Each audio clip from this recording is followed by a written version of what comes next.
limits on a champion is very important, and that's what divides good mid laners from the best ones. You can play more different champions in mid lane, and you can play a lot of different styles. 생국수 선수는 제가 볼 때 딱히 장점이 없고 뭐 단점도 딱히 없는 그런 무난한 선수 같아요.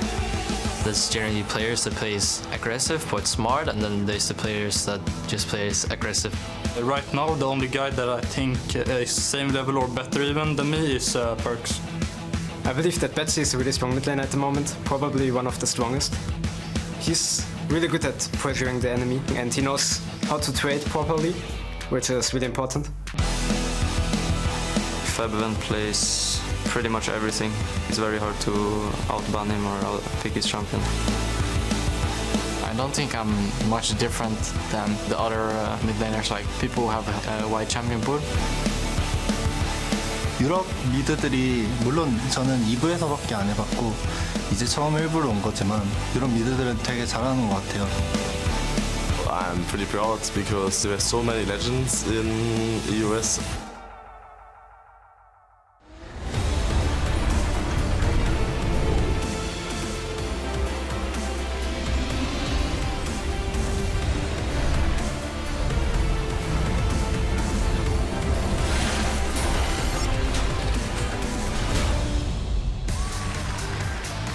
Hola and welcome to the European LCS studios, coming to you live from Berlin, Germany. Things are heating up as our teams fight to stay in playoff contention and out of the relegation zone, as you get a look at our fans and the Giants walking past the trophy wall here in European LCS, as well as Fnatic getting a little zen in before their matchup against Rockets, who are setting up on stage as we speak. There we see them, of course. Good evening. I'm Eva Schok, supporter, joined at the analyst desk by Mitch Greppel-Voorspels and Andy Vedius Day. 34 degrees Celsius outside and a lot of hot action on the Rift. But we have air conditioning, so we don't care. Exactly. Before we dive into tonight's matchups, we have a very exciting announcement about one of the biggest events of the 2016 season coming your way later this year. Let's take a look.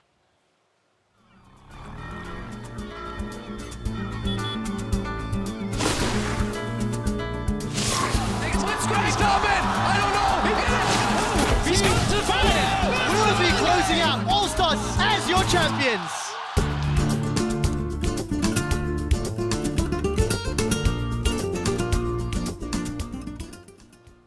Dios mío. Dios mío, super excited. Barcelona, city of Anthony Gaudí, Sagrada Familia, Park Güell. Super excited to bring League of Legends there. See. See, fantastic. Of course, there is still a ways to go until España, and with plenty of league to play before then. I'd say this is a different table from yesterday, but it kind of isn't in terms of where the teams are ranked. Exactly the same. Yep, we had a day of ties yesterday. Every team taking one win and one loss, which means that everyone right now is still in exactly the same place that they were last week. However, it still does mean that today's games will have a big impact if anyone can get that 2-0. A bunch of ties, and a lot of the players yesterday on the desk also saying, well, we don't actually pay that much attention to the standings as they are now. For us, a lot of it is practice running up to those playoffs. However, you should be able to give yourself a bit of security with a 2-0 here and there. Yeah, obviously everybody wants to jump ahead of the pack with the 3-pointer versus the tie. I think the only teams that are really going to start caring about standings are the ones at the bottom of it, like teams like Origen should not be in 9th place as we are approaching the end of week 4 of the European Summer Split. Well, at least they managed to pull out a tie yesterday in their game versus Fnatic Origen. That is a record-breaking game, just a couple of stats, 8.28 seconds game time. That's an EU record. Then some CS records, a global CS record broken by Reckless, and then also by Febiven. 4,845 minions kills and 299,000 total gold. That's a lot of gold. That's a lot of money. It certainly is a lot of money, but based on the reactions from some of the players yesterday, perhaps not the greatest achievements that some players would necessarily want. I mean, it's still the biggest, well, it's the largest CS number. It's still the largest CS number in a loss. Like, I'm sure these guys would have gladly not broken a record and then actually won the game. However, Fnatic too sloppy, many mistakes. Spoke to Feberman in the makeup room earlier too. He's like, yeah, I made some mistakes. Started pointing them out. I was like, yep, I agree. Yeah. Bad. Well, they can make up for them in just a bit because week 4 of the EULCS continues with Giants taking on Schalke in the arena on EULCS1.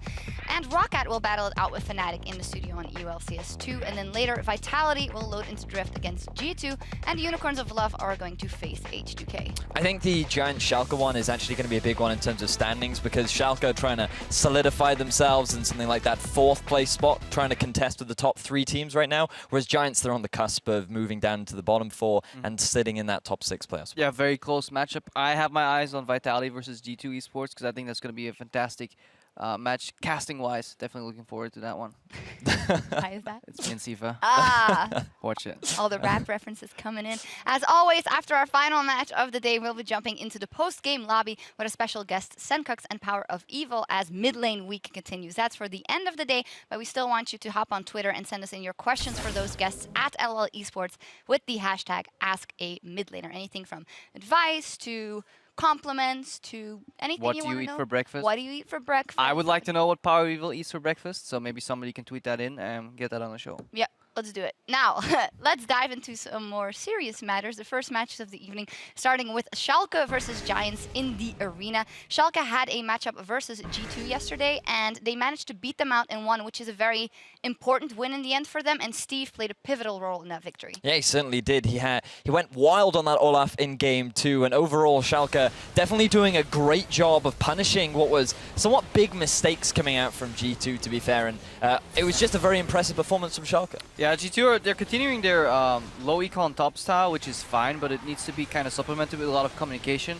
And according to interviews, it's not there yet from Expect, and I think Schalke did a fantastic job capitalizing on that. They pivoted their compositions, their picks, their playstyle around Steve a lot, and he's kind of went and carried, because game 1 was closer and game 2 was convincingly won by Schalke, so they actually were almost a better team in that series despite it being a tie. They're up against Giant. Smitty J was player of the game in one of the games of Giant yesterday. The first one wasn't really great, not the best draft for them. Verius, what draft do you like to see them go to pull out a victory? So when we look at Giants' draft, it's very much about making sure that Knight is on something that he can make plays on, because in game 1 of the game against Vitality yesterday, they put him on a Karma in the mid lane. After speaking to them, they said, we don't usually play Karma ever in the mid lane, so we don't even know why we decided to pick that one up in game 1. And then when they fixed their issues in game 2, took Mighty Bear off of something that was putting a lot of pressure down in the early game and allowed Knight and Sunstar to have a decent laning phase. This is actually when Giants came together and had a solid game plan moving forward, which they could very cleanly execute. We'll see how that match pans out between Schalke and Giants, but our first match in the studio will be Roccat going up against Fnatic. Roccat,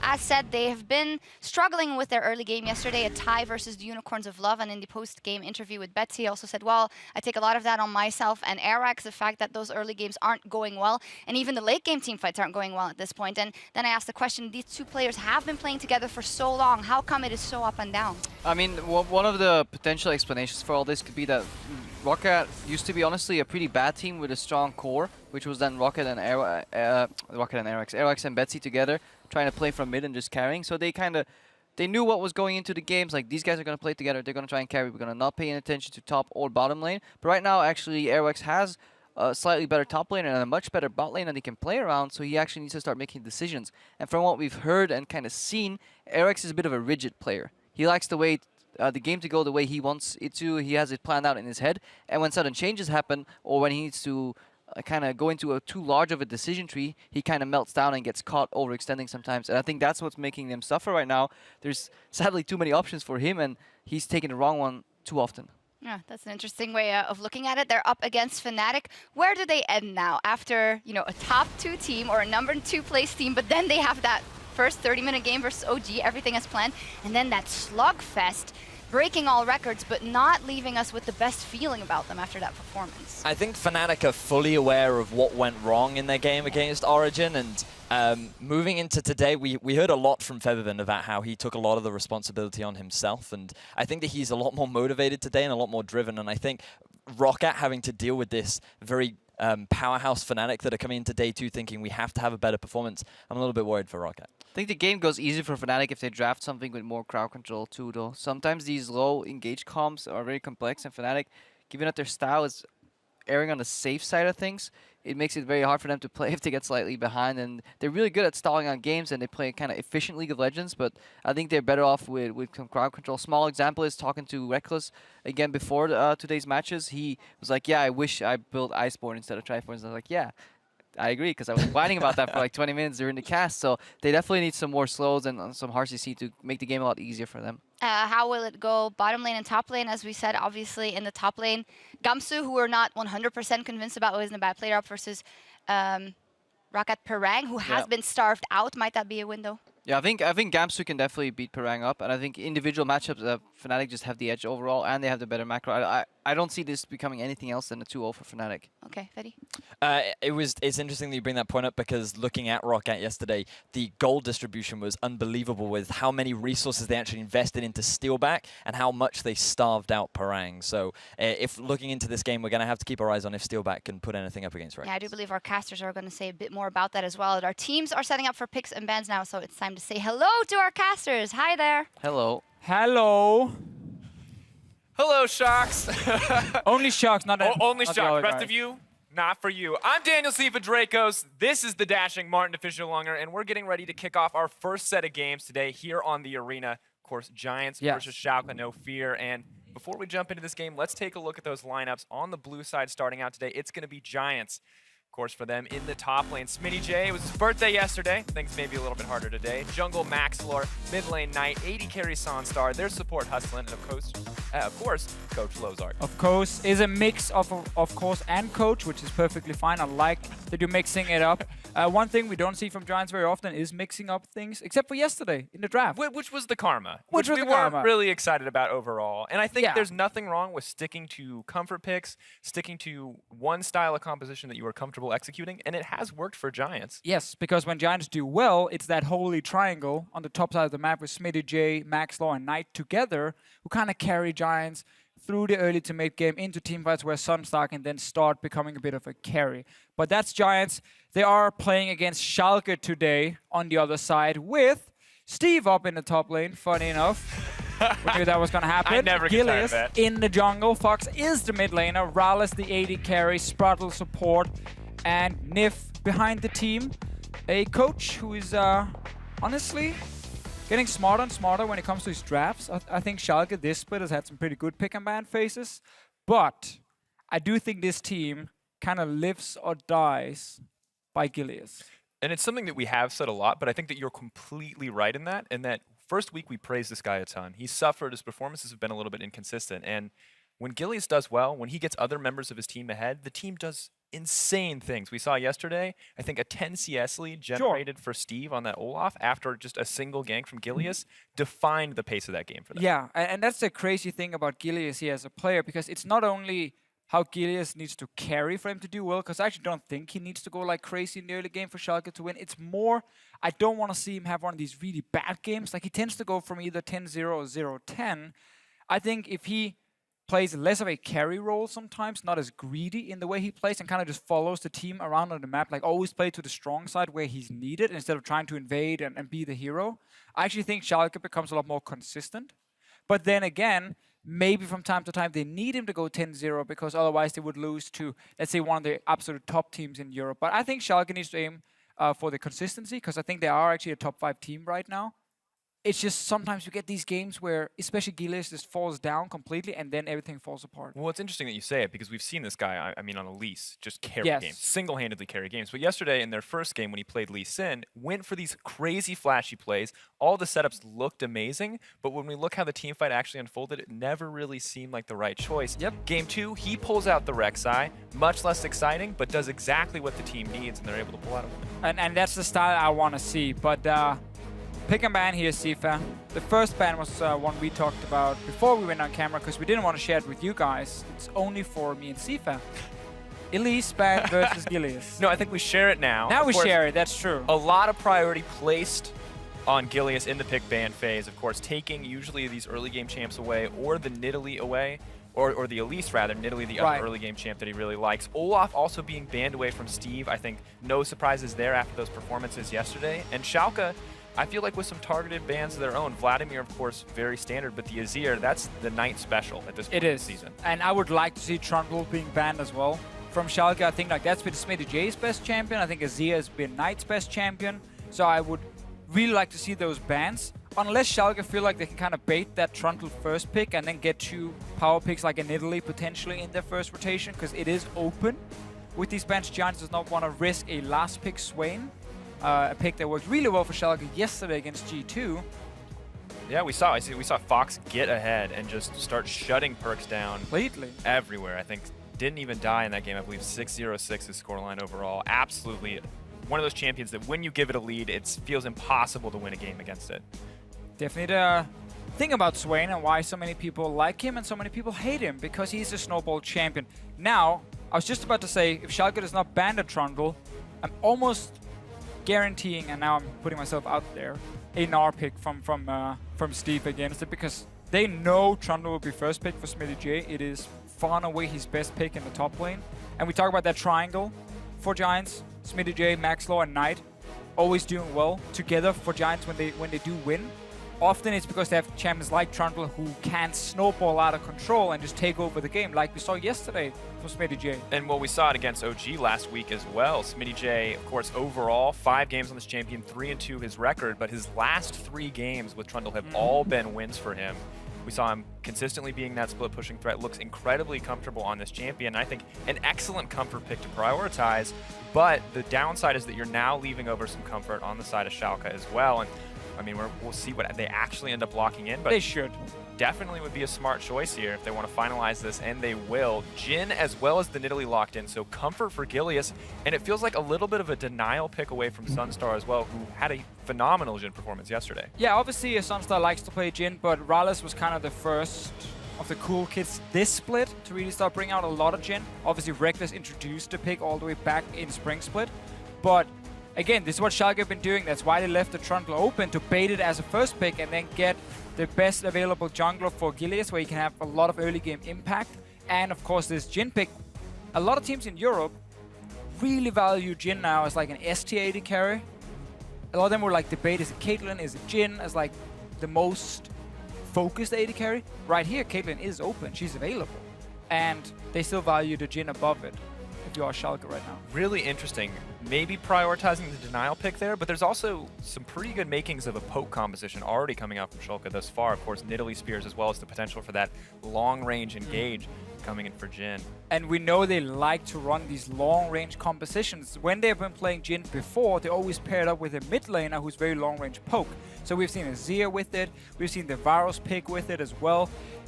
She would actually work, technically, with fairly long-range damage from a Q to then set up a Jhin snare. And also a bit more CC with their own little knockback. I don't think they're going to lock it in specifically, but it is a pick we've seen over in the LPL as well from Rookie. Yeah. And he played it extremely well. The best Dahlia we've seen thus far. Oh, for sure. Also, one very of the few only, ones, not the but only, yes.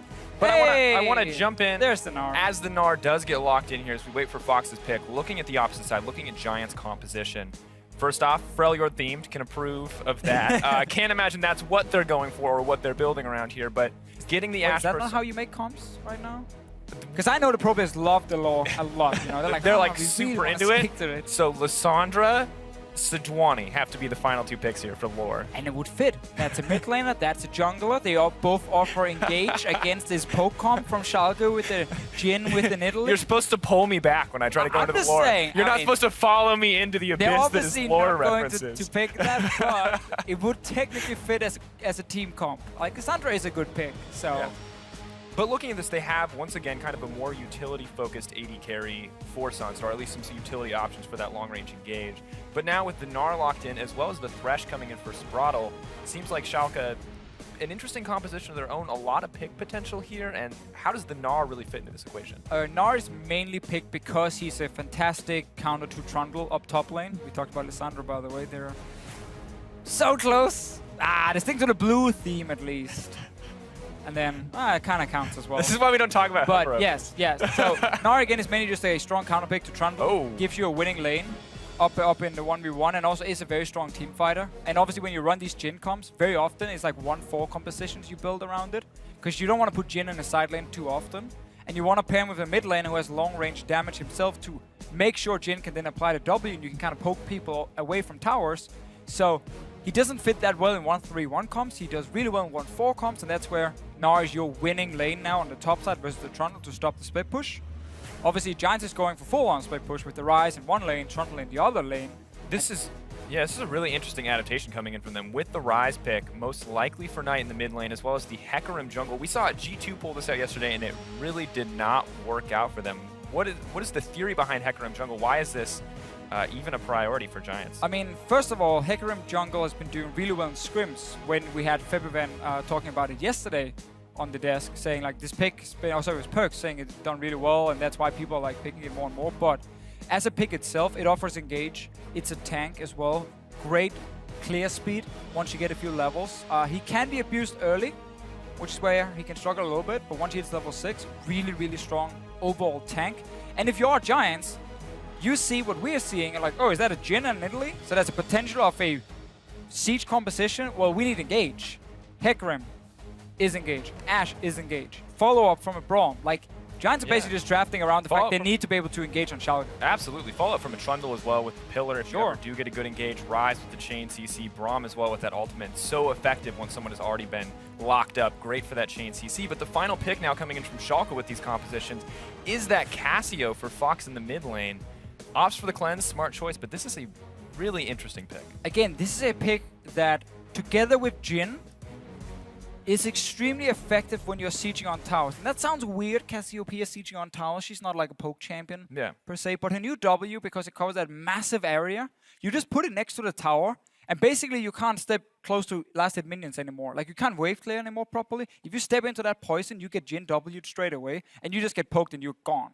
Like, completely. So it actually works extremely well when you set up these zones around towers and objectives, and that's what Schalke are doing. Absolutely. Well, while we gear up for our game, take a second, head on over to Twitter, tweet at LOL Esports, hashtag GIA win, or hashtag S04 win, depending on who you think is going to come out on top. What do you think, Sifa? I'm incredibly excited about a Hecarim and a Cassio in the same game. That's what I think right now. Now, we have one problem here. The analysts were talking about having AC.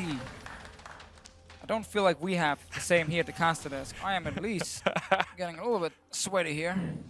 It's anticipation. It is. You know this is about to be an action-packed game. How can it not be? I'm nervous, you know. You gotta take a breath. You gotta watch Giants aggressively invade. Sending in Hecarim first, who offers no CC. Really scary stuff. You want to send your Braum in first. Just saying, I know in this case it didn't matter, but please let Braum go first so you can apply the Q and then flash onto targets right after with exhaust, and you guarantee almost a first blood every time. But yeah, doesn't matter. Gold did not appear to be first blood there. Just trading vision here, maybe looking for the lane swap. Sure, but again, have it just as a potential bonus, right? Or maybe they just want to show Hecarim off, like look at my horse or something, and he runs in and that's it. It is a new pick. It's exciting. It was new like a week ago, I'd say. It was played different regions around the world. It's new to me. It's new to you. It's like the used car mentality, right? It's fine. It's fine. I'll take it. I'll take it. But as we talked about, you know, Giants wanted to draft some hard engage, which is perfect for us. Because when compositions have hard engage, fights will always happen. Or they're going to completely fail the engage and we can laugh at that. So like we get one of the two. You're a little cruel. No, not towards Giants, just overall professional League of Legends. Like, we've seen a lot of You're cruel in all, like not just to Giants, to everybody, right? Yeah, you're trying to let everyone know. Just everyone else. You're just mean sometimes. It's everyone else. It's nothing personal. Of course, lane swap, not actually going to come out. We are just going to have the reverse lanes, Australia lanes coming in here. Sunstar and Hustling looking perfect for Schalke. You say perfect, but that is a fat trade. Well, I mean, I'm not going to comment on the way they're trading in lane, but when it comes to the setups, you want the Gnar 1v1 on the bottom lane against Trundle, the range matchup into the melee. Great for Gnar, can always just keep him away from you. And then top lane, you have this double range setup against the Braum. So definitely good for Schalke to get these standard lanes. Have to keep in mind, even though we have the bot lanes on top side, it doesn't actually change a whole lot for jungle pathing when it comes to ganking other lanes. Because mid lane, when you have a Cassiopeia, is always an option. Guys, he's just trading. Guys. So we need to change that, you know, we need the crowd instead to yell like caster names when they're saying something. That'd be super cool. Someone will coordinate it. They'll yell Deficio for you. Oh! There we go. All right, that guy's my hero. That made my day. But we're focusing a little bit here on the bottom lane, on the top side. I think the junglers, though, really have to be the center of attention because Hecarim, we have seen it played internationally, is newer to us. And Nidalee, while it is a standard pick, is one that Gilius, once again, the live or die by Gilius mentality. What is he going to do with this in the early game? Can he get his team ahead? Because this is such an aggressive pick. Well, he's going to do this, Sifa, because right now, with the standard lanes, Schalke actually have pressure in every single lane, meaning your Nidalee can start invading in, be a little bit annoying, land a spear, set up a few wards, put a trap down, track the enemy jungler, and as we talked about in Champs, like Hecarim in the very first few levels can be abused a bit, especially by Nidalee pick. So I want to see Gilius just continue playing very aggressive after his first back. Oh. A little bit of poking on top side, not a whole lot happening there, but you can see top lane here, pushing in towards the tower. Mid lane, the Cassiopeia is still very strong in the early stages of the game, pushed in the Rise. Bot lane, we know the Gnar is going to do more than fine against Trundle, so Schalke technically don't need to be afraid in any of the lanes. I think it's a great place for them to be. We're going to have to see what they transition it into. So often this means a huge CS advantage for the jungler or maybe a bit of deeper vision. You can see a little bit of vision placed on the top side by both teams. Giants trying to keep that jungle safe.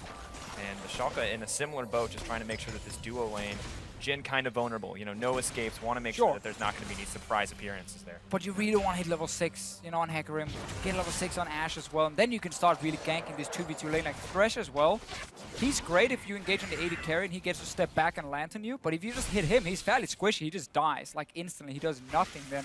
So there are definitely easy targets for Giants once they get the ultis when we look at a 2v2. But for now, that's not going to be a thing. Instead... Oh, you can see on your screen, Smitty J's parents are here to support. He's playing his best champs, Like, this is the time to come and watch. So I think they picked an appropriate day. Maybe they made the pick and ban phase. They're like, first pick Trundle, listen, we don't care what else happens. Put him on the best champ. Same thing happened yesterday, and he carried. Yeah. He was actually really, really good, and I prepared this phrase for him in case he did really poorly. But he actually did really well, so I didn't get to use it. Good.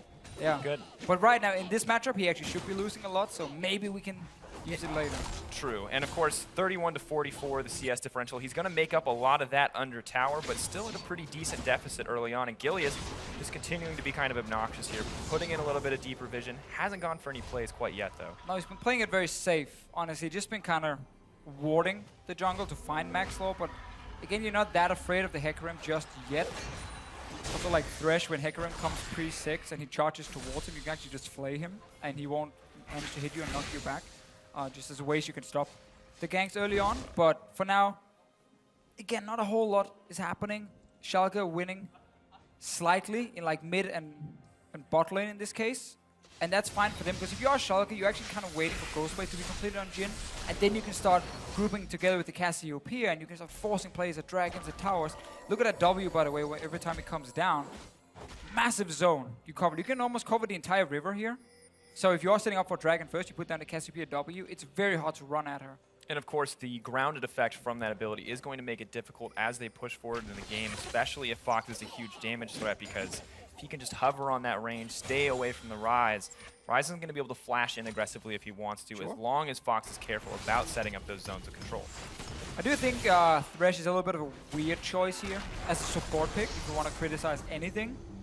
Because right now as a champion, Thresh is only good if you're like an absolute monster on him, and if you manage to like snowball the game by creating picks. I want to see if that happens. Smitty J though, he's in trouble. Ilia's taking a bit of damage here in this exchange. Subjugate goes down. A lot of pressure onto the top side. Both teams opting to swap the lanes here. Schalke determined to get this tower first, but Giants are already collapsing on the bottom side. Fox goes in. Aggressive use of the ult. Knight taking a lot of damage. Just a quick trade of summoner spells there, or not summoner spells, cooldowns there.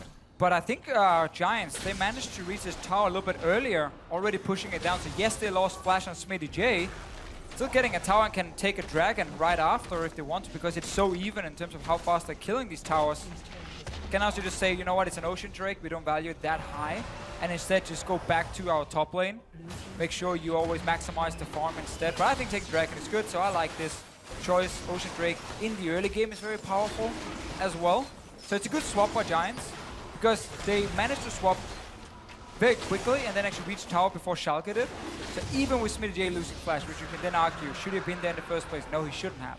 But at the same time, they guarantee the TP coming out of Steve. I mean, it's traded for smittyjs, but they're trading cooldowns across the map. They're trading towers evenly, and now they're getting the dragons as well. Feels like it's a pretty okay situation for Giants. Really, the only issue for them is some of these farm differentials, mostly in the bot lane right now, between that Jhin and that Ashe. 13 at this stage, and surprisingly, the top lane now evening out after that swap.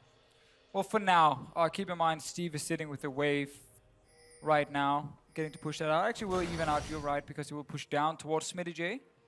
So only the 80 carry is where we get a difference. But Giants' composition is about playing the side lanes with Ryze and Trundle, where Schalke is about grouping together with the 4-man group, as we talk about so often. So whichever team is able to actually make the first move on the map, so like if Schalke is able to get Ghostblade completed and first start grouping around mid lane, they can force Giants back and force them to not even split push for like 1 or 2 minutes because they just put pressure on towers. Things are getting okay. Nice flash out there. Oh, it's Lantern. That was terrible. Yeah, Lantern out, flash in from Hustlin. Pretty aggressive move there, but they're just looking to make picks, as you said, want to find that lead to really start this 1-3-1. But they saw Spruttle in the bot lane. I'm just going back on my screen to check. They actually saw him first. He then stepped into ward, and he then stayed way behind Rallis because he saw the Hecarim coming on the ward, and Hustlin just went all in for it. Clearly not expecting Spruttle to still be there. Losing the flash. But as you said, trying to create a pick. Yeah, looking to make something happen here at this stage of the game. Of course, Schalke's actually starting to build a decent gold lead on farm. Fox gets aggressive. Steve's on the back side. Boomerang blade in. Knight, can he trade this back?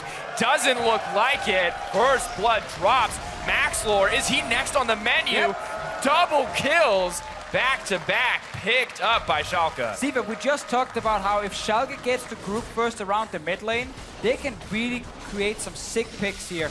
That was almost too easy, because there was just a Cassiopeia ulti right in the face of Knight, and then Maxlore was out of position, got caught as well. And suddenly 2 kills and a mid tower for Schalke. Massive goal lead at 10 minutes. And it was just 1K a second ago. It's moving up to almost 3 as they take that the 2 kills and the single tower there. Massive differential already. Game is just opened up for Schalke. But here, I mean, Knight needs to expect the ulti coming and then he has to like step back real quick. He gets stunned, so he goes down. And then Maxlore at the same time, he has ulti right now, sees the hook flying, doesn't use it, gets caught and just dies. Like, keep in mind, Hecarim is extremely squishy at this point in the game. He doesn't even have Cinderhole completed yet. Yeah, just bits and pieces of the build here as well. And one of the big things is that Miasma not letting Ryze flash out. I love that name, by the way. Sounds like you say my ass every time. Miasma. Of course, the ability name. Just keep saying it. Derail me, please. Oh, okay. Knight, he wants to derail Rallis. He's going for it. Buttons, snare locked down, but it's just going to be a trade of snares here. Knight really taking his time on this one. Not going to. Oh, Lantern. Knight backs off. Doesn't want to chase that kill down. I thought for sure Rallis was down. Oh.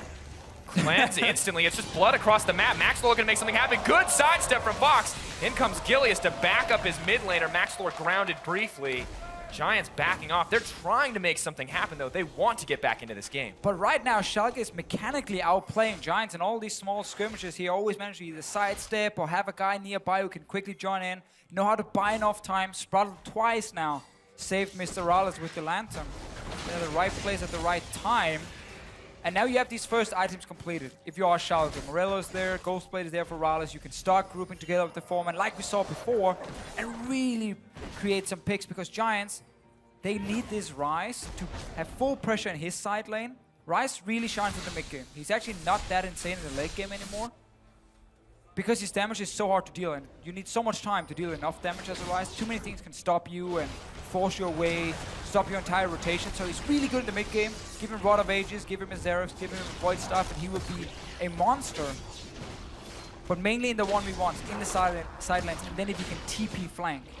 Really looking probably to set up those flanks. They have the Hecarim, the double TPs on their comp, and they're looking to secure this Rift Herald for smittyj on the top side.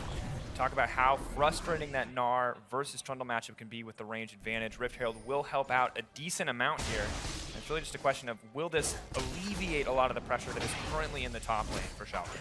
I mean, it will make it a bit easier for smittyj, but the problem for him is he can never really get close to Steve in mini Gnar.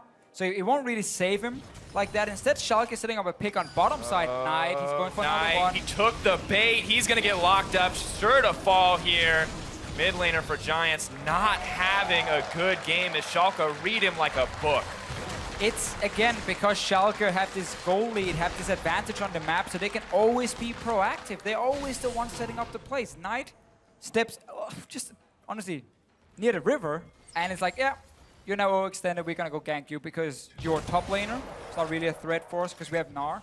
You're mid lane, well, we don't care about that at the moment. Easy, easy setup for Schalke. Full control in this game. Funny enough, the same thing that happened yesterday for Giants. First game against Vitality, they just fell apart. Lost in 26 minutes. And this is something that I talked to Maxlor about yesterday. Wait for it, Steve. Arrow is going to connect on Rawlez, maybe looking for the fight. Maxlor over the wall, Jin all alone, but the exhaust is going to go down. Sunstar locked up. Steve out of nowhere. Meganar's on the way, folks. He's going to try to make more happen. Giants trade one back. Curtain call. Not going to be a death sentence for anyone. Canceled out, but smack from Steve comes in, locking them down. Knight tries to make the hero play. A beautiful hook will not save the life of Spraddle, but a quick triple for Rawlez in the end. That was such a close fight, though. Low members everywhere. Spraddle as well with the hero hook just in the end on Knight. Otherwise, I think Rawlez would have gone down as well. Looked very close, but Giants, while they find a good engage on Mr. Rawlez, the follow-up just wasn't there. This Hecarim pick, it just needs more time. You need to be extremely farmed on Hecarim to be impactful. And right now, Maxwell has been taken down twice. He only has, again, a Cinderhole completed, so he's honestly squishy still. And it's really difficult for him to sit in that backline and buy enough time. At this stage of the game, there's nearly a 2k gold difference between the jungles. 2-1 and 2 the score for Gilius, in addition to that massive CS differential. So things just are really rough. And as we look at this fight one more time, you can see where it goes wrong for Giants. Yeah, so arrow straight on Rawlez. He's obviously behind both Gilius and Spraddle, so Maxwell dives in, but then it's now him against 3 members. And he's not tanky enough to buy enough time here, so he goes down. And while Spraddle and Rawlez are low, Smitty J gets flayed back, and then a great stun from Steve, kind of saving the day. And look at the hook here from Spraddle. A little bit lucky, time straight into the flash, but another small victory for Schalke in the fight, granting a bigger victory. Heading gold. Almost 6k ahead now as they start to dive into this mid lane. They've put Knight so far down already, and they're just looking to keep that train rolling. Skill shots flying under that tower. Giants will get a top tower, but that's about it right now. We see Schalke always try and group around mid lane. They keep pushing the bottom lane with Spraddle and Rawlez, and then they move to mid. They move in to always join the Cassiopeia and start setting up the zone control with the W, create some picks. Giants with a good little rotation with just no minions at this point, and Rawlez is looking to push out one more wave, and then he can either join the team in mid lane, or if Schalke can push out mid, they can actually join him on the bottom side. But you always need 2 lanes next to each other to push at the same time, otherwise you can't. And look at this Deficio. They have to send Trundle down to respond, and Rawlez is completely aware because Schalke owned that side of the Giants jungle. Vision everywhere. Gilius running down to that bottom lane, ready to support. Schalke definitely taking control of the map. Sadly for them, no dragon to take at the moment, so you gotta start sieging on tier 2 towers very early in the game. No TPs for Giants, so no real threat of being flanked if you are Schalke. And as you just said, you know, keep that vision in the jungle. You can see the Hecarim coming. And you can also often spot the arrow if it flies from one lane to another, because you see it on the wards. Max Lawyer, having a great game. Just gonna have to try to run this one out. Knight ready for the turnaround if necessary, but taking so much damage overall. Schalke set up for a siege in the mid lane. And you see this again, the W from Cassiopeia. Oh, that's going to be a quick pick. Okay. I couldn't even have play-by-play that one. I mean, he died. He died. That was about all. I mean, he did. Ideally, that was pretty much the only amount of time I had to say anything in that exchange. Very quick pick for Schalke. Now they have control in the jungle, they have control of the minion waves, and they're looking to break this tier 2 tower. Fox on the side, ready to go in if necessary. Giants, I don't know if they can do anything here. No, I have to give up the tower. And there are 2 things I really like. Sifa. Well, there's a lot of things I like, but there are 2 things in this game I really like. When you pick Gnar into Trundle, I think it's always great because at best you go even in farm, and then you go into team fights in the mid game, and you're very strong on the Gnar. And I like to see Rawlez play Jhin. Because I think whenever Schalke is playing Jhin, they understand how to build comps around it, and they understand how to move the Jhin around, and he's very, very good at landing these long-range skill shots. Like, Rallis is Mr. Consistent. He's always been. He's never been the massive carry who goes 20-0 every game, but he always had a solid game. And when you play Jhin, and you have the ability to just set up these picks with your team, because you're good with skill shots, well, you suddenly sit as 3-0-3, 18 minutes into the game, and your team has a massive goal lead.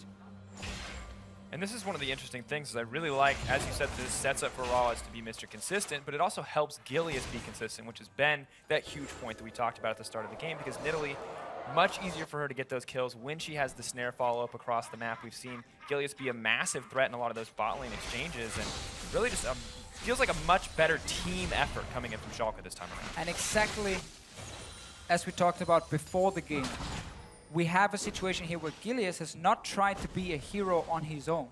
He's been following Schalke around. He's been joining with Rallis and Sprattle multiple times to create picks.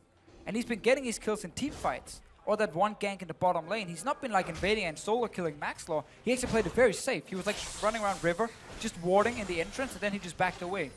So he played, right now, a game where you would say it's not because of Gilius they're winning, but he's always helping. He's always there. He's assisting his team.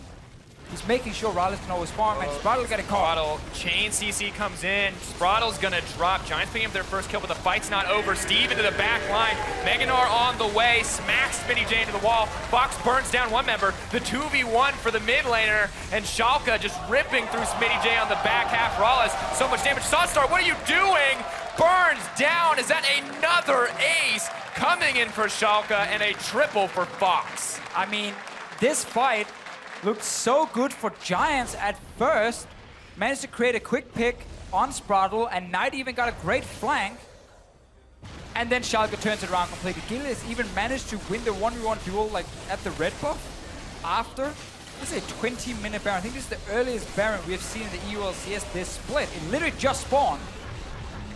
11 seconds, the Baron was alive. 11 seconds. Schalke absolutely in control, and Giants' best efforts to start the fight there did not work out for them at all. And when we get to look at that in a second, I think the biggest issue is what do Giants do to come back now? We'll check that team fight. Oh, there's definitely big issues, that's for sure. So, picks right onto Sprattle, Gilius being a proper teammate here, jumping to the side. And now look at the flank from Knight. This is actually great. This is what you want to do on this Rise. He gets to stand here with two squishy members in the back, but so does Fox down the bottom lane here, on the bottom side of your screen. And in the end, he can just play 1v3 and win it, and flash straight into the wall. One of the issues with Smitty J. Yep, I agree on that one. Fix the hair. I agree. Interesting reaction. Got it. Yeah. Well, we lost the fight, but my hair looks pretty good. The thing I wanted to point out is that you just saw Ash completely zoned out of the fight after the arrow from a single miasma coming in from Fox. Just miasma? Had to do it. All right. From a single W, how about that? I like it. Unless you have some interesting keybinds there, Deficio. Just zones out that member of the fight, and then it's a support trying to duel the mid laner. It just does not work out. Yeah, you want to know, Sifa, the biggest disadvantage about it being a pro player, for current pro players and former pro players, you actually don't learn the spell names. Because everyone just goes like QWER. That's everything. Whenever the players are here talking, they're like, yeah, this ability, you know, Q is really strong, and like they never know the name. Are you under the illusion that anyone who plays this game actively goes, guys, I have Enchanted Crystal Arrow available for the next fight? No, but I know quite a few play-by-play casters. Yeah, but that's like a thing we learn. Like, I didn't go, I should learn all the names, but I like QWER. Some of the names are awesome. That's the thing I like about learning the name, but sometimes you just gotta say QWER. As the R lands here, Hustlin goes in, Sprattle once again, the sacrificial lamb, flashing to safety, CC coming in from Fox, Maxwell doing his best to zone. Once again, though, a support drops.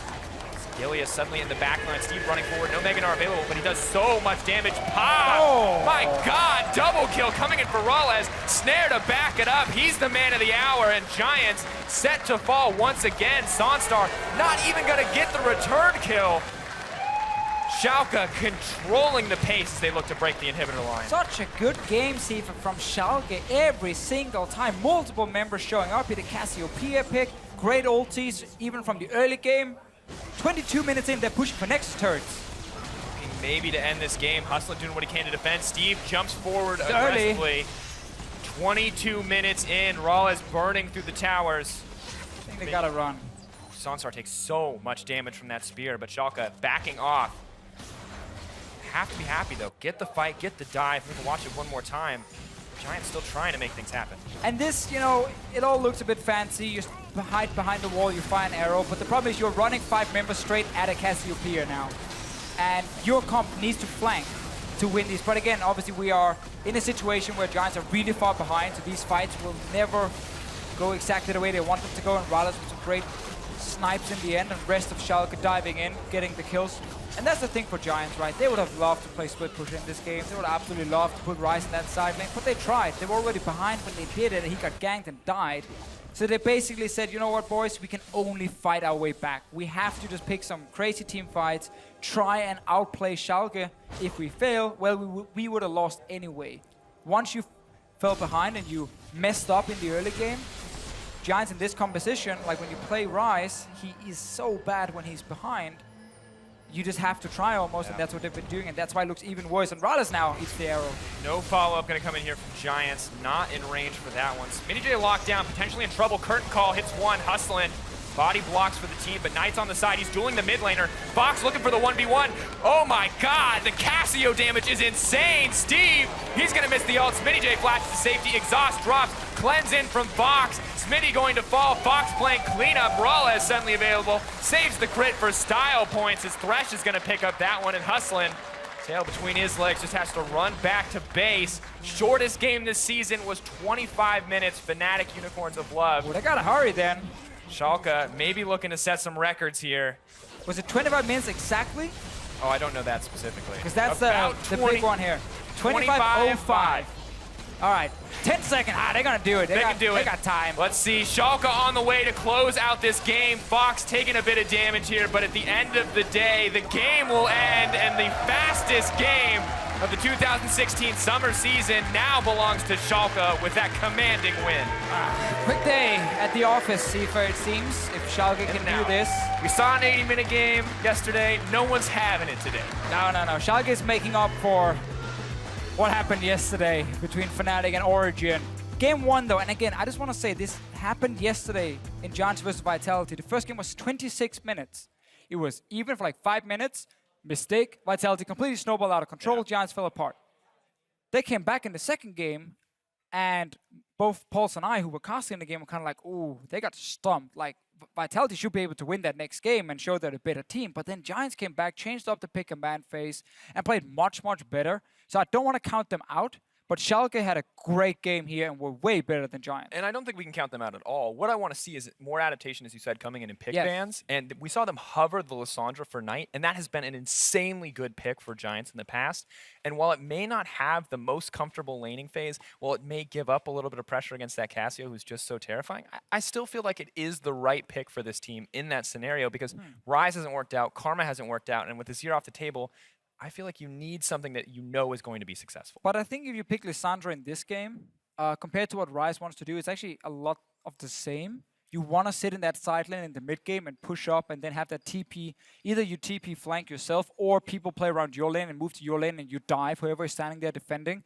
That would have been exactly the same with the Lissandra. You just have better engage, obviously, against the poke comp. So that would have been something. But Giants made the mistake in the mid game, also in the mid lane, where they gave up the 2 kills with the first spot at 10 minutes. Yeah. And we talked so much about how Schalke, if they manage to group first before Schalke sets up the split push. I feel like you said it a minute before it had. Like, you said it, and then a minute later, they dived the mid lane, and the game just spiraled out of control. Exactly. Because then you get the picks, you take the first tower. We see the play here, by the way. I think Knight is playing a little bit too greedy here. You got to always be ready for that Cassiopeia ulti, otherwise don't take the trade. And then the problem is Maxlore kind of continues in and doesn't really respect the catch potential. And now that's 2 kills and a mid tower, suddenly meaning that you can't set up your side lanes anymore. Yeah, and the second you're behind like that, you talked about it, the 1-3-1 comp really struggles. Ryze really always struggles. Struggle from behind, always. And then from here, now that Schalke control the pace of the game, it feels like they get to fight fights on their own terms time and time again. We saw multiple aces over the course of this game, but this first one coming in from Mr. Rawless was insane. Managing to pull out that triple kill. We're going to watch it here. You saw the team on your screen feeling pretty happy after that game one. You're going to see why on your screen. Rawlez, Exhaust comes in, and he's just able to rip through. Yeah, obviously Exhaust and then Maxlaw is in the back line. Everyone else is trying to fight against the rest of Schalke in the front, and Steve gets his Mega Nod at perfect timing. Some small details here, you know, very close to more members going down, but then you get a hook like this one from Sprattle where it's actually at the current location, and then Knight flashes and still gets... Every time. Aha, of course, yeah, he's like, Mad he's light. gonna flash right here, and then I'm just gonna time the hook, even though it's actually flying like this. The animation of hook is a little bit weird. Yeah, like if you actually flash catches a bit point more. blank in front of Thresh, it will catch you. It will catch you. Yeah, it's gonna get you. Let's just say he mad lifed it, and he got Give it. him the benefit of the doubt. I mean, they had such a good game, right? Sprattle lifed it. Sprattle life. What is the Sprattle life? When you That's time the question. flashes and stuff. Now it is. Hashtag ask a Sprattle. Now it is. But man, Schalke, I mean, I gotta go back to Agilius' point because we were so brilliant. We came up with that point before. When he doesn't have to solo carry, the team does really well. He didn't have to solo carry. Yeah. Of course, while we've been talking over here on EULCS1, action has been happening on EULCS2. Roccat and Fnatic are locked in an incredibly tight battle. Let's take a look in on that action really quickly. Yellow Star's still here, but Gamsu is there as well, able to pull them back away from this. So for Fnatic, it's still been fairly rough around the edges, but they're coming out ahead further now the longer this game goes on. They're being able to turn some of these fights. So initially, Reckless, about half health, just above. This catch onto Raze, easy pick off here, nothing really to worry about, but Reckless was on his own. Airwax gets into the fight, forces him back into the rest of the team, and from there, Roccat kind of have this position where, depending on their target selection, they may actually be able to take a strong fight here. They were ignoring Forbidden for a while, but then Parang comes around because they know Gamsu can't cut in. Great Emperor's Divide here separates Airwax and Parang from any further damage onto Febiven, and he can then turn around for extra damage. You can see there was Gamsu zoning Steel back out, and from here, this was the final kills of the fight that come through. Fnatic play the bait game. They were able to prevent Roccat from getting in to the Baron pit. Taking a look at the live screen here, we have got the teams fairly close to each other. As you can see, Fnatic were looking to go around the Baron area. Roccat want to call their bluff and go straight up the mid lane for now. They're certainly going to try to finish the tower that they started. Weren't able to get it on that fight. It seemed oh so long ago, but they will finally finish the job. Parang getting the gold credit, but he may not get out alive, having to flash away because in comes Gamsu, hopping, skipping, jumping, and it will result in nothing but the arrow hits Raze. They can't capitalize on this, but they will try to get inspired and get even more damage out. Chains land, waves out, all the dis engage is there, but it's not enough damage, or not enough to stop Raze from being taken down in Spirit, still hunting. Has to repel back onto a minion. They pick up one and they dodge the Jhin ulti. And they're going to call the bluff now. They're going to head up to Baron. They know it's Raze that is dead, but at the same time, Roccat have lost a lot of their disengage tools. Only really the Gragas ultimate. Still, look at how fast this dies. Two Mountain Drakes are going to shred through it. That's already gone. And they can start the fight. Airwax, he's caught up against the wall. They just beat him down, forcing the flash over. Parang trying his hardest, but he can't get enough damage. Spirit now looking for the chase down. Not enough. Not enough for now, but Fnatic, they'll be happy they got themselves the Baron and they can now look to push in on the Roccat base. I mean, man, if there's one team that is pretty good here in Europe at reading exactly how quickly they can do a Baron, it's Fnatic, and they show us all once again. Turn to the Baron and they go, hey, we got two Mountain Dragons, an Elise and an Azir that are very, very fed right now. I wonder how quickly this is going to die. Turns out, dies in like under 10 seconds. It doesn't hurt when they're able to pump Ash Arrows into it as well. So Roccat have to take the Constellation Dragon, unfortunately. So at least we'll have the regen when they inevitably get chunked down again.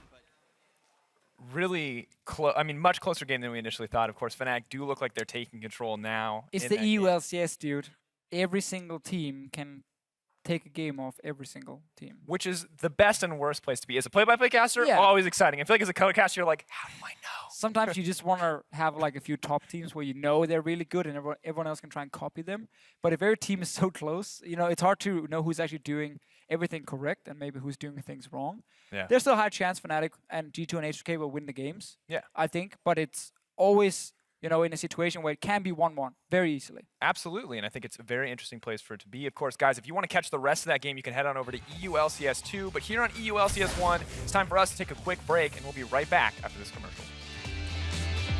You know, when I was like Platilo, I would like Google orb walking and watch tutorials how to kite, you know, orb walking. I was like, people that can kite are so insane. I want to do this too. Fox gets aggressive. Steve's on the backside. Boomerang blade in. Knight, can he trade this back?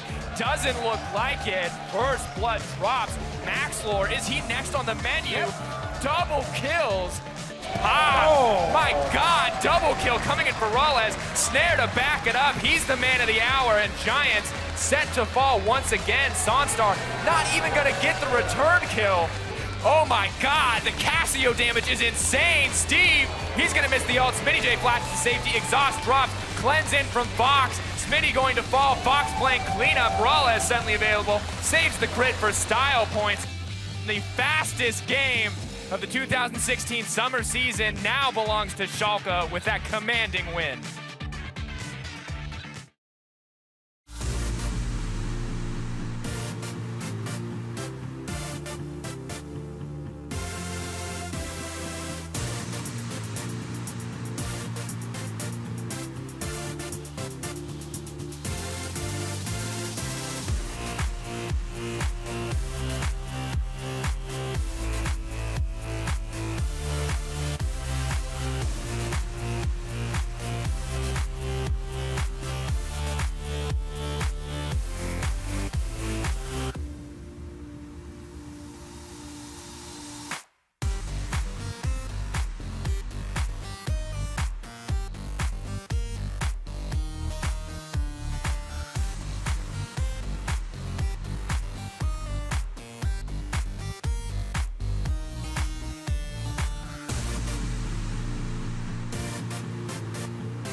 유럽 미드들이 물론 저는 2부에서밖에 안 해봤고 이제 처음 1부로 온 거지만 유럽 미드들은 되게 잘하는 것 같아요. 일단 상당히 공격적이고 좀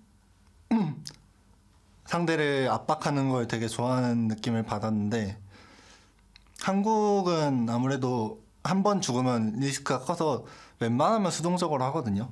약간 그런 점이 다른 것 같아요. 물론 그 와중에서 잘하는 뭐 페이커나 이런 사람들은 따로 있지만 어쨌든 네.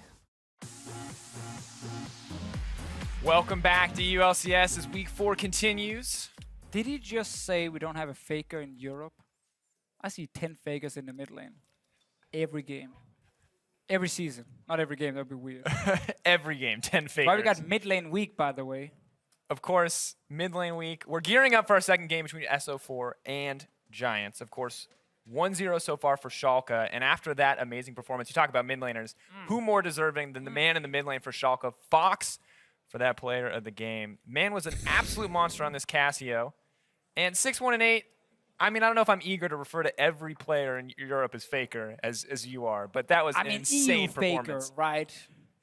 Almost. I actually think the man on your screen right now is one of the most underrated players we have in Europe. I think he's actually been the star player on Schalke this split. I think him and Rallis especially, but even a guy like Steve is stepping up. I think Fox especially has been doing really, really well. And I think last split, he looked a bit worse because there were some issues with the team he was on.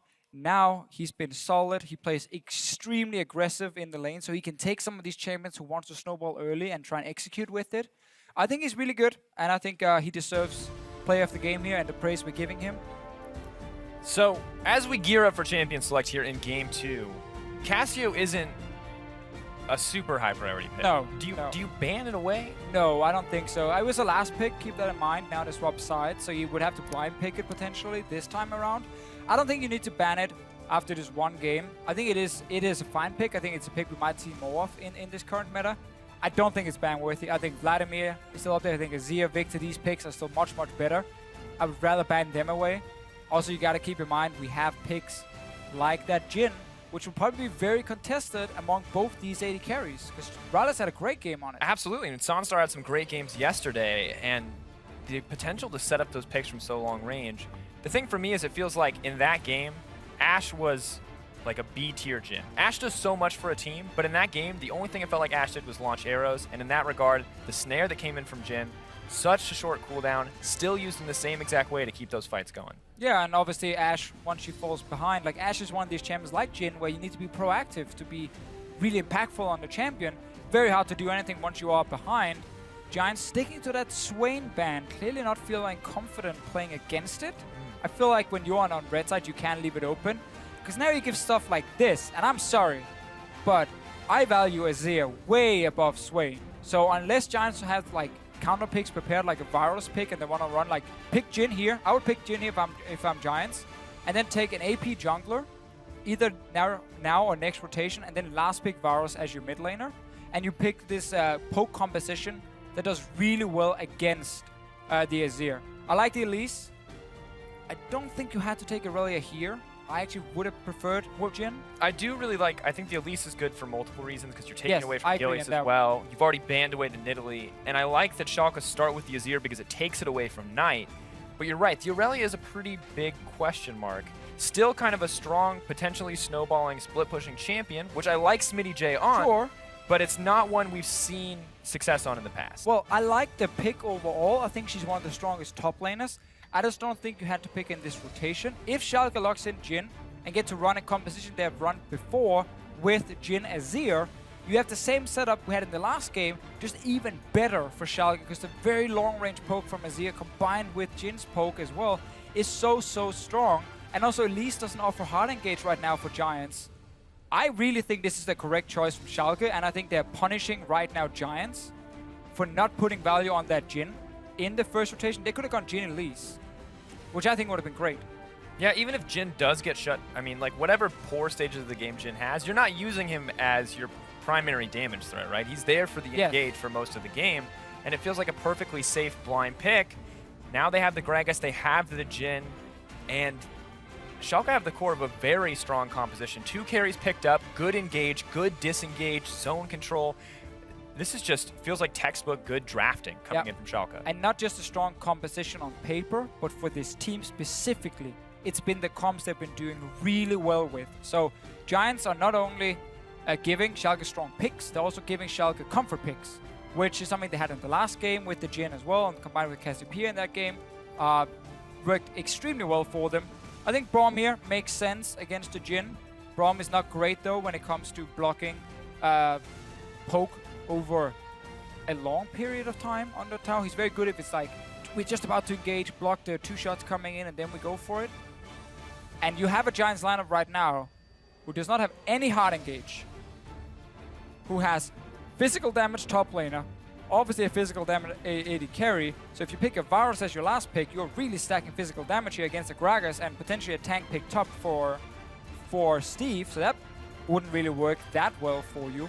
So I don't know how Giants is going to pack any sort of engage into this comp against a very long-range siege composition, who already has, by the way, some disengage from their jungler and can get even more now from their support pick. This is going to be really interesting to see how the rest of this draft shapes up for Giants. But Schalke, with such a strong core, have so much flexibility in their last 2 picks. Most of the support pool left open. Karma, the only one taken off the table. And top lane, it's more disengage if they lock in that Janna. Jax is an old skill matchup in Irelia that some top laners really like. Can be very difficult in the early game, however, once Irelia gets towards that Trinity Force. So it would give them, again, this 1-4 comps. We see so many teams play split pusher as the one who can sit there, win that lane, always have the pressure. And then the 4-man group together that wants to group around objectives and siege on turrets. And that's exactly what Schalke are drafting. I think the Thresh, again, you can discuss how valuable is he. Clearly is a very, very good pick for Spraddle personally. But I think the pick overall is actually not that strong in the current meta. And regardless of the strength in the meta, we did see success from it last game, and the use of the Lantern and kind of playing back from the Thresh to keep the Jhin safe, it did what it needed to do. And whether or not, you know, maybe a Bard would have been the better choice, it's debatable. Giants? All right, let's, and this is the thing, is I feel like Giants have been a team that have been steadily improving, and I don't always want to be critical of them. No, of course but not. the one thing that we agreed on as an entire team of casters, color and play-by-play alike, is that Knight is a god when it comes to engage and team fighting champions. If you put him on a supportive pick, it doesn't work out. We saw it from the Karma yesterday. Maybe he has more experience on the Zillion, but it's still not the style we've come to know from him. No, I mean, this is I agree definitely if we look at what he's been doing on Giants, but if we go back to Korean Challenger when he played, Zillion was his pick. Like, he was undefeated on it in Korean Challenger scene. He was fantastic on that champion, but I definitely agree on this Giants lineup. He's needed as a carry, but what I also really dislike about Zillion is I actually think he's not a good pick into Azir. Very, very long range damage coming from Schalke, very focused around poking and not all-inning. You don't all-in on one single target with this comp from Schalke that Zillion can then ulti and counter. It's not a LeBlanc. You don't just get to burn their cooldowns, come back to life, and win a fight. I really hope all sustained damage all the time. Yeah, I really hope, Sifa, that I'm just totally wrong here, and Giants will prove me wrong, and I get to learn something when it comes to Zillion into Azir. It's not Yorick, as you can see on your screen right now. Don't worry. Because I think Schalke has definitely won this draft. Oh, darn. No Yorick pick. All right. I thought it was a Yorick. Of course, we got a little time. We're loading the game here. Tweet at LO Esports. Hashtag GIA win if you think we can see another tie, if Giants can bring this back. But if you want to see the first 2-0 of Week 4, tweet out hashtag S04 win. We're ready for Game 2. Giants, we've got a lot of questions about that draft, but if they can execute, it's still anyone's game to win. Yeah. Again, basically, I am just personally not a big fan of the draft from Giants with the Zillion pick, with the lack of engage coming in against a siege composition. One of the reasons Jhin is such a good pick now is because everyone is building these armor penetration items early. If you cannot get to him and shut him down, he deals so much damage from very, very far away, and you make one mistake, he kills you, takes your tower. And that's exactly what happened last game. It's so scary in those team fights where he starts it off by snaring, immediately ults. You have to respect the ultimate. You have to dodge these shots. You have to put your tanks on the front line to really block this out. Once he's done with those 4 shots, he walks in. He's still got the 4 shots in his regular gun. Yep. He can clean up house, whether it's with the ultimate, whether it's with those autos, and just terrifying if you can't shut him down. And now, obviously, it's not like Giants' composition doesn't have any way of winning the game. I'm looking at the top lane matchup. If you can shut down Jax early, because you have Irelia and Elise combined very strong 2v2 compared to Jax and Gragas early game. If you can shut down that lane 1v1, Giants have a way of snowballing one side of the map and using that to try and win the game and have a super strong Smitty J. I don't think Knight, I don't think Sunstar are going to be the big heroes in this game. I don't think they really have a chance to be big heroes. But this is also why Schalke is lane swapping. It's not because they want to dodge a 2v2 matchup bot lane. No, it's because they look at what Giants can do to win the game and say, we don't want to give you a 1v1 lane where you can gank it with the Elise. We just lane swap on you. So the 1v1 is gone now. We spot you here with Spraddle. Also, Infernal Drake is the first dragon, and we see a lot of teams lane swap when they want the first dragon, because then they take tier 1 tower, swap to the other side of the map, take the tier 1 tower there in the swap as we normally see, and then you path in and take the dragon right after. Once you level 3 or 4, and you no longer fall that far behind in experience or gold, because you have to spend a lot of time taking that dragon. So, perfect start for Schalke with having this lane swap, and I feel like they removed one of the clear ways Giants could win this game. Definitely good to be aware of. Clearly identifying the opposition's win conditions. Adapting on the fly here from Schalke. Giants making moves of their own. They're already on the bottom side. Well used to this lane swap here. They're burning down that tower. Not really clear who has the tempo advantage quite yet in this Even. one. Very, very even. But again, if you're Giants, in order for you to take that bot lane tower, then rushing in to take a dragon, you need to be so far ahead in the lane swap, which is impossible on the first tower, basically, unless the other team is like sleeping or walking around the jungle still. So almost every single time you need to take the tower and the swap to the top side, or you can return to the bottom lane and try and duel the 2v2, but then you might sell out your own top laner because he has to then take a wave that's pushing away from him at level 1 and level 2, meaning he can fall really far behind. So that's why it's so risky to take that dragon after first tower, and teams like to swap, take tower, then go to the bottom lane, take another tower, and then take the dragon instead. Formulaic.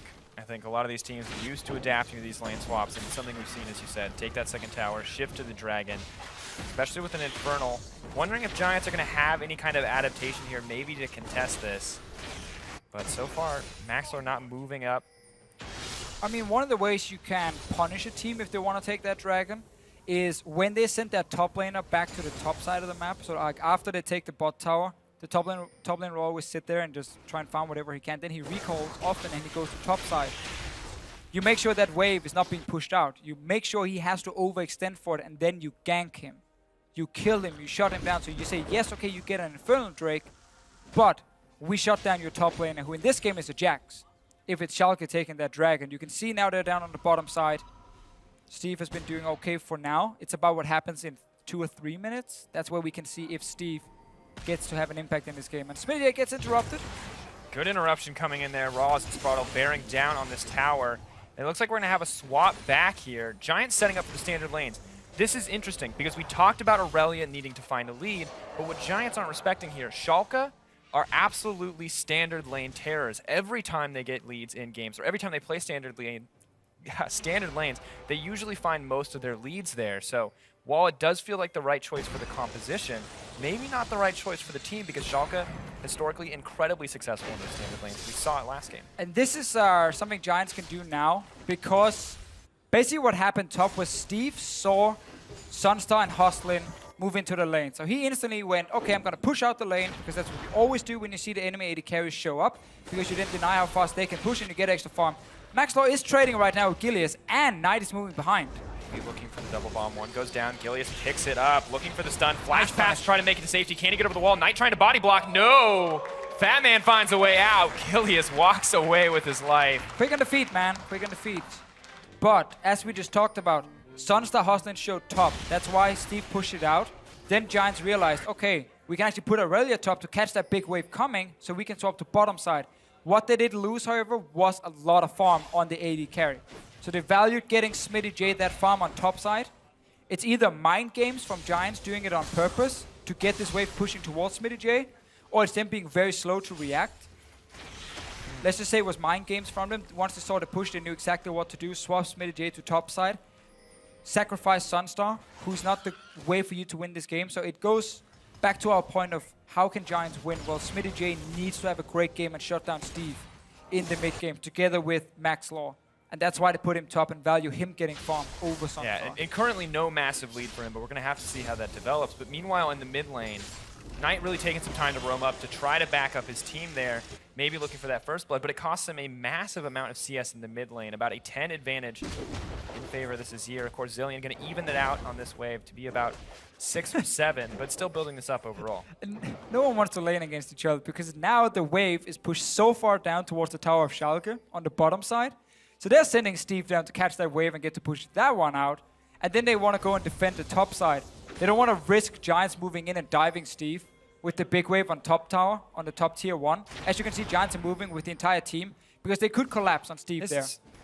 It's ring around the rosy. Everyone is just going like, oh, I think this is what you can do now to punish our top lane, so therefore we will swap him down, because Giants were setting up for a dive with the big wave, and now instead, Schalke are trying to defend.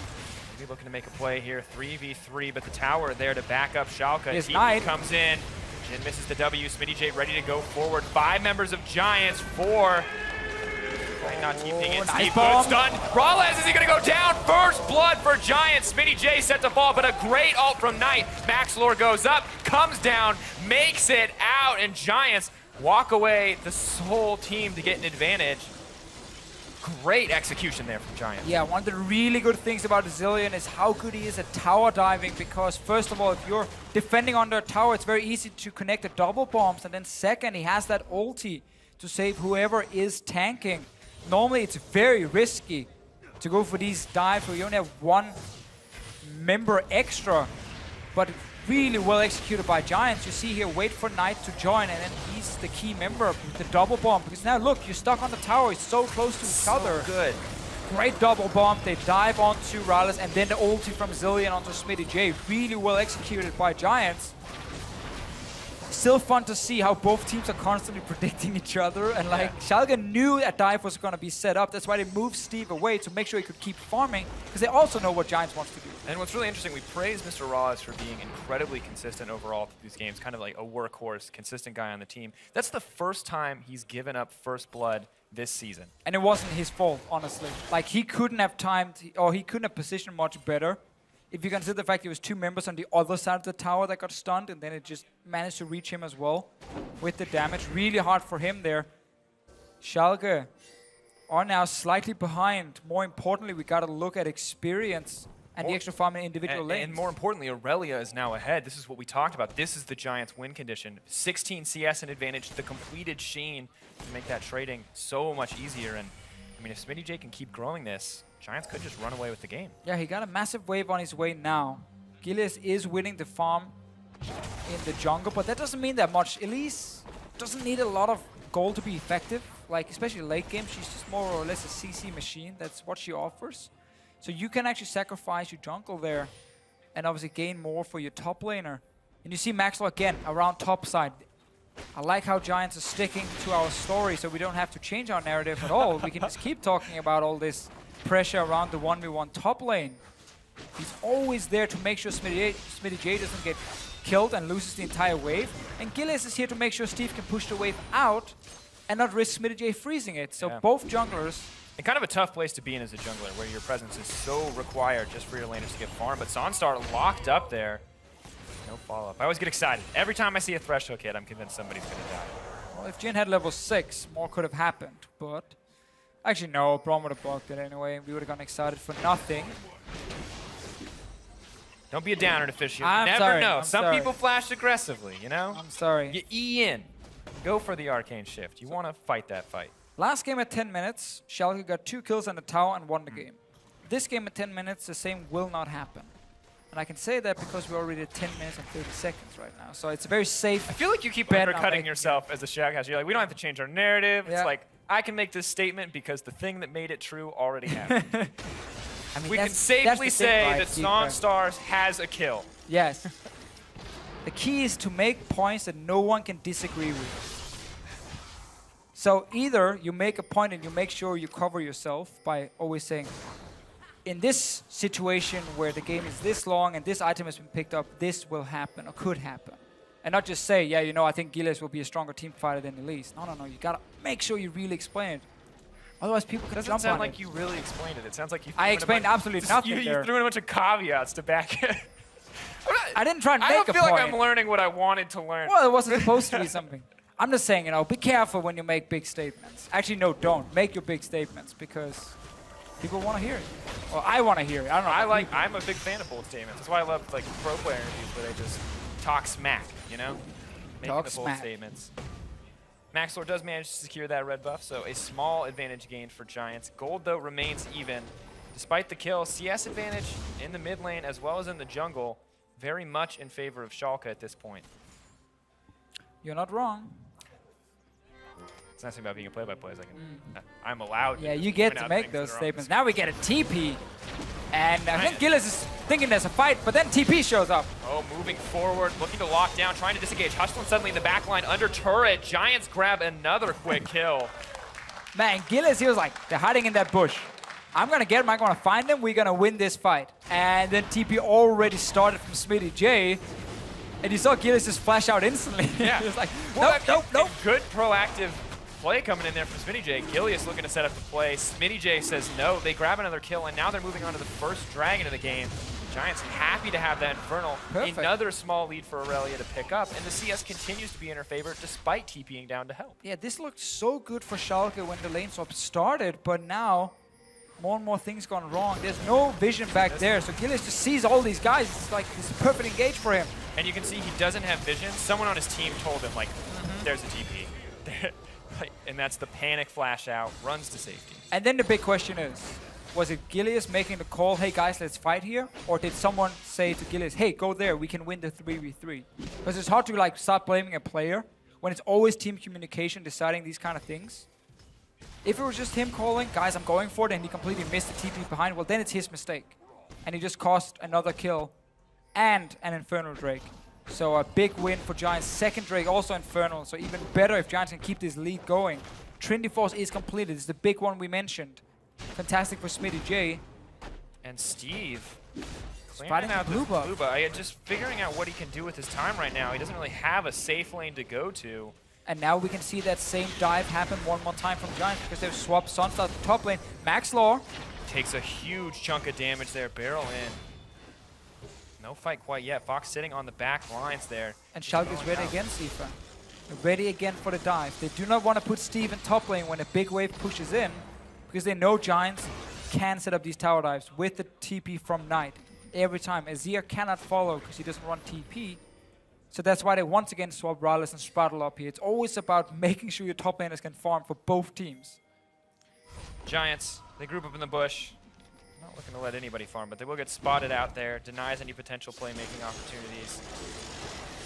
I would say despite the few engages that we have seen, a relatively calm across the map. Both teams just seem to be scrambling to get farm into their respective carries. Are we just waiting for that setup from Giants, looking for those more dives? Well, I mean, we're waiting for Schalke to have Ghostblade completed, push out their one lane, like top lane here with their Jinna and the Thresh, and then move them to mid lane. Join their Azir, start pushing in on this tower, apply some pressure, see if you can like shuffle in and knock back the Zillion, and then suddenly you can put pressure on a tower. It's kind of on Schalke then to be proactive, because Giants has a very reactive team composition in many ways, where only their Aurelia can kind of be the one putting pressure on the lane and actually forcing something, and then Knight with TPs. He's constantly looking to try and impact these lanes, but the best way for him to do that is by actually setting up another tower dive and then TP in himself, because he needs to always push out mid. If he ever leaves the mid lane and Schalke gets a chance to rotate into the mid lane, they instantly just take down tower. So Knight always needs to do what he's doing now, meet the wave in the middle, double bomb it, and make sure Schalke can't start sieging with a minion wave every single time, and then use your TP to react to what's happening on the side lanes. So that's why, again, bottom lane now, we're looking at Smitty J and Max Law. All game long have been running together. Junglers and top laners holding hands on both sides, trying to keep Steve safe, keep him farmed up for that Trinity Force to balance this out, but Smitty J absolutely in control. And if you play really aggressively as Giants, you can start diving on this Jax and then TP in with the Zillion, where Azir is stuck in mid lane, and you just go straight for the dive and take the tower. That's what you do when you play these champions like Aurelia and you're winning your lane. So you can see a lot of damage. Add in an Elise, add in an Azillion, and Steve is dead, and that tower is gone. Well, an Elise and Azillion are on the way. Giants seem ready to like set this dive. Vision is available for Schalke, but there's no doubt the Giants own that part of the jungle. But because they're running down instead of using the teleport from Knight, then Schalke can spot it and they have enough time to react. Two members are here. Spraddle with the Lantern as well to save Steve. And suddenly this dive, Sifa, I'm not sure if it's going to work. I don't think it's going to happen. Giants pull off. Rallis, of course, on the way down. They're not looking for the 4v4, especially with that tower in the mix. Schalke responding well, but Giants not too eager to pull the trigger. No, simply not able to commit. You could clearly see what the call was. Like, they really want to dive this Jax. in the bottom lane. But once you move down, as we talked about, Schalke can spot them, can get in position to defend. I think Giants maybe didn't have enough vision in the jungle to go for it, because like if you start diving and a Gragas and a Thresh shows up with their CC, then suddenly it can go really wrong on the tower. We're still very early on in the game. Instead, they're waiting for the Infernal Drake. Big one for Schalke, because they are the team who really wants to group together and start putting pressure on these towers with the 4-man group. Sunstar? Ah, he's far back, he's far back. I was going to say, just standing still there, figuring out exactly what he wants to buy or how exactly. Scratching his ass, I don't know what these people do. I like this today. This is like Deficio Unleashed. Scratching his ass. There is no chill. Of course, top lane is continuing a matchup. Maxlore here, though. I mean, Maxlore, please. Every single time Smitty J is near tower, Maxlore shows up. And it's the exact thing you're supposed to do. Smitty J's third summoner spell. Basically, yeah. Of course, Fox continuing to get aggressive in the mid lane. Knight relegated to clearing waves, and that tower is slowly falling. And again, you just know that Schalke wants to put this Jhin into the mid lane with the Azir and just take this tower down, because it's so low. And once you start taking down all the outer turrets, split pushing for Aurelia becomes much more difficult, because there's so many ways to move behind her and camp her. Maxlore again on top side, though. Gillis is not here, so that's a tower. Again, like this play from Giants, because they're constantly moving multiple members to Smitty J. He's the big hero. He's the man you want to support. And it's paying off. That win condition we talked about so much is currently working for Giants. Absolutely, and of course Schalke are going to take this Infernal Drake, but Giants already have one, so it's purely an advantage over to Giants in the end. 2k gold lead now backing them up. If mid tower falls though, maybe this is in favor of Schalke. I think the only mistake from Giants is the fact that Knight wants to move away from lane instead of using the TP. Like, there's a reason you pick teleport, and when you have it, very often, actually I would say every game you use it, the first teleport you use back to your own lane, just to have a strong laning phase. But from there on, you just save your TPs and you use them to be able to move to the side lane so quickly without ever losing pressure in your own lane. The fact that Knight is moving away has allowed Azir to push multiple times, and that was a free tower now for Schalke. Free tower, but of course a free Rift Herald back over to Giants. That's going to be Rift Herald buff till about the 38-minute mark, 39-minute mark. And things are just getting harder and harder for Steve, and it feels like all the wins that Schalke are able to find, they just continue to have to sacrifice Steve in the end, and this man just gets put further and further behind. You're going to see that he finally finishes up the Triforce, but Aurelia is already on to the next thing. We have to remember, Schalke already knew the top lane matchup when they picked the Jax. And they saw the jungle pick as well in Elise, so they knew they would have a weaker 2v2, and yet they still opted in for that Jax pick. And when I say 2v2, I obviously mean the top lane and jungle against each other. So they knew exactly what was happening. Don't think they expected Giants to execute that dive on top side earlier. That gave them a bit of an advantage, but it's still very, very close, guys. It's by no means over. It's all about the first group from Schalke. First grouping they can pull off. If Smitty J gets to play his side lane game, he can keep taking down outer turrets. There's one on the bottom lane now. Knight, of course, sent there thus far. Smitty getting aggressive onto Steve. Is he going to look for more? Ultimate comes out, but just going to clear the wave there in the end. You can see Jax cannot stand toe-to-toe with that Aurelia at all. TP coming in. Raw's potentially caught up. Knock up on one. Are they going to look for the fight? Two members left from behind. Giants now descending upon them, but the Giants are split up. Are they going to be caught out in the end? Hook lands onto Sunstar. Forced shot. Not going to find anything else. It's chaos in the mid lane. They're retreating through the Azir tower. This does not look good for Giants. A lot of damage on Sunstar. Flash heal to safety. Shots coming out left and right. Giants now on the back foot. Ezreal buying them a bit of time, waiting for the wave before they can crash down. Yeah, Schalke were finally setting up for that siege in the mid lane with the 4 members we mentioned so many times. Giants tried to interrupt it, and then suddenly realized the 2 members was on one side, there was an Azir turret as well, and they couldn't really get a proper engage. Their comp is built around pushing with Aurelia. Stun goes down. Steve barely makes it out, dodges the auto attacks. Maxlore is in trouble. Good hook. Great ult from the Azir. Schalke back in this game. Managed to take the tower. They're still behind in gold, but they are making moves. What explosive aggression coming in from Schalke. Again, finally they get to group, and managed to pull Steve away from that 1v1 matchup he's been losing over and over. Another hook from Splyce. Gilius in trouble. There's no way he does not have the freedom to dodge out those auto attacks. Gilius popped in an instant. SmittyJ now looking for the flanks here. Interesting that he got caught there on the Gragas. He had Body Slam available, and yet he got caught by double bombs and goes down. Silly mistake, honestly, from Gilius, costing now a full tower. And, I mean, Giants got something back, but at the end of the day, or rather, Schalke got something back in that exchange, but Giants are just extending the goal lead up to 3K now after that back and forth. Absolutely owning the game, but we can watch this one more time. Maxlor trying to make stuff happen. Yeah, Schalke tried to all in for tower, also using the melee champions on it, and that's why they took so much damage and had to jump up. Great hook from Spradle, making the thresh work here. And then, I just want to see, Gilius does a body slam. I checked him on screen, it is ready for him. He steps forward here for no reason and just gets double bombed.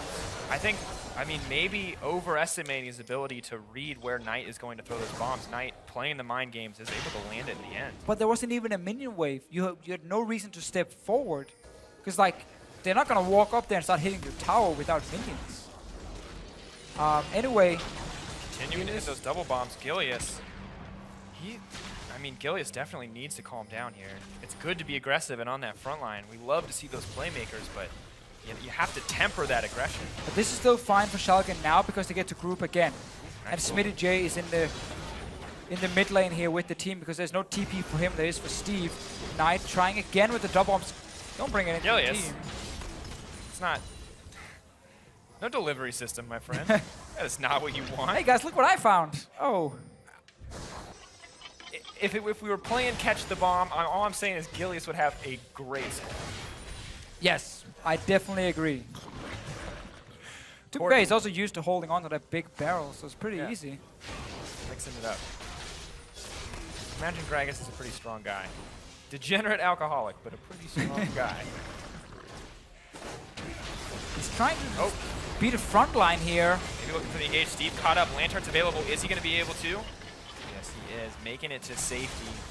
Giants ready, though, to go in at any moment. Cloud Drake on the way. Steve running down. Maybe hoping to get some vision. Or just the bottom wave. Can't imagine we'll see too much of a fight around this objective, but this is going to give Giants the opportunity to run down the middle lane. Yeah, you're not that scary. Stupid Cloud Drake. Anyway, in the mid lane, CFA, we have another setup where Giants are waiting for that TP on SmittyJ and Knight. Then they can start moving back to the side lanes, which they can now. I like the build from SmittyJ as well. I think going double damage item on Aurelia is super good. And then you can go GA as a third item or Sterix as your third item. And then you have tankiness. Or double cloth armor. Well, I guess you can go that one as well. Heart? Yeah, I mean, you want to reduce attack speed on Jax and Azir, technically. It makes a lot of sense for the fights. Good armor item. Offers a little bit more cooldown reduction as well to back up that Trinity Force. Get him to that nice 40% mark. Schalke, though, clearing out their waves, backing off. A lot of vision still in this Schalke jungle for Giants, and SmittyJ just continuing to pressure out these side lanes. We talked about this as a win condition. Clearly, Aurelia has the lead, but, I mean, what is the next step for Giants? How do they really capitalize on this? Well, that's kind of the hard thing, right? You can use Aurelia to play around the lane where there's still a tier 2 tower to gain extra advantage, or you use it to just pressure a lane and then set up for Baron instead. So when she's winning that 1v1 on the bottom side, she puts full pressure on it, and then she starts just moving all the way up to Baron, and you're setting up the vision for it. But then you have to win the mid lane push as well. And that's where Zillion and Azir gets to fight each other all the time. Who can push first? Because whoever has mid lane control gets the entrance to the river. That means you get to set up Baron Vision, you get to set up Dragon Vision first, and that is so key for both teams. If Schalke gets in a situation where they push back on 2 lanes and can't see the Baron, they have to run in and like face check suddenly with a poke composition or siege comp, and then Aurelia TPs in behind them or double bomb over the wall, and then suddenly Schalke is dead. Talked about getting mid lane control. Knight now had the freedom to roam down. Steve sent back, and there's a massive wave at that tower. Giants looking to break another one here. The second to last tower remaining. 1 left in the mid lane for this team. Yeah, one of the 2 plays we mentioned, just go for that outer turret, was the first one that SmittyJ just went for here. Knight moved down one more time. Knowing he has TP, he can always just rejoin his team. Does allow Schalke to push out mid and set up for that Baron as we talked about as well. Oh. That's a big wall. Thought he was a little bit closer and then he could have almost made it over. Almost. Not a gymnast, to be fair. No, definitely not. Just a very aggressive man. It's really... Very aggressive. That's the champion description. Drunk Santa Claus.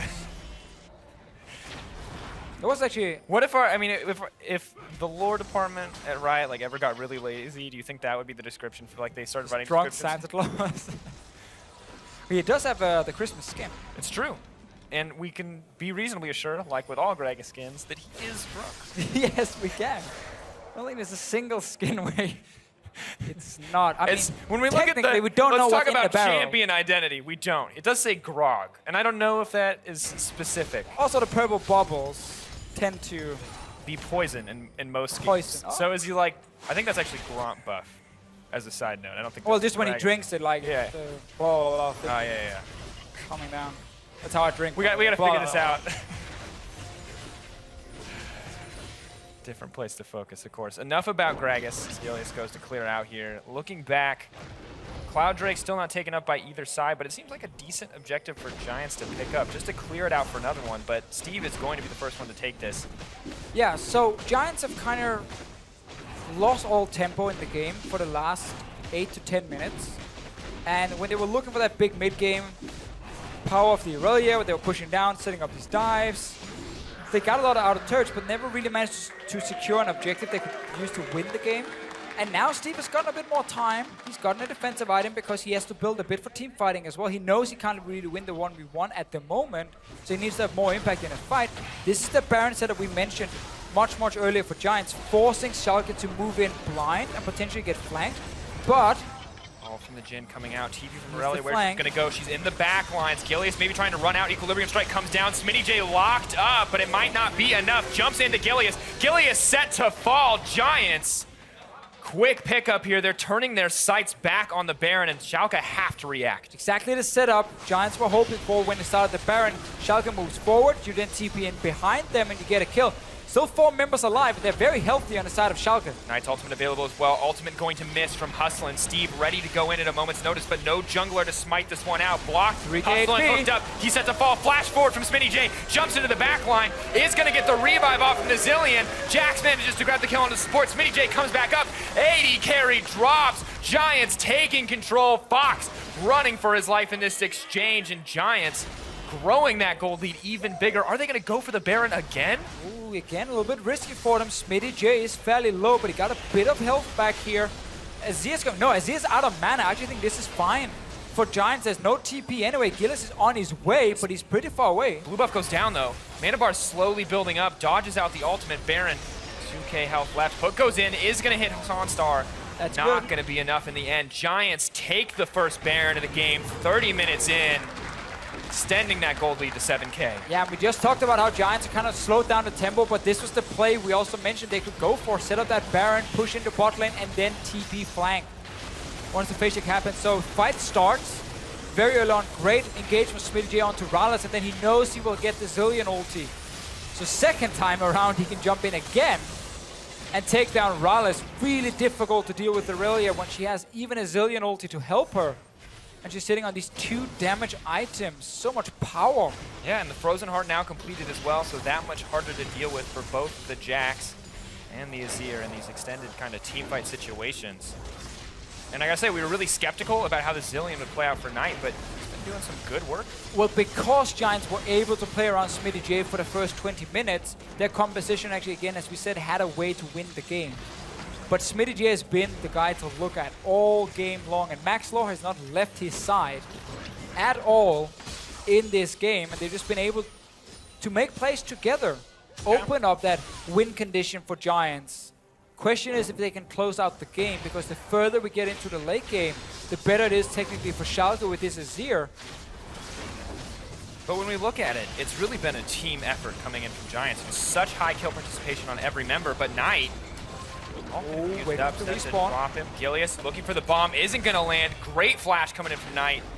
Hustling tanking that 4th shot. Giants going to have to back away here. Ooh, SmittyJ. And while we didn't have many kills in this game, I actually still felt like it was very exciting because there were so many map movements that meant a lot like avoiding dives, setting up dives. How often could SmittyJ play aggressive in his lane? When could Schalke group in the mid lane as well? And I mean, it feels like they're both just like biting at each other's heels, ready to go in a second at a moment's notice, right? Not really threatening too much, but if you misstep even once, you could be in trouble.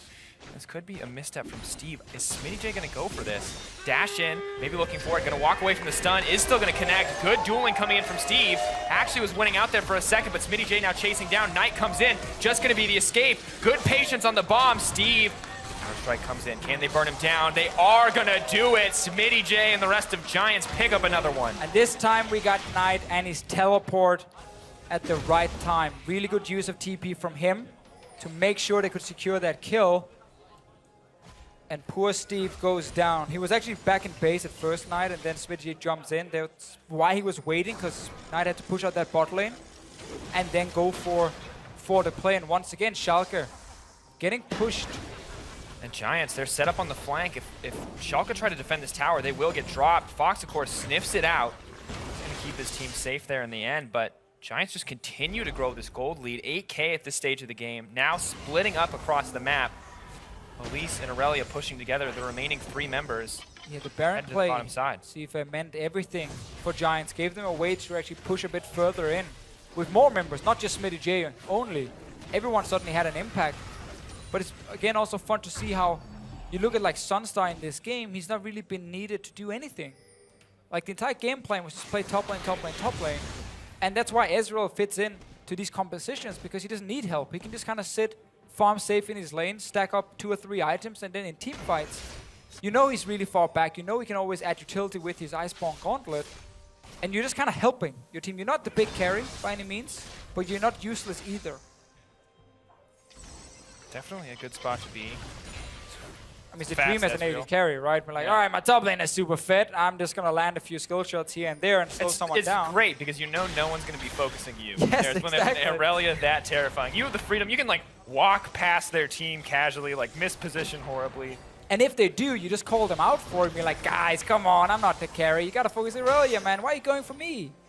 Yeah, that's some good solo QBM. I get that one a lot. The nice focus. Yeah, nice like focus, when man. you blow up the AD carry immediately in the Fed top lane. Worth it. Team. Gillis doesn't like these walls. The second one he smacks into with the belly. It's a rough day for Gilius on this dragon. I mean, calling out that kind of stuff is also just mean by us. Yeah, I mean, mistakes happen. But yeah. of course, yeah, with that particular animation, just a little awkward. I love it. Cloud Drake, going to drop for Giants. I mean, you just got to make sure everybody gets one. Those are the rules. To make it even. Yeah. One Cloud, one Infernal, one Cloud, one Infernal. Of course, Baron buff no longer a factor in these exchanges. Max Lord, the new bomb delivery system. Gilius was demoted. He tried though. He almost ran into his team. I think he did. He deserved a second chance. He does. Yeah, and I mean he has had some good casks here, but it just hasn't been.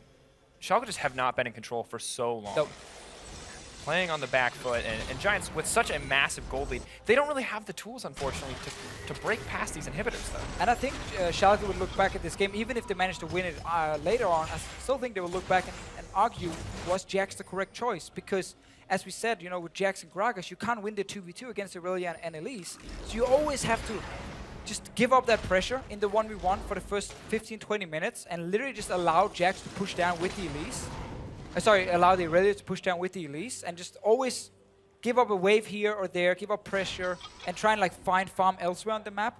And that has allowed Giants to play very aggressive around SmittyJ because they were so much stronger in 2v2 and because they even had TP mid from Zillion just to add in another bonus from them where Zia can't really move to the side lane.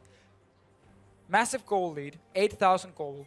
We're getting to the point though where it starts meaning less and less. Not yet, by any means. Let's get 5 full completed items and boots on everyone, but we are at the point where Giants need to get another Baron and then close out the game. Absolutely, because this gold lead will not be relevant for forever. And of course, still relevant at this stage is SmittyJ does have one whole completed item up over Steve. You saw on your screen just a little bit earlier about a 2K, 3K, actually 3K rather, gold difference between these two top laners. Good spot to be, almost flame horizoning the opposition. A great game from SmittyJ. Now, we just need to see Giants close this one out. But Schalke, they're not giving up quite so easily. And Steve is just giving up being a split pusher, even though he's Jax. He's literally saying, I'm just building tank. I'm just going to join these team fights and be a tank. Obviously, he won't have the same value the normal tanks would have in that case. If he gets like a blade as a 4th item or rage blade as a 4th item, yes, he can start being a pain in a side lane again, just to make it a little bit new rage blade. I like that. Get that little spice in there. Just if he's feeling a little bit spicy. But Steve is a simple man, and he's just building tank for now. Has to. Giants maybe looking to pick up their second Baron. Definitely looking to pick up their second Baron. Gilly's alive and well this time around. Steve does has his TP as well as Smitty J. Wave on the tower. Hustlin taking a lot of pokes. Sunstar singled out. Both TPs from top laner. Smitty J's in first. Emperor's Divide. Smitty J, the only member left in the team. He's trying to make it past the wall, but he just can't. Ult from Zilean wasted. Schalke just about even in that fight overall. Schalke now got the mid tower at the same time, are trying to make sure Giants can't start the Baron again, but both teams have wave pushing towards the bases. One on top side here and bottom lane from Giants, and now Schalke moving to Baron because they think Giants maybe commit for the push. Back and forth. This is risky by Schalke now. Dances from both teams. One member locked down. Hustlin jumps in. Gilius looking to stop the fight from starting though. Schalke, they're getting ripped apart. My God. Giants simply too far ahead. The double kill coming in for the top laner. Smitty J happy with that one as Giants look to pick up their second Baron. Schalke saw Giants run towards that top lane wave that was already at the turret. Went straight for Baron either as a trade or to force Giants back and not go for the base, but then suddenly Schalke were just exposed against the composition. They could just flank them really, really easily. Knight had ulti again for that fight and used it on Smitty J. And another win for Giants and another Baron. Look at this. They're trying to force them back to the Baron, but your Azir is down to 40% HP. Zilean ulti is back up in just a few more seconds. Perfect timing, honestly, if we look at the ulti here. Now it's ready. And then Smitty J goes down at the same time. So, oh my God. Literally the perfect timing for Giants on that Zilean ulti. Knight, this is his signature pick. It is. He's undefeated in Korean Challenger Series. Just saying. And no one can clearly change that because now he's playing in Europe.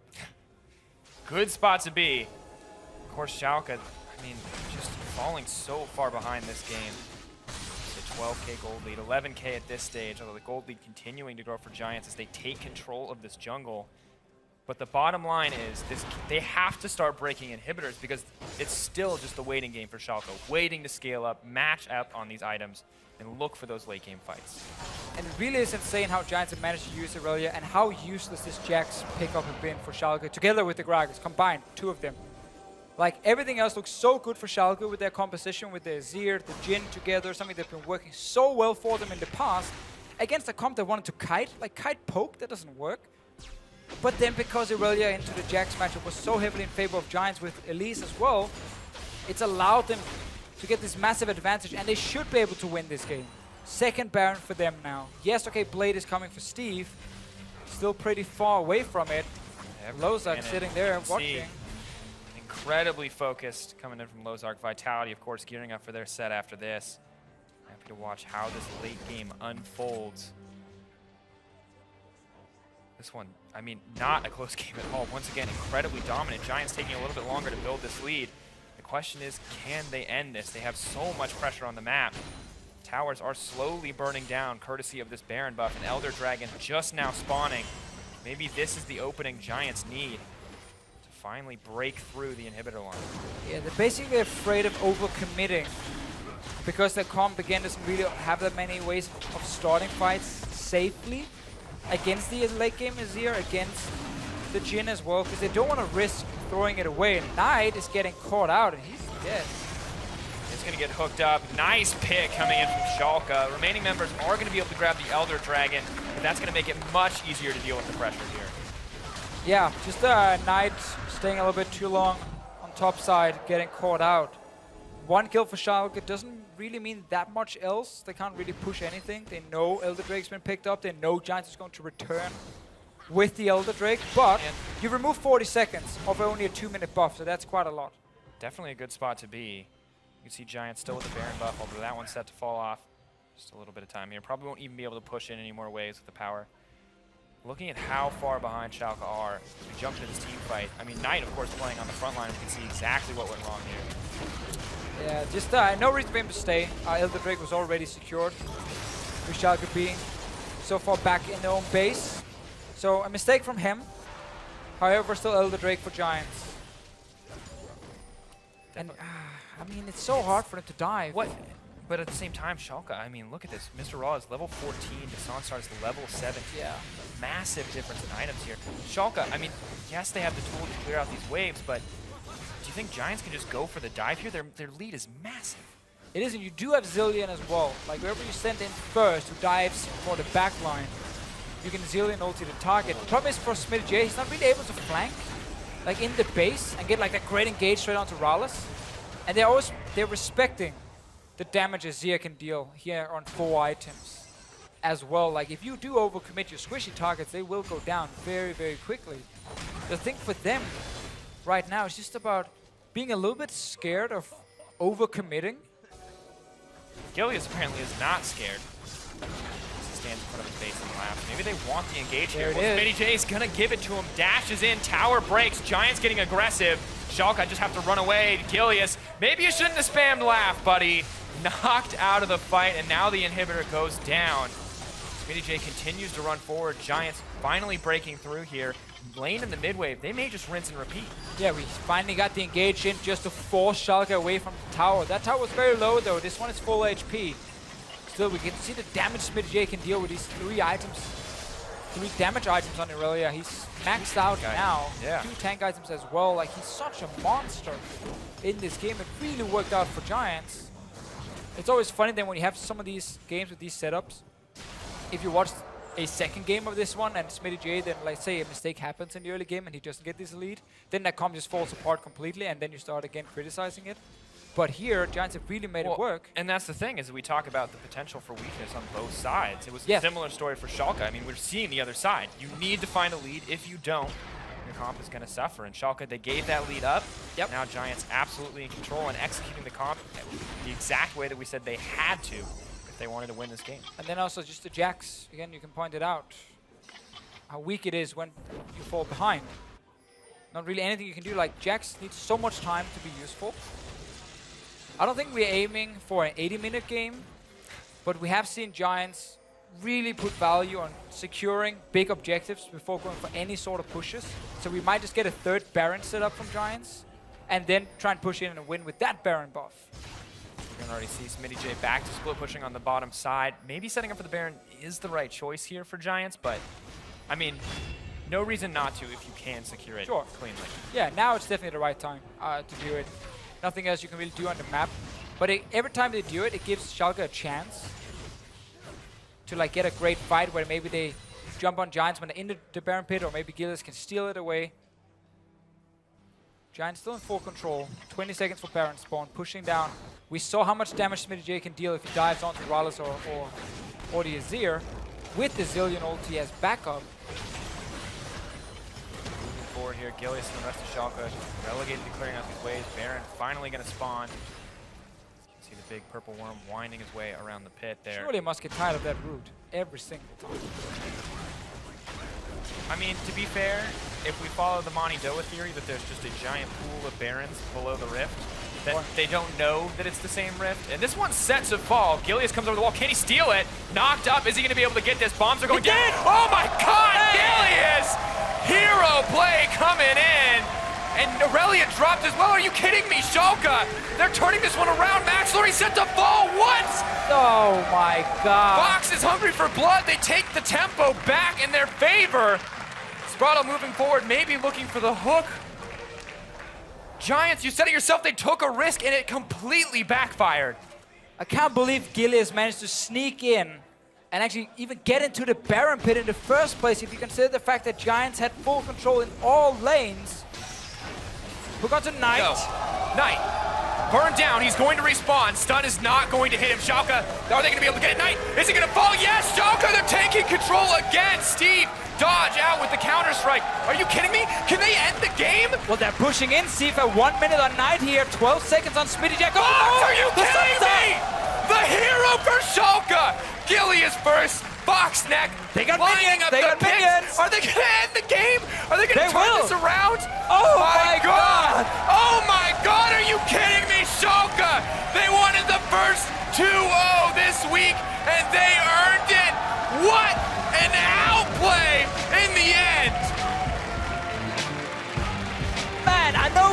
talking about how Giants could still lose this game, but I didn't believe it. They were so far ahead, but they were just so afraid. And I have no idea how this Gilius Gragas managed to sneak his way into the Baron pit and then steal it as well. Giants, you had full control for like 20 minutes. What? No way. Oh my God, League of Legends. I have never seen that in my casting career. That was insane. To be fair, your career's lasted for 4 weeks in the EULCS, but whatever, still. dude. It's sweet. It was amazing. My God, Schalke. I mean, look, there's a lot of things that we can be critical about. Giants probably not happy with the way that turned out. They did play the early game insanely well. At the end of the day, Schalke, well earned. I mean, I don't know, man. Sometimes it feels nice being right when you're like, yeah, this could still happen, but like you don't actually want it to happen because you just want to see a team who's been playing well, who's been setting up, this victory, not mess it up. Can we get it one more time? Can we just? All right. What happens? How did they even allow this man to sneak in and sit in there? So they stopped DPS at first. The bomb. Double the bomb. They can't stop the bomb. Knight. And then he smites it, and then Splyce dies because Knight is too far away from him. He's focusing on the Baron, and Splyce is trying to like dive onto Schalke. Everything just went wrong. Like legit everything. Damn. Oh wow. Yeah. That was an awesome turnaround. My God, Schalke. I mean, Gilly is clearly the hero of that moment there. And that's what's insane is that despite a 13K gold lead, one moment of miscommunication one crucial moment where communication falters destroys Giants. But this is why when you have a 10K plus gold lead, you don't let the game go to 45 minutes. You had Elder Drake. You had a super fed Irelia. You use that to just go for some of those plays on towers to force Schalke away from towers, take them, take inhibs. Don't risk the game getting to this point. And then when you take that Baron, never let the enemy jungler just walk past the river, sneak behind the Baron, jump over the Baron, and then smite steal it as well. I mean, That's like dropping an F-bomb as a caster. Like, you messed up big time. And that's why you lost. I mean, to be fair, you would know. I would know. I've done it. And I mean, I'm out of things to say. That was insane. Give it to the analyst. No, absolutely. No, We're gonna whatever, actually interview. Let's send it over to Pols, who's standing by with Gilius, the man of the hour for Schalke. Man of the hour indeed, Gilius. So the first thing I need to ask you is, what happened at the end of that game? Explain it to me. So, yeah, like we were rushing for to defend the Nash, and I managed to steal it. And then we killed 2 people. We went for the inhib. And while going for the inhib, we killed Zillion. So we were able to end. And we just tried to stall the game long enough till Azir can just 1v5 them. Like Azir in the late game basically has no counterplay. Can one-shot anyone. So yeah. How does a call like that happen? Is this like you stole the Baron and you just yell at your team, let's just finish the game? Like how does that happen? Yeah, like I don't know. It was the last thing we could do, like steal the Nash. Otherwise, it's over. They will just push 3 lanes then. Yeah, it's just clutch decisions. I think we did it well. Yeah. Yeah, performed very well. I want to take a step back and kind of look at the rest of the team now. You also picked Jax into the top lane as well. Not seeing a lot of that champion, but bringing it back. What was the decision to bring a different champion into the top lane? So the thing with Jax is he's a extremely good side laner if you go 4-1. But you need to get him rolling, kinda. And what happened was Irelia got super fat because we messed up our macro game. So Steve was not able to side lane against him. They also got the Herald buff. But like Jax is really hit or miss, Like if he gets some kills, he really can carry the game. But yeah, we didn't manage to get Steve ahead. So yeah. Also talking about kind of your interaction with the rest of the team, of course, Fox coming into your lineup since the start of the season. How has it been like playing with him, kind of keeping up the theme with midweek? Playing with Fox, I feel like a babysitter playing with him. He's really aggressive, so I need to help him a lot. But I also get the reward for playing around him because he always gets ahead. The enemy mid tower falls early, and he's an insane team fighter. He basically carries most of our fights. So yeah, I think he's really, really good. He's really, really good when he gets that help from you. So where do you see Fox compared to the rest of the mid laners in the EU? Where would you rank him? I think he's the best mid laner in Europe right now, for sure. Wow, what a power statement. Thank you very much for the interview, Gilius, and congratulations on the win and that crazy play at the end to finish it off. We're going to send it back over to the casters to take a look at the game.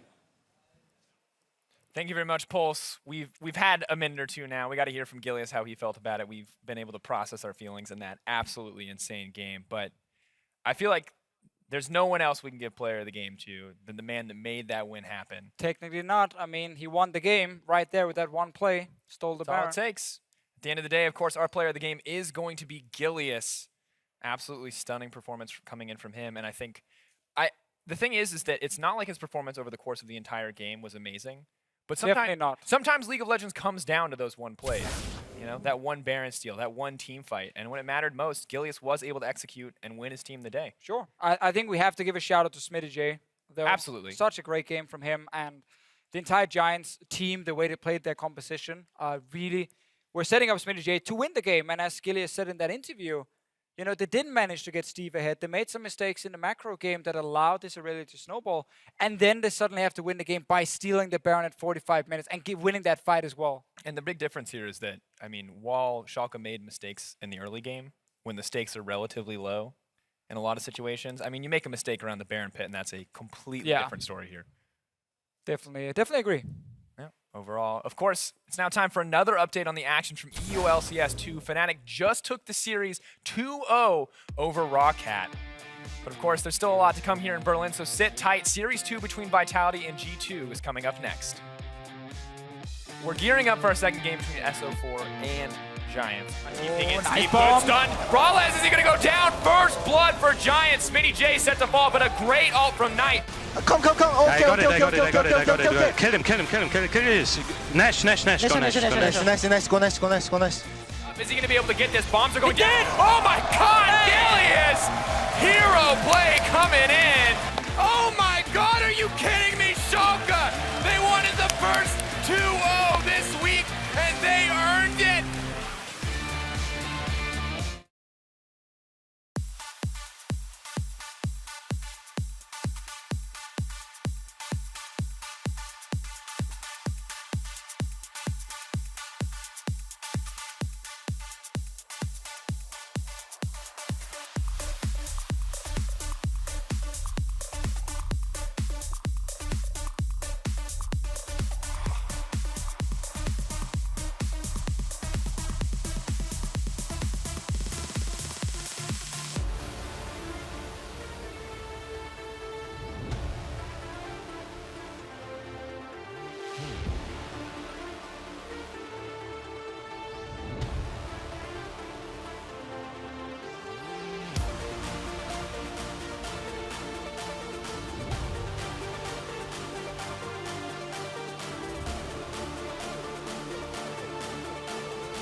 Welcome back to the EULCS. I'm, of course, Daniel Dracos, joined now by Mitch Kreppel-Vorspools as we pull some hot swaps here on the caster decks. We're about to load up into Series 2 here in the arena with Vitality taking on G2. I think it's going to be an interesting start overall, but let's just jump right into Define interesting, because whenever somebody says that, I want to call them out. I was like, today is going to be interesting. Interesting doesn't mean anything. What I will say is I don't know what to expect anymore from the EULCS. Teams are very evenly matched up so often, and sometimes it feels like someone has a lead and someone comes in and steals a Baron. It's been a crazy day already, so that's all your hopes, dreams, and expectations do get shattered. I'm expecting a 2-0 here for G2, so technically an 0-2 since Vitality's blue side first, I think. Because Vitality just looks so, but uninspiring. Uninspiring. Maybe we can see a different performance from them, but let's take a look at their lineup. Of course, on Team Vitality, we have in the top lane, Cabochard, jungle Mighty Bear, mid lane Nuke Duck, AD carry Police, support Kasing, and of course, Coach Sean's. Vitality going 1-1 versus Giants on our first day, and while they took game 1 super convincingly, it feels like they shifted up so much in the second game. Yeah, just two different shades of the team, but to be fair, that was to be said about every single team. Well, we played every tie. Tied it every day. We last night after LCS, we always have the little story meets like, what is our main narrative, and we go over every matchup, and we're like, yeah, this team, on the one hand, they did really good, and on the other hand, they lost. And then we did that same thing for the next matchup. For every single team, and that's the thing about it is that I don't think we've ever had a season this close, and of course, as our first season of best of twos, there's a lot up in the air. Cabochard looking a little tilted right there. Like literally his cap. Yeah, literally, I got it. Hopefully he doesn't actually tilt in game though, because they need to play around him. Vitality did go back to a somewhat familiar style. Despite it not working, they were putting Cabochard on carry champions, trying to enable him through Mighty Bear. That was the Vitality of spring, back to the roots, shook camping for Cabo, or at least putting pressure and vision for him so he could enable that heavy pressure style. He would always put the enemy top laner kind of in the lowest CS point of their split. That was one of the things he did very well, and this season he hasn't been able to do that so far. Yeah, it hasn't been really inspiring, and of course that game 2. Game 1 we called it really good. Game 2, Deficio described as one of the worst games he's ever seen from this team. The quote I heard was one of the worst games shot calling wise of this team. And that's obviously different. But in Deficio's books, that's obviously the same thing.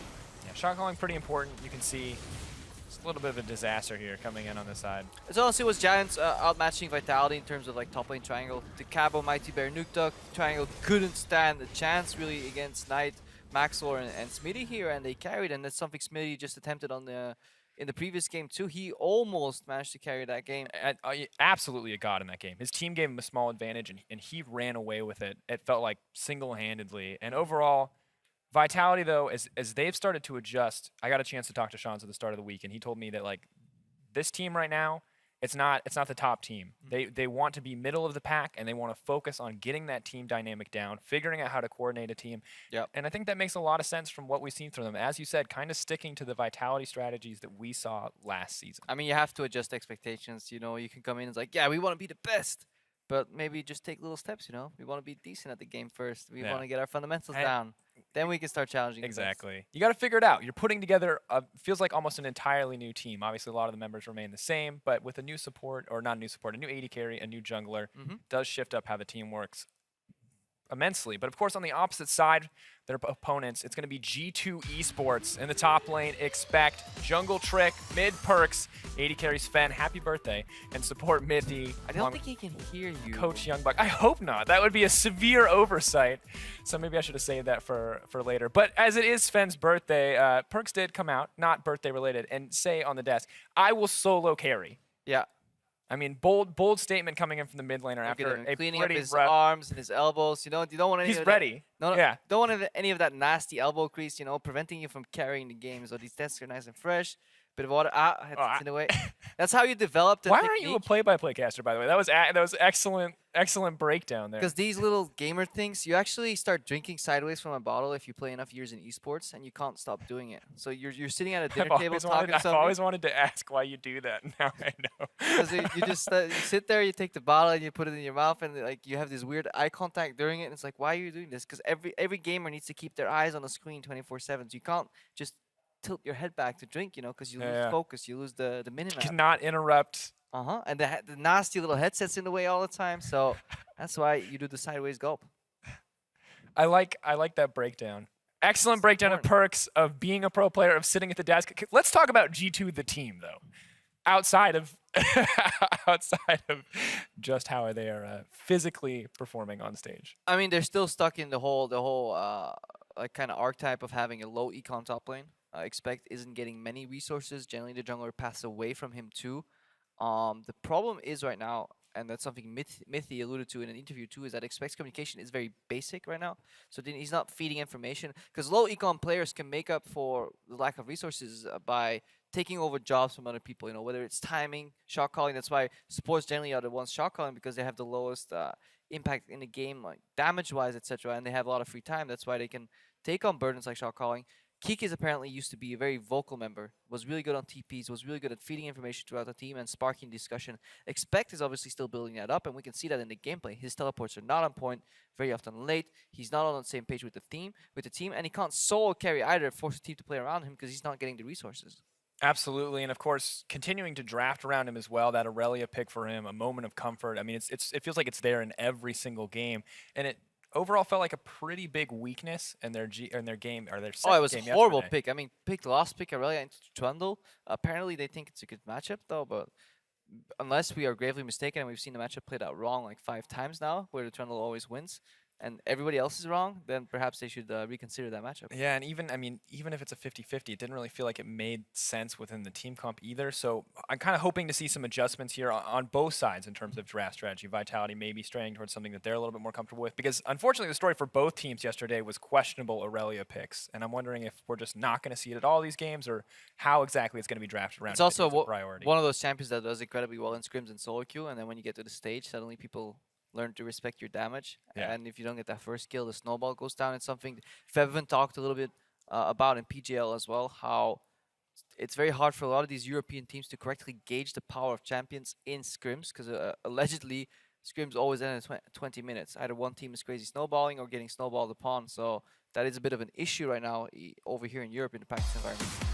Yeah, definitely something that could be questionable. Really need to be comfortable playing those late game scenarios, or seeing how a team composition works if you don't have the lead every single time. And maybe this team's a little bit more experienced with what they're going to be picking up today. Caitlyn taken off the table, high priority AD carry. Olaf quick to follow, something Cabo is probably pretty comfortable with. Yeah, some target bans here coming in. Strong power picks. Caitlyn incredibly, honestly, potent AD carry. Jhin kind of rivaling her right now in terms of the tier list. I'm still just a really big Caitlyn fan, because the utility she brings with traps, especially enabling the 1-3-1, is just so potent. Definitely, and I feel like much more of a traditional hyper carry in that regard, whereas Jhin, even in the late game, you only get 4 shots, you still have these huge periods of vulnerability. It's not something you really can work around without having, obviously, no opportunity to build attack speed. But Aurelia actually is going to be taken off the table. Interesting to see that be such a priority ban, maybe something Vitality would have wanted, but now I'm curious what Expect is going to pick up without this on the table. I mean, it's a reactionary ban here to the last ban Trundle from Vitality. So Trundle gets rid of the counter pick, then G2 has to say, you know what, you're not first picking Aurelia here. Vladimir and Nazir both off the table too. There is the Rise that's out there, but generally hasn't really seen that much priority, so we're just going to go back to the junglers. And one of the staple picks you can always pick is Nidalee. She can always outfarm and outpace her opponent, but then she lacks engage and crowd control, and some teams prefer that recently. And really for Mighty Bear, I liked what we saw from his Nidalee yesterday. It felt like he was able to make a much greater impact than he had in a lot of his other games. And additionally, clearing the jungle so quickly for someone who already wants to be farm focused, it feels like it plays to Mighty Bear's strengths. Yeah, it's definitely something where you can kind of play on your own a little bit. You hope to draft strong winning matchups. So right now, Vitality, with that pick, they need to kind of invest in at least 1 or 2 winning matchups. So in between those matchups, Mighty Bear can navigate, isolate the enemy jungler, and ward up. Here, G2, they're doing a rotation that's honestly often seen on purple side first rotation, because neither of these picks warrant a first pick on blue side, Sivir or Karma, but they just work so well together. AFK push, double mobility steroids, pretty decent bottom lane, can get out laned by certain combinations, but even then it's a skill matchup. Going to be interesting to see. I like having this mobility as a start, kind of a core for a G2 composition, as well as something that Sven and Mythi are probably pretty reasonably comfortable on. Opposite side for Vitality, there's a lot of picks left open here after jungle. Do you think they just look to pick a bot lane of their own here? Well, I would match, because you need at least winning solos, and you can counter pick the bot lane here. Supports can drop further down the list to see what counter picks you want here. Luckily for G2, Caitlyn's out of the equation, and that ups the value from Sivir, because Caitlyn lanes so well into Sivir. Usually, now you just pick a long-range champion, so it's either Jhin or Ashe here that I would expect. So both AD carries bringing a little bit more utility to the table, and Nuke Duck kind of prioritizing that mid lane pickup of the Victor, a very strong champion. Swain's still on the table, however. I mean, I don't know how you feel about Swain. It's not something me and you personally. That's not where you tell Vedius. It's like, yeah, Swain's still up right now. Yeah, I mean, I know Vedius' love for Swain. I hear it at least every day. Not the biggest fan of the Swain mid right now. I think they're better options. As to this Victor, I like it combined with the Ashe. I think it's cool because Victor really strong in these team fights, but lacks the first move. Ashe can always bring that utility bot lane. Honestly, wondering what G2 is gonna build with this mobility, because you can still play Sivir as like a core pawn in the 1-3-1, or you can just have like a Zerg composition in these team fights. But Zerging into a Victor and an Ashe might be risky. It's gonna be interesting to see exactly what they opt to go for here. Looks like the Zillion Gragas will be locked in, but we are gonna briefly. They pick Sifa. Don't pick Sifa. Don't pick Sifa competitive. I've played one game with Sifa. I went 4-2-9. And I mean, I'm not going to say that it's entirely because you walked into my lane 4 times, landed 4 perfect hooks, and killed the guy for me. But we did we did well. Yeah, we did well. Sorry. That's right. Batman does good. We do well. Exactly. But yeah, it's also a typical mark of a bad player that he starts. But my score was XXX. So that's like the typical hit. But yeah, if you guys are wondering, I never said I was good. If you're wondering why we're on screen, players had to remake the lobby here. Something went wrong with one of the picks. Maybe get more information on that. Likely champion select will just be remade up until the point where the failure occurred, which is seemingly to be the rotation on purple side, the second one. Yeah, so Nidalee, Sivir, and Karma are all going to be the same as the news that I just got. So it looks like second rotations on both Blue sides. side then. Okay. Yeah, so maybe a bit of an error there. Not entirely sure what we're going to see, but interesting on the first few picks. We did see the priorities coming out. Sivir, Karma still the focus here from G2, and from what it looked like they were drafting, it felt like there was a huge room for like a carry style top laner with a Zillion, a Karma. Oh yeah, if you play turbo top with all the speed boosts, it's almost too much because like all the good ones are taken out of the equation. You could definitely do that. I think it depends more even on the jungler though. The main influence whether top carries or not is one, whether it's a lane swap game, and two, whether the jungler managed to spend time in the top lane. With Sivir Karma, you can play kind of low attention bot lane. I wouldn't say low econ, because Sivir Karma can fend for themselves very well. But you can leave that lane on its own and it will generally never die. Solid place to be, of course. In regard, kind of having that flexibility in any one of these situations, and of course, it's going to be interesting to see what actually comes out in terms of lane swap options from both these teams and how they're going to play the macro game here. And I'm wondering if Vitality are going to do, as we kind of expect them to, sticking to comfort in terms of strategy and execution, or if they're going to continue to try new things. They've been sort of on and off in the last couple of weeks in terms of what they want. Looking at this lane swap versus no lane swap debate, I'm actually wondering what's worth it more for Vitality. If they go standard lanes, they have an option to make Cabashard shine if Mighty Bear camps for him, because the Mighty Bear Cabo duo may be able to challenge Expect and Trick. But if there's one duo where that communication barrier will not be there, it's obviously between Trick and Expect, because they can always just switch back to Korean. As for standard lanes, Police and Kasing have shown lack of synergy, honestly lack of individual playmaking ability so far too, that I think they will just get demolished by Sven and Mythi, who seem to have shown really a good understanding of this range support meta. Yeah, so it looks like the Victor has been confirmed as well, which I assume means the Ashe has been locked in as well. So it's first two rotations, you're right, it was that second rotation. Ashe apparently not locked, so not locked. This is where things get crazy. Man had a bug there. Maybe that is going to be Jhin. Still the same similar option though, because I feel like that brings exactly the same things that you want to the table. You said Victor, great follow-up, but not a good initiator on his own. Obviously, Gravity Field, not the best CC. Guys walking the field. I think Jin and Ash do bring different things to the table in terms of lane. Yeah, they're high range. It's slightly more difficult to play it. Ash is just kind of volley poke away. In lane Jin, you have to be wary if you just get zerged on, especially Karma. If she can close a gap there, get the mantra on you, the W on you with mantra or without, then you're obviously at risk of just getting blown up immediately. But in team fights, Victor and Jin can just clean up so well. That ultimate is so deceptively strong. Yeah, especially the 4th shot. I think if you're ahead and with the build that he opts for, having all that armor penetration and that flat AD, he hits like a truck. He's not going to get those crazy crits like we're used to seeing, but he definitely has so much raw power built up there in those exchanges. And I'm gazing at your screen, not just ignoring your beautiful face, but we're back at the Champs League. Finally, here we go. I got a compliment. Predicting an Aurelia ban here. Ooh, Italy? What's Silver Karma, I think, personally. Oh my god. Are you the best color caster in the world? Is that what we're about to see right here? If no one's joining us and they're not going to have any context, they're going to be like, why is Krepo so smart? How does he do it? How does he know every time? All right, second rotation, Nuke Duck, definitely Victor. Mighty Bear could be a coin flip. Of course, I mean, this is obviously going to go, this is actually where it gets interesting. Yeah. We have to see now what Mighty Bear is going to lock in. We've talked a lot about the Silver Karma lane. They opted for an 80 carry last time. Looks like they may mix it up this time around. Curious to see what they're Wait, they're actually locking the Kench here. Interesting. I wonder where that's going. Top lane or support? It's been a long time since we've seen a top lane Tahm Kench. Yeah, Guts is a bit in the nerfs. In lane, it seems just not like a good idea to play into Sivir. Like, you're not going to eat somebody to make him dodge a boomerang. And you talk so much about like double range lane. Yeah. Just having that melee support, it seems a massive disadvantage. Very peculiar here. So this is honestly some cheese from Kavashard coming out. Like, it almost has to go top at this point. Kasing has opted for it in the past. Yeah, he is one of the main kind of Tahm Kench lovers. So maybe he does actually pick it up. But then he has the lane swap, I feel. Because it's so rough to play that into double poke lane. You just get annihilated, pushed into your tower, and there's no really counterplay. You have to walk up, get 3 stacks, and then eat somebody up. Yeah, we've already talked about how comfortable the Karma Sivir lane is playing both in standard lanes and lane swaps, so G2 are already set up for success in that exchange. Yeah, G2 answering here with a gank-heavy jungler, bringing some CC to the table.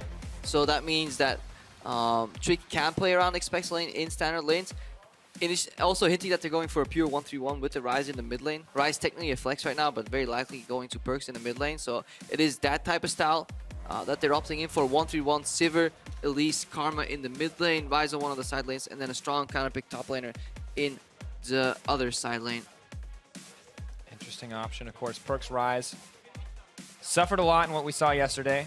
May have a better performance today, matched up against this Victor. Nuke Duck already opting for that cleanse, does not want to get Chain CC'd out of this lane. Waiting on this last rotation for Vitality. This is going to tell us so much. We still don't know where the Tahm Kench is going. Heimerdinger's not helpful. They have a good kind of poke comp here, though, on their towers. And they're going for a preemptive Gnar pick, saying that it will beat any matchup that Expect can pick up right now. And Bully is out. So yeah, if you look at Vitality right now, they want to eventually 4-1 split push. They will only have 1 teleport.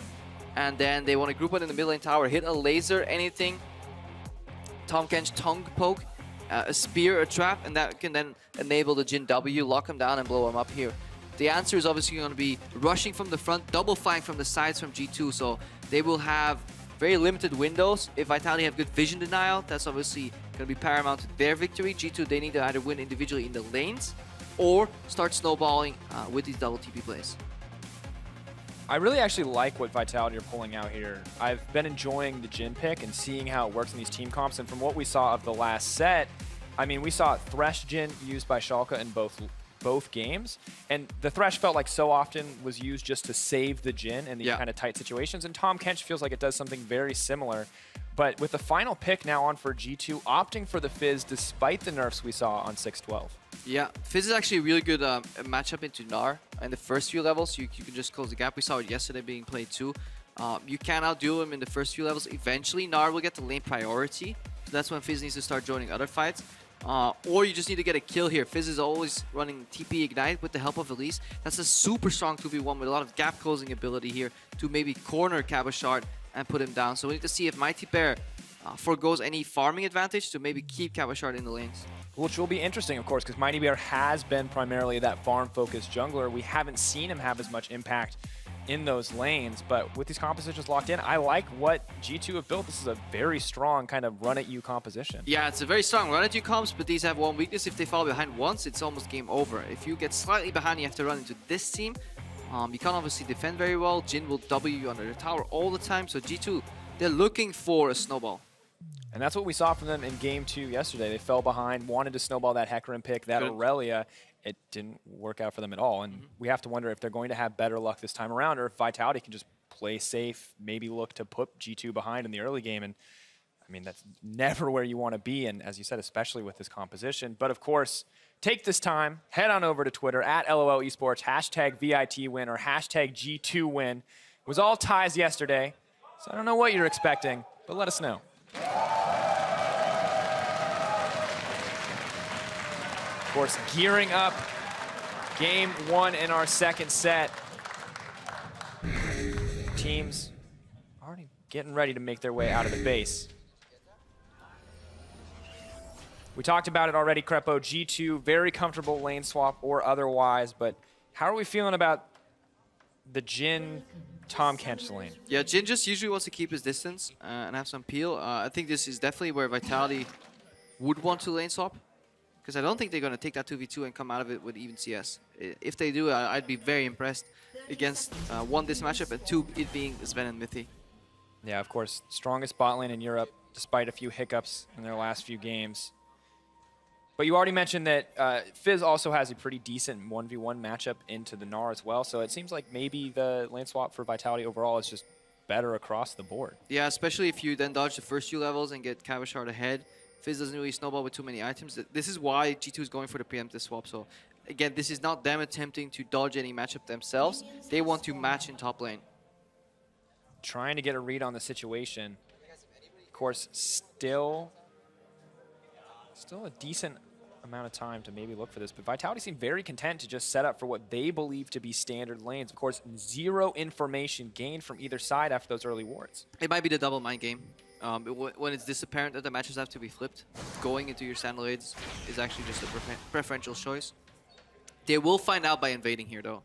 That's what teams are always doing. We very rarely see bot lanes just start on the Krugs or the Grom respectively, because they always want to check what's going on with the lane swap, because otherwise you're reacting too late, and your experience advantage only manifests itself in lane, and it's completely voided and useless in the lane swap.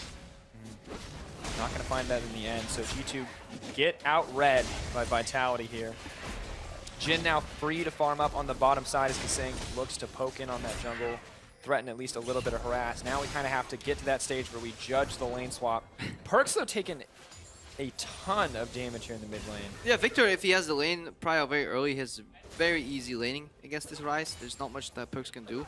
He should be able to just farm, base, and teleport. Remember, in any teleport matchup, you just take bad trades while you're farming, you base, and then you get your items and you come back to the lane. It's all even again here. Nuketook no offensive summoner either, so he has cleanse to stay alive, but that's about it. Not going to be able to get too aggressive. Perkz trading back what damage he can. Minions happy to back him up, but checking in on the lane swap. Yes, losing some CS here. 12-9, really not, I mean, not where you want to be for Perkz. Had a rough day yesterday. Of course, in the lane swap, he's not going to get nearly as much attention from the jungle here in the mid lane. Yeah. And then we can judge these champions here. You always judge them on AoE. We've talked about it so often. Tom Kench surprisingly decent, because he can just gobble up a creep and spit it out. Takes care of one extra creep that you have to kill. And you have AoE. Strick here going for... Oh, quick cleanse. Yeah, I don't think he was kind of thinking about that play. It works if the enemy is not running cleanse, because you trade flash for flash and you can just visit again later when he's playing this aggressive push style. But Nuketook didn't even flinch. He was just ready with the trigger there, and that's honestly a very impressive cleanse to do it that quick. Yeah, just kept walking, it felt like. Didn't even stop in the animation there. Almost Captain Jack level. Let's watch the Silver leave the base. Seems appropriate. Of course, G2, though, now resetting into the next stage of the lane swap. Cabo. Wait a second. They didn't take the tower, though. Vitality didn't take Took me a second to process that. I'm like, oh yeah, next step. We've seen this 100 times. So what actually happened? I mean, he just bounced away, but he couldn't get to the tower in time. The minions died, so there's 30 HP left on that tower. When the minions leave, the tower gets a big armor bonus. Again, because it only gets lower in armor because there's a minion around. And sometimes these guys fail the map. Yeah, definitely not where you want to be at all on the side of Vitality. It's going to kind of mess up a lot of this early game and guarantee G2 a decent gold lead. Mithy is relentless. Just running in here, trying to stop these backs in the end. Yeah, it just means that if you look at the gold count right now, it means that obviously these top laners usually get the solo gold on towers. So right now, despite being everything seeming somewhat equal, Cabochard is already 400 gold behind his counterpart Expect, and that's actually going to be massive because on first back he's going to be being able to buy much less items, and that's going to snowball eventually when they meet up. Yeah, not at all what you want to experience here. Expect, of course, with Darksteel as well. Such good, strong early itemization. Yep. Corruption Bolt, Darksteel, really good for a harass build. Especially, even if these teams like equalize the gold by taking a tower down inevitably, the gold distribution is different here. Because Cabochard won't be picking up that gold, it'll go to the AD carries. And AD carries matchups can play around gold swings a lot easier because supports can always have a little bit of cushion there. In a pure 1v1 matchup, gold swings are just more important.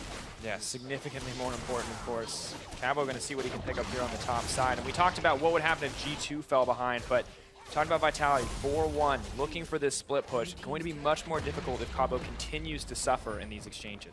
Yeah, and if that's going to be a driving factor here, and then they have one winning side lane with the Fizz, that obviously changes the scope of the entire game here.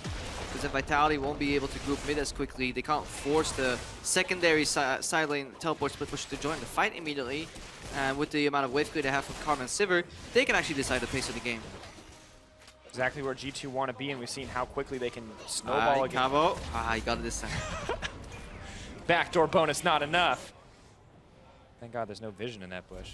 Running those minions down. Mithy and Sven, of course, already here, though, so still a very significant tempo advantage in favor of G2. The gold deficit has shrunk despite CS being even, so that means that they must have shared gold on the bottom tower here. Interesting. 500 gold for G2, not massive. Mithy poking his head around, laying down some vision. Mighty Bear on the bottom side, maybe hoping to catch out Expect here. He's playing pretty forward. Spear prediction not going to land. It's a very stale early game. Yeah. I mean, we're waiting for people to kill each other, I'm not going to lie. That's pretty much always what play-by-play casters are waiting for. Can somebody please get a knife and start stabbing? Or a laser. When you put it like that, it makes me feel like I'm a little bit of a sociopath.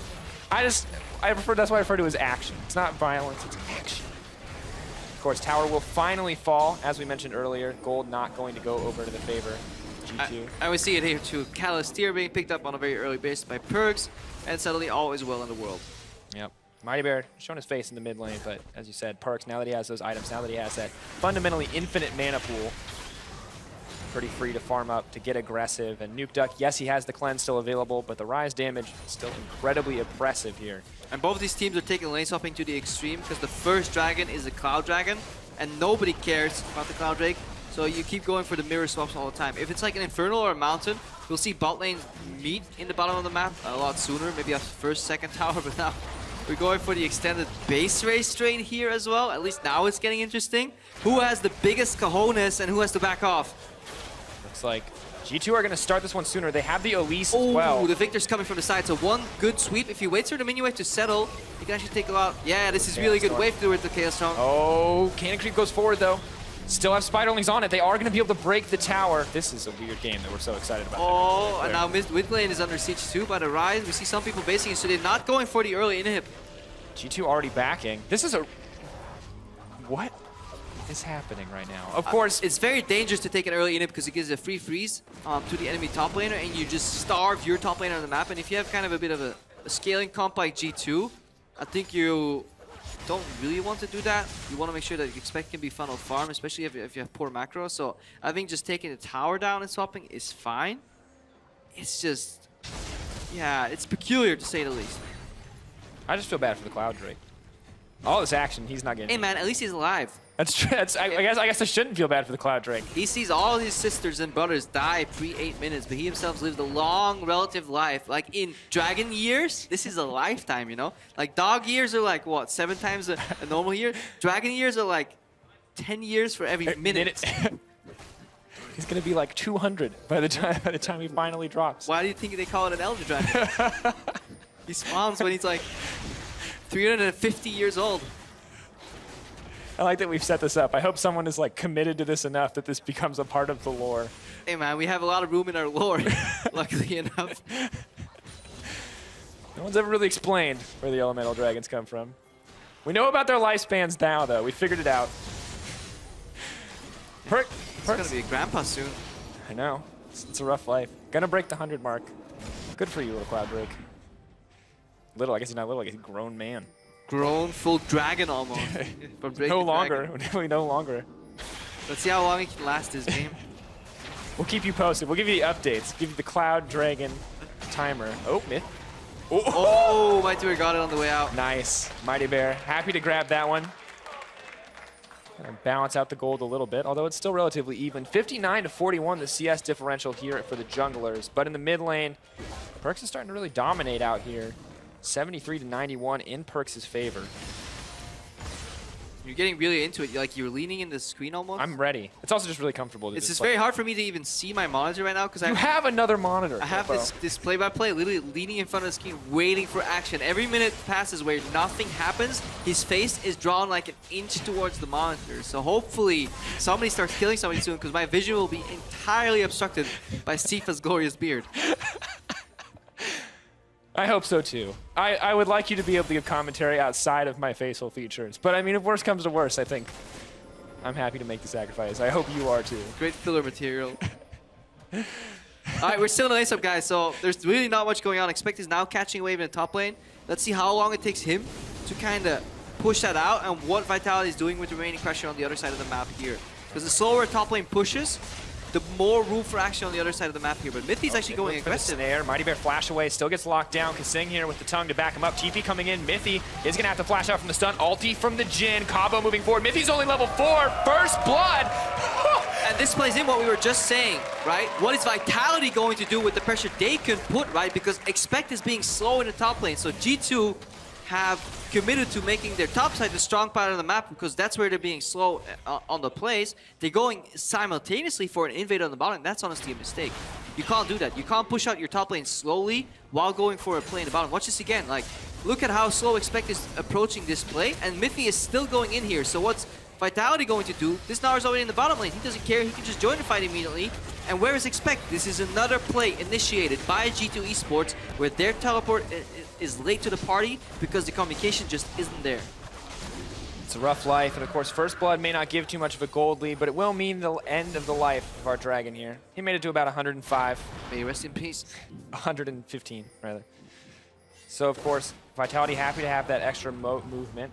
More happy to see what dragon spawns next, unfortunately. But still taking these small advantages, and we really have to wonder what G2 are going to do next, because Perkz just looks desperate to find something here. So yeah, okay, right now they could go for plays because they have a pushing wave on the top lane, right? So you always need to judge like aggression with a cadence.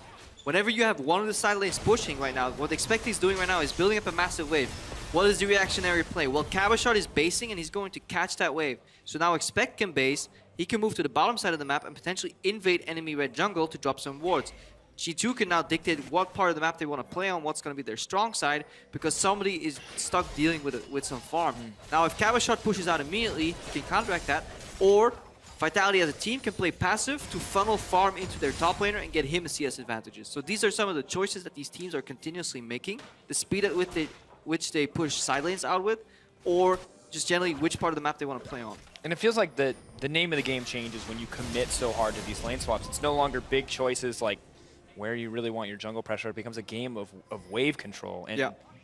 I mean, it's hard to say who has the advantage. Why Vitality has been struggling. They're a team that's used to playing around these split waves. And look right now, Cabashot is taking his merry time, relying that Nukta can clear this wave right now. So you need to see if J2 is going to kind of make an action on that and find a pick somewhere, because they get free vision wherever they want, because they have a numbers advantage on the map, technically. Definitely a good spot to be. Perkz moving over to solo clear this. Trick and Expect debating whether or not to start this one out. Are just going to pull it out of the pit. Oh, they definitely can. Gonna get it. Of course, the question is, how much is this going to mean for Expect in the top lane? I mean, obviously a huge advantage in terms of 1v1 matchup, but he hasn't even really had the opportunity to go toe-to-toe with Cabo just yet. Yeah, he will eventually find Cabashard. Both Perks and I expect will be playing the later stages of this map on the side lanes. He is now down 20 CS despite being even just now because Cabashard took his time. So that CS advantage, you know, the 20, 25, 30 is traded for a Herald. You know, you play passive on the map, well, then you leave the objectives ripe for the taking for your enemy. As well as the Nidalee is actually not that far ahead of the Elise. Usually you see large CS advantages from Nidalee into the Elise matchup, so Trick is doing a good job kind of staying somewhat relevant here. Mitigating the losses there, trying to keep up as best as he can. Of course, the bottom lane now shifting into the mid lane for G2. Perks continuing to be a pushing threat on the side lane. I mean, G2 picking up the 1-3-1 mantle that I think we kind of expected out of Vitality. Interesting, you know, pick ban coming in from them. But the issue is, of course, unless Nukeduck runs out of mana here, they're not really going to have any opportunity to clear out mid. Yeah, but their pressure is not aimed for mid from G2's side at least. They just want to hold. They just want winning side lanes. But right now, Cabashard with the early cleaver spike and the level 9 is probably going to bully out Expect unless Expect goes for an all-in. And he also has the support from Mighty Bear, so this is good. The only problem is there's so much pressure on the bot lane. So Vitality, they keep swapping sides here. Instead of committing to the 1-3-1 game, they just keep trading objectives. And that way, they don't really get into a position where one of the teleports kind of outmatches them. So in a sense, this is a smart adaptation from Vitality. They just need to make sure that they don't lose too much on the bottom side here. This is the most extended lane swap I think we've ever seen. But I like it.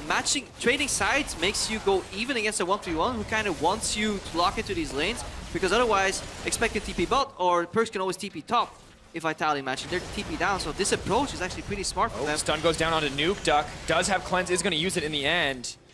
G2 not going to be able to pick up a perk, but a little bit of action on the top side. G2 now set to burn through the second inhibitor tower. Sven and Mythy already in the mid lane. G2 are taking control of the map.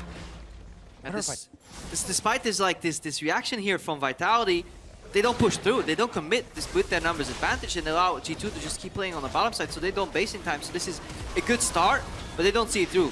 And now G2 is capped out. Vitality Bear. Mighty Bear with some fancy footwork. TP has to come in to save the mid lane, but at the end of the day, G2 very much comes out ahead in this play, extending that goal lead and now starting to bully down in the mid lane. Good spell shield from Sven to block that out. Yeah, we see also why Sivir is at least laneable into the Jhin, because you can always just very telegraph W. You can always block with a spell shield. Excellent place to be. Mythy, though, clearing out what vision he can. Going to be interesting to see what the next step is for G2. They found a small advantage there. Kaseng moving in to play some deep vision. Will be spotted out by the Wolf Spirit, and suddenly Nukeduck now playing on the side lane, something we like to see from him. Yeah, but not on a Victor. Victor never wants to be on the side lane. That's kind of the weakness of this comp. So ideally, Victor and Jhin want to be in the mid lane, whacking away at the tower. But obviously, to maximize farm distribution across the team, somebody needs to pick up some side lane farm once in a while. Mighty Bear could be in trouble here. Mythy looking for the snare. Not going to chase it down. Italy just a bit too fast. Expect quick hop over the spear. Yeah, and that's going to be an opening for Vitality here in the mid lane. So look for double TP flank. Honestly, from G2, they likely will pull the trigger, but there's no wards below them at least. So, and they're backing off too. Vitality is so scared to commit to almost anything. Just slowly losing advantages across the map. Of course, gold, I mean, it's still relatively even. No one has a massive advantage right now. Yeah, but Vitality were in a position what their composition wants to do. They want to group as a 4-1. Because if they back out now, they're dealing with the split pressure again. So whether their vision is lacking, or they're just too scared of a potential teleport, or they're not aware that they swept all the wards behind them, they seem to be very much so always be on the back foot. G2 now running down to get control of this vision. Perks running in. Police is in trouble. That's not where you want to be. Oh, flash out. Yo Moose, Perks, Kaseng on the way. Catch is going to say nope. Looking for the snare, is going to get locked down. Perks actually suddenly in trouble. Flash over the wall from Nukeduck. Perks going to drop. What a turnaround. And by he's dead, I obviously meant Perks is dead here, because clearly he's going to overchase and knock it. But Police, no, that's a really great flash here from Police. Honestly, I had him dead to rights, but he managed to flash away from the danger by moving towards it, technically, and then wait for his team to circle around. Perks should have just disengaged, though. He had a way out there, but he over-greeted. And once again, this is a little bit, now Perks just getting behind in that exchange. We can watch. Dead to rights, but just a beautiful flash. Perks. Yeah, right here, you don't chase. You don't go into this rush if you're Perks. You just saw Yomus popped and you're not going to outrun him. You're not suddenly going to run quicker. your Rise is not going to turn into Usain Bolt all of a sudden. Like once Police is quicker, you know his team is collapsing. It's only Usain Bolt when he pops the ult and it's a limited time frame. Yeah.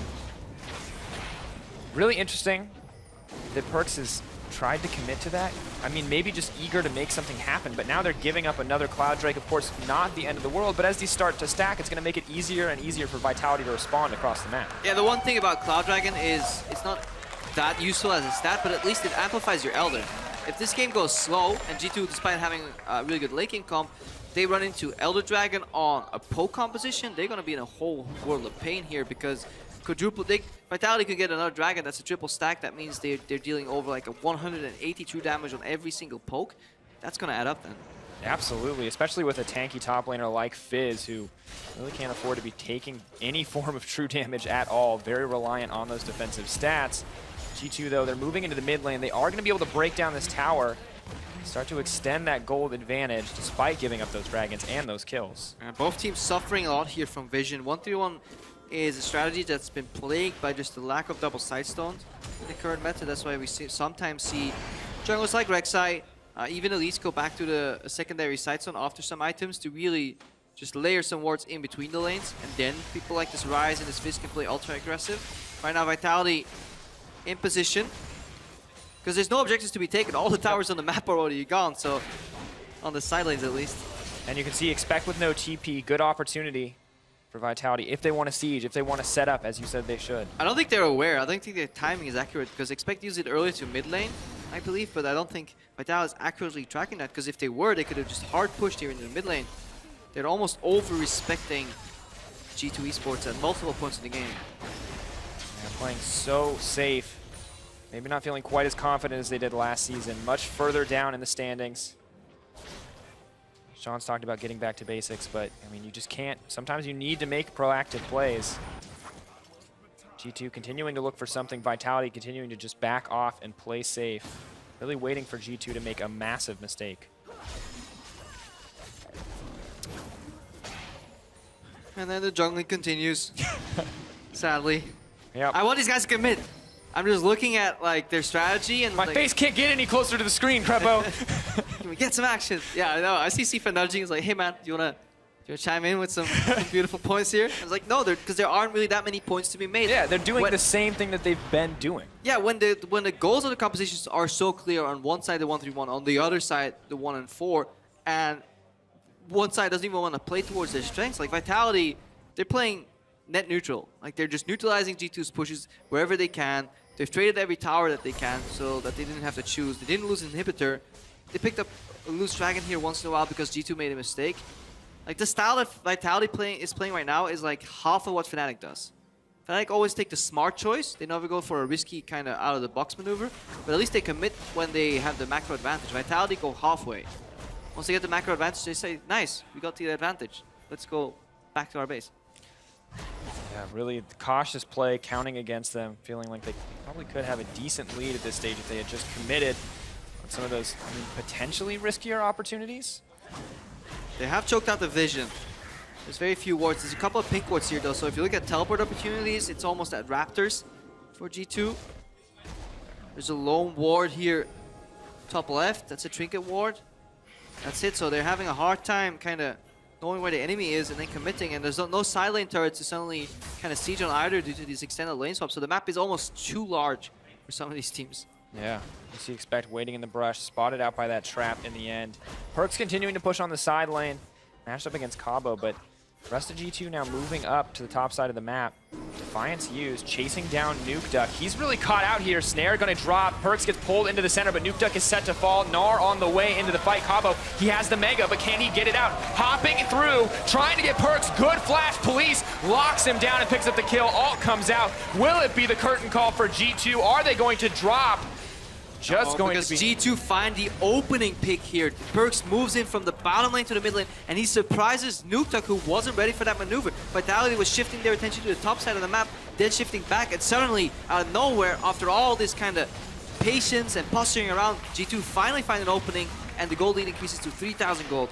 This is exactly where they want to be. Such a fast comp, potent when it comes to flanking. They found the opportunity and they capitalized on it. Something that Vitality have failed to do, and it's starting to cost them dearly. As you said, 3K difference now. G2 backing, clearing out the waves, and in a great position to simply rinse and repeat. Yeah, I need to see how exactly that all went down. Nuktuk Summoners weren't even used right there. Was he? Did he even drop or did he flash out in the end? Let's see. Nuktuk, he must have dropped, right? Like, yeah, so he walks up, Perks gets behind him, Trick goes behind him. Yeah, look where Vitality is on the map. They're all returning from the initial play. Nuktuk just knows he's dead to right, so he's not using any abilities. Carbashard comes in. Police with a nice follow-up, really good W here to finish the fight. And then it's just a simple 2-for-1 because G2 was quicker on the collapse. They kind of started that play and Vitality was walking back through river from top lane. Very weird pathing. Nuktuk slightly overextended. So yeah, the lack of vision on a map so large is creating opportunities, but we need these teams to start seizing them.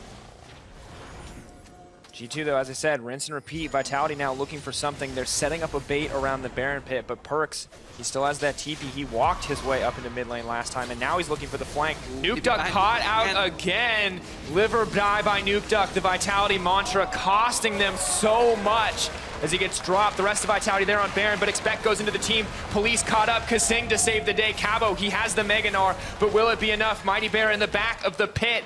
Expect moving forward. Trick, the double Korean squad, hunting down as Kasing will fall. Cabo almost out. Perks suddenly in the back. Police, he's gonna drop too. G2, massive advantages, exposing the weaknesses of Vitality. Yeah, the lack of proactivity on the side of Vitality finally got punished on the back end of that play.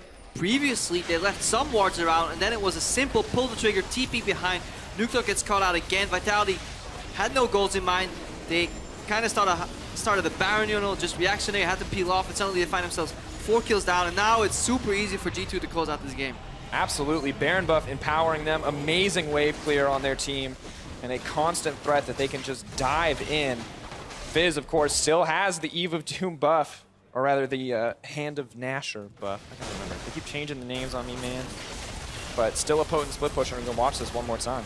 I mean, at this point, the fight's super easy. Send your fish at 4 people. One guy will cash it. Expect the only thing notable here is that he doesn't go for police, doesn't overchase because he doesn't want to get close to Cabashard next to the wall, so he just pokes out Kasing.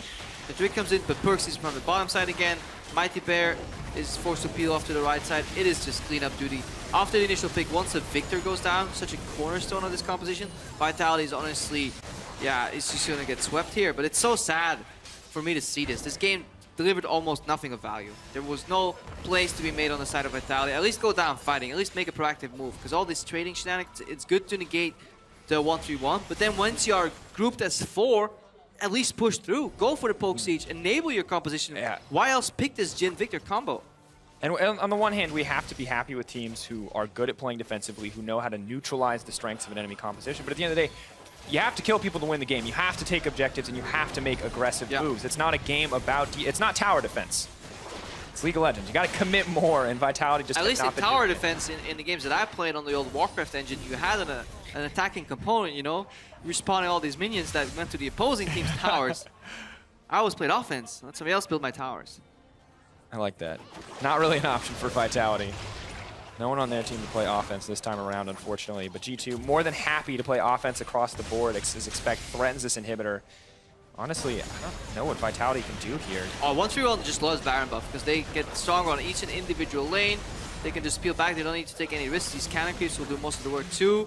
Look at it, just 1 tower, 2 tower, 3 towers drop down, inhibitors are exposed. It's so easy for a 1-3-1 to close out with Baron buff. I mean, you're saying it and we're watching it happen. One inhibitor falls, the next one set to fall. Yeah, it's just like we're watching dominoes here. Once the first one falls for Vitality, which is that play in the mid lane where Nukeduck dies, all the other ones are just going down in a chain reaction, and nobody's like thinking of sticking their hand in between the dominoes. Hey guys, we can stop these from falling. So, and they're just backing off. Once again, Vitality conceding the last inhibitor. G2, they're gonna end the game here. Vitality, this is a slow game. Vitality may be looking to turn it around. But suddenly G2 just take control and they're going to end. I mean, Vitality aren't even fighting. They finally pick a fight and it's too little too late. 3 members of G2 are on the Nexus. Nothing is left for Vitality, and when they hesitate, it costs them everything as they drop in game 1. Yeah, this game And still the cameraman is surprised every time.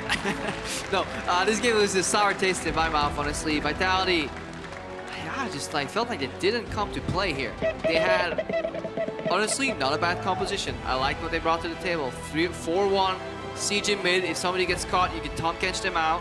Every single one of your 4-man group member, Nidalee, Victor, Jin, and Tom Kench, have a ranged ability that can at least hit an opponent, which can all enable that deadly flourish from being cast, and then Jin can follow up with his ultimate too. So all these things are right in place, and then once you peel back, you can have Nard teleport in the backline, you know, to join. Yeah. If you have really good vision control, which they had, you can deny some of these double teleports, but they weren't tracking teleport timers, they weren't watching the double TP, and G2, all they had to do was wait, scale, and find an opening.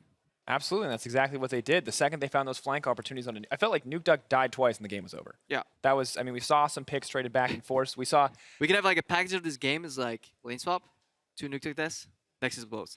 Yeah. Fast forward. Well, let's take a look at like the first blood, the kill that kind of started. We didn't see action for a long time in this game, but this was actually an overreach. Yeah. So this was one of the rare mistakes here, or one of the mistakes from G2, because right now expects freezing, or not freezing, but he's slow pushing on the top lane. Guess what? You make a play at the weak side of your map, the other team can just react quicker. And level 9 Victor to level 4 Karma, it's just, I mean, 2 abilities kills her instantly, right? There's just not enough in the health pool to really live out there. And G2 overextending, I thought that was going to be really rough for them. You did too. I mean, we thought Vitality was going to be able to take big advantages there. And then they just, I mean, they didn't do anything. Yeah, because multiple times the map control always shifts. It's never always in control of one team, because you're pushing a wave, and the wave will inevitably have to bounce unless you're freezing, but then you yield the map too. And once the wave bounces, that's when the other team can put pressure on the map, and you have to kind of catch. But Vitality never used the window where G2 was catching the waves to put any pressure whatsoever. And I know it's harping on the same story. I know you guys were listening a lot of the same things here. Yeah, but we saw one phase of this game, 2 phases. We saw lane swap and then hesitation. Yeah. And maybe a third phase where Nukeduck got caught. And I don't want to harp on Nukeduck too much, but when you... Oh, it's a team. It's a team effort, right? At the end of the day, one person gets caught. It doesn't matter if it's Nukeduck or anybody. Someone got caught against that composition. In the end, it costs a Baron. And it's just simply too much. Now, I hope that G2 learns and sees that like this wasn't a super easy game for them. That they realized at one point, you know what, if they pushed here, we would have been in a whole world of trouble. And that they take at least that experience from it, because otherwise nobody learns. It's a wasted game. Yeah, and I don't want that. It was, you know, I don't want to count it entirely as a wasted game. I'm hoping both teams walked away with this from something, because obviously there were a lot of issues on both sides. And, you know, we want to see both these teams grow and develop. Definitely. Right, yeah. But of course, over on Stream 2, H2K and Unicorns of Love have been duking it out. And let's take a live look in on that action right now. Other games are getting pretty ridiculous today. 30 minutes on the mark. Unicorns, they get another Mountain Drake. So this gives them even more power to siege down objectives, even more power when the next Baron, next Dragon starts coming around. So this is looking good, with Elder being on the horizon. Look at Ryu's positioning. He's coming out onto Chachi. No.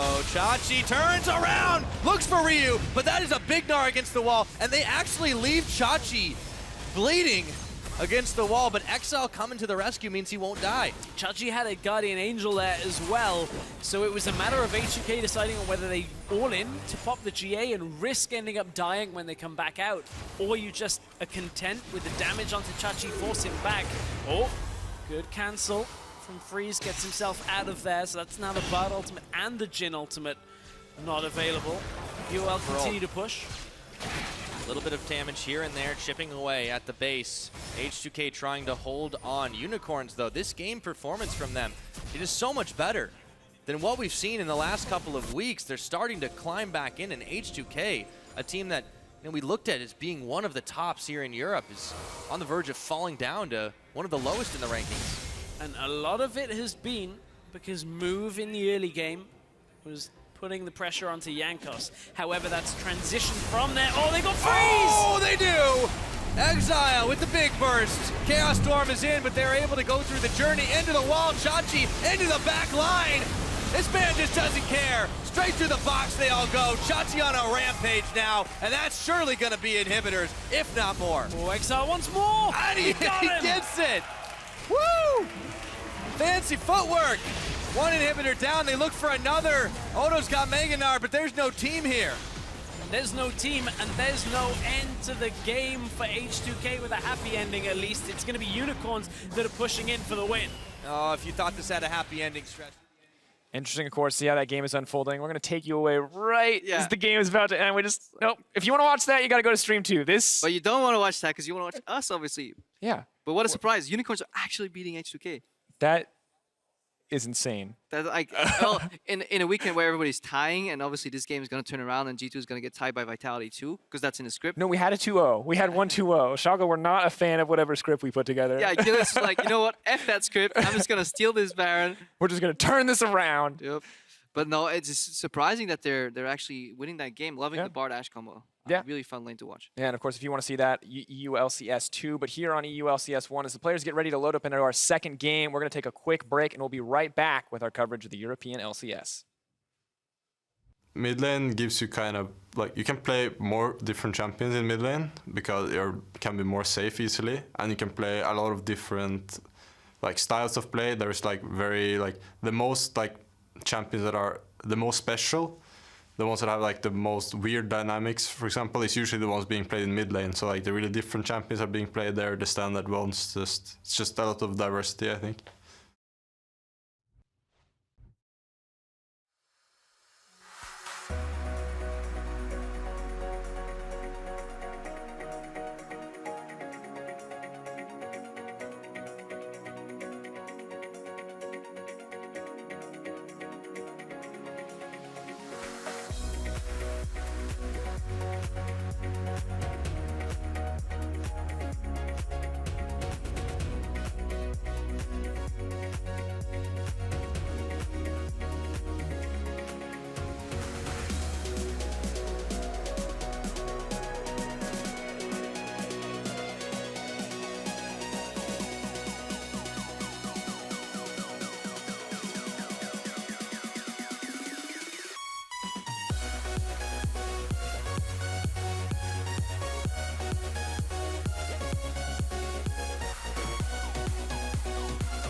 Welcome back to the EULCS with G2 up 1 game over Vitality as we head into game 2.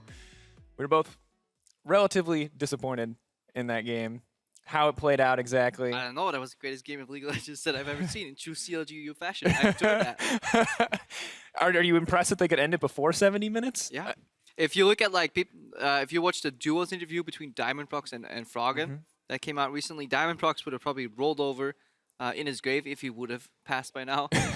Probably just rolled over in his bed right now in North America. It's like, horrible match, and go back to sleep, because that was honestly uninspiring by Vitality. Yeah. I don't mind people like losing, being worse than another team, but at least try to put up something, you know, try and go for a play. And we're going to have to hope that they can shift over, but before we move into Game 2, let's take a look at the Game 1 player of the game. We are, of course, giving it over to Perks. Of course. Of course. Because he got the 2 kills. He got the 2 flank kills, right? And that's, I mean, as disappointed as we were, those were the 2 big defining moments of the game, and really the only 2 defining moments of the game. So 2-2-4, not the most inspiring scoreline, but got the kills when it counted, and took the game back from Vitality, who really just struggled to make advantage or take advantage when they did have priority on the map. Yeah, it was very hard to call that player of the game because, honestly, G2 as a whole never made any outstanding plays, but if there's one person that made the plays, despite them failing, so Perks made that mistake on the bottom, but I'd rather see a player fail 3 times and then make a good play than just not attempt anything, because you don't learn your limits if you don't go for any of these plays. You can be like, now my teammate got caught. So the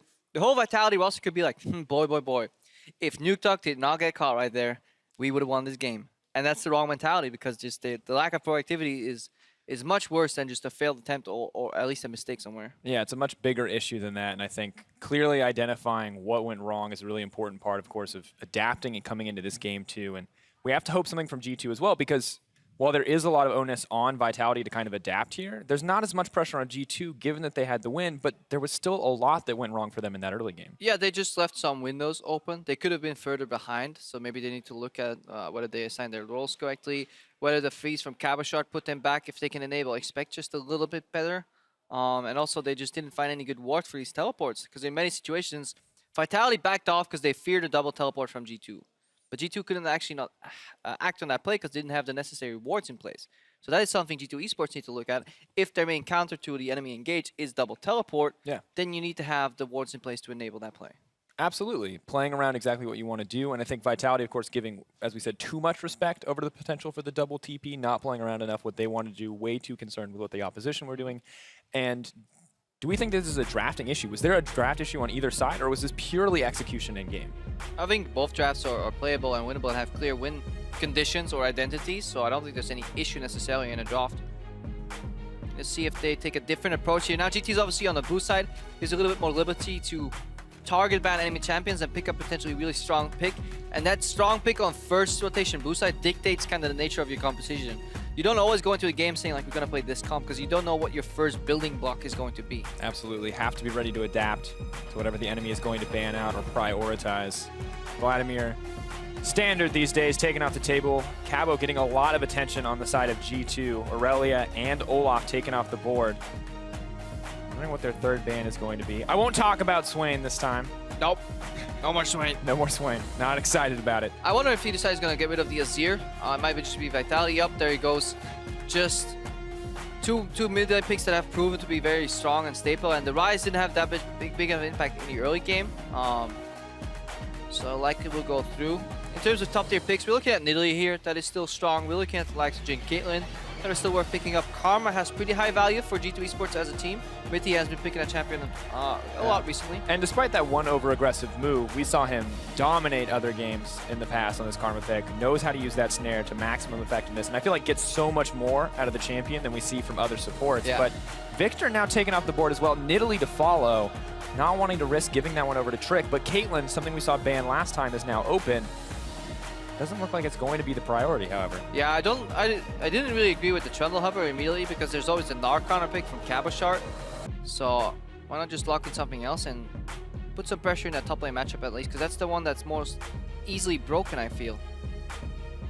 Interesting. Rise picked up now. Has the potential to be that flex. I want to see the Nukeduck Zillion here. I like Zillion comps. I like Nukeduck on Zillion, so hopefully he picks it up. Be interesting, of course. Decent opportunity to counterpick for your solo lanes. Have to respect the Rise flex pick, but still a lot of power left on the board. Do you think maybe they go for the Caitlyn here, just as a priority 80 carry? I mean, if you go Caitlyn Karma here, I think you hit G2 at least a decent bit. You take away one of their compo champs from last game, you take away a strong AD carry, it could be a good opener. But also just lock in the likes of Gragas, you know, a strong early game jungler with CC, E-Flash. If Mighty Bear chooses so, going for the Elise is kind of a bit of a filler pick, but I guess you can. Interesting here is Cabo has locked in the Trundle as well as the Elise for Mighty Bear. So not a jungler we're always excited about, one that kind of fits just well across the board into the meta, nothing too crazy. But you mentioned the Gnar matchup being a huge issue for Trundle. Do you think it's something we're going to see for Expect here? Yeah, that's actually a good question. Like, is Expect actually going to pull it out? And if he can he play it well enough? Because there are breaking points in that matchup. 1-5, Trundle plus jungle can still beat that Gnar matchup. So that's something you have to be careful of. I hope Trick goes for the Gragas over the Kindred. I just like seeing Gragas. I like having Engage, E-Flash forward. Much easier for gameplay. And of course, Trick, a very storied Gragas player. We've seen him solo win games for G2 on the back of amazing casks. But G2 know that they're under no pressure to pick up a jungler here and are just immediately opting to hover over this bot lane. I think they're going to lock it in too as we see the Caitlyn confirmed. And Mythy, we know he loves this Karma. I can't imagine much else makes sense here. Yeah, this is a rotation that Vitality easily could have done themselves on purple side, and I like that G2 just, you know what? You guys don't take it? You don't want it? I'll take it. Super strong core, works well in 1-3-1, works well in 4-1, so very versatile in that regard. It's likely going to be another 1-3-1 double TP comp here from G2 though, because it's almost impossible to play anything else with Arise. Yeah, of course. G2 taking... It's going to make it interesting if Vitality offers something similar here. 1-3-1 versus 1-3-1. Is that something we ever really see? I mean, sometimes. There's just few mid laners left that actually carry teleport, really. Like a Zilean can probably carry it, and that might happen. But then he's not really a split pusher. Well, split push doesn't really exist anymore in a sense of where people actually just split push for towers. The only champ that maybe does that right now is a Gnar. Maybe a Trundle. Like, split push is all about just getting the lane priority, the winning matchup, and then joining your team somewhere, you know? Forcing them to defend, they catch, you make a move. That's generally what you want to do in any aspect of the game here. So split push is no longer about these long-winded duels. These guys barely even fight each other. It's just who's catching the wave, who's pushing it, who has the first move to start playing the rest of the map. Of course, now locking with the Braum and the Ashe as well. So I like this from Vitality. I feel like it gives them a little bit more of a go button in this game to force fights, to make proactive moves. It does, but it does set up for a very easy win, in my opinion, for G2 if they go Gnar and lane swap. Although Ashe Braum can go even, but it's tricky. I've seen this lane go even CS against Karma and Caitlyn, but then you need to play incredibly well. Likely you're just going to get poked out one mistake and you're just poked into your tower the rest of your day until somebody comes and saves you. So if G2 actually kind of even lane swap on them as well, keep the Trundle down, then have the Gnar matchup ramp up past level 5, and they can start beating it. Interesting here. G2 taking their time on this final rotation. Will lock in the Rek'Sai for Trick in the jungle, along with the Shen. This is a lot of global pressure coming in on the side of G2. Interesting. So I've talked to some top laners, and they keep telling me that Shen wins a lot of the melee matchups pretty hard, pretty rough. So maybe the Shen is actually a really good counterpick to the Trundle matchup. It's been ages since I've seen the matchup played. It's obviously changed a lot with the iterations made to Shen. Now actually, screw the lane swap. I want standard lanes. I just want to see how Shen lanes into Trundle, and if Trundle could actually do any damage against this champion. Yeah, something that we're really not as used to seeing is the Shen overall. Still a relatively new pick in the meta, and obviously since the rework, not quite as much familiar territory as we once knew. Vitality really taking their time on their last rotation as well, but I mean, don't get me wrong, I love standard lanes. I think they're set up for more action. I think it gives more opportunities for individual outplays, but do you really think that's a good option for Vitality here? I mean, I think Ashe and Braum will have a slightly unlucky time. And Kassin can finally hover Zilean and lock it. Well, you wanted to see the Nuke Duck or Zilean, and now we're getting it. Yeah, heavily targeted this champion pool. Nuke Duck, it was a likely option for him to go for this champion. They also bring engage from the bottom lane. So again, 4-1 for Vitality. More likely. Zilean can at least go to side lanes because he can path over. But again, good siege here. Double bomb zone into arrow. They can catch people off. Very much so. Got Braum all for disengage if they need it. Elise, Cocoon, if an opportunity ever presents itself. But on the opposite side, it feels like G2. Yeah. So much split pressure. If this Caitlyn ever gets ahead, you're never killing her either. Not even the Caitlyn, just the amount of engage here. Random Rek'Sai tunnel over, random TP on Shen, flash taunt, random rise from the flank. So if Vitality ever commit to a siege, they're going to have to be very, very careful here for potential counter engages from G2 Esports. Absolutely. And once again, it feels like if we see the same Vitality that we saw last game, G2 are just going to do the same thing again. They're going to look for those flanks, they're going to find those flanks, and they're going to win the game. But if Vitality can show up, if they can play to this new comp that they've built, I think it could be a very different story overall. Yeah, I just hope that Vitality do something proactive and make some plays, even if they fail. Yeah, interesting to see, of course. At LO Esports, you've done it before. VIT win, G2 win. Depending on how you feel after that last game, maybe you have faith in Vitality. Believe in this lineup. You saw them last season. You want to see the same team again. Or you're keeping it with the top team in EU right now, G2. Hey. Or just tweet a hashtag AC win because it's really warm in the studios right now, and I could definitely do with some. Fischio said the same thing. Of course, getting geared up for game 2, G2. Hoping to be the third team to go 2-0 this week. And apparently it's bad protocol to just take a cup of water and pour it over your head on broadcast. Yeah, that's how I feel. There is a pool near our studio. Yeah, that's where all the teams do their strategical sessions, apparently. Yeah, we get shots of them talking about the game. And every time I get up broadcast, I'm like, how much are these clothes actually worth? Can we just jump into the pool? We can.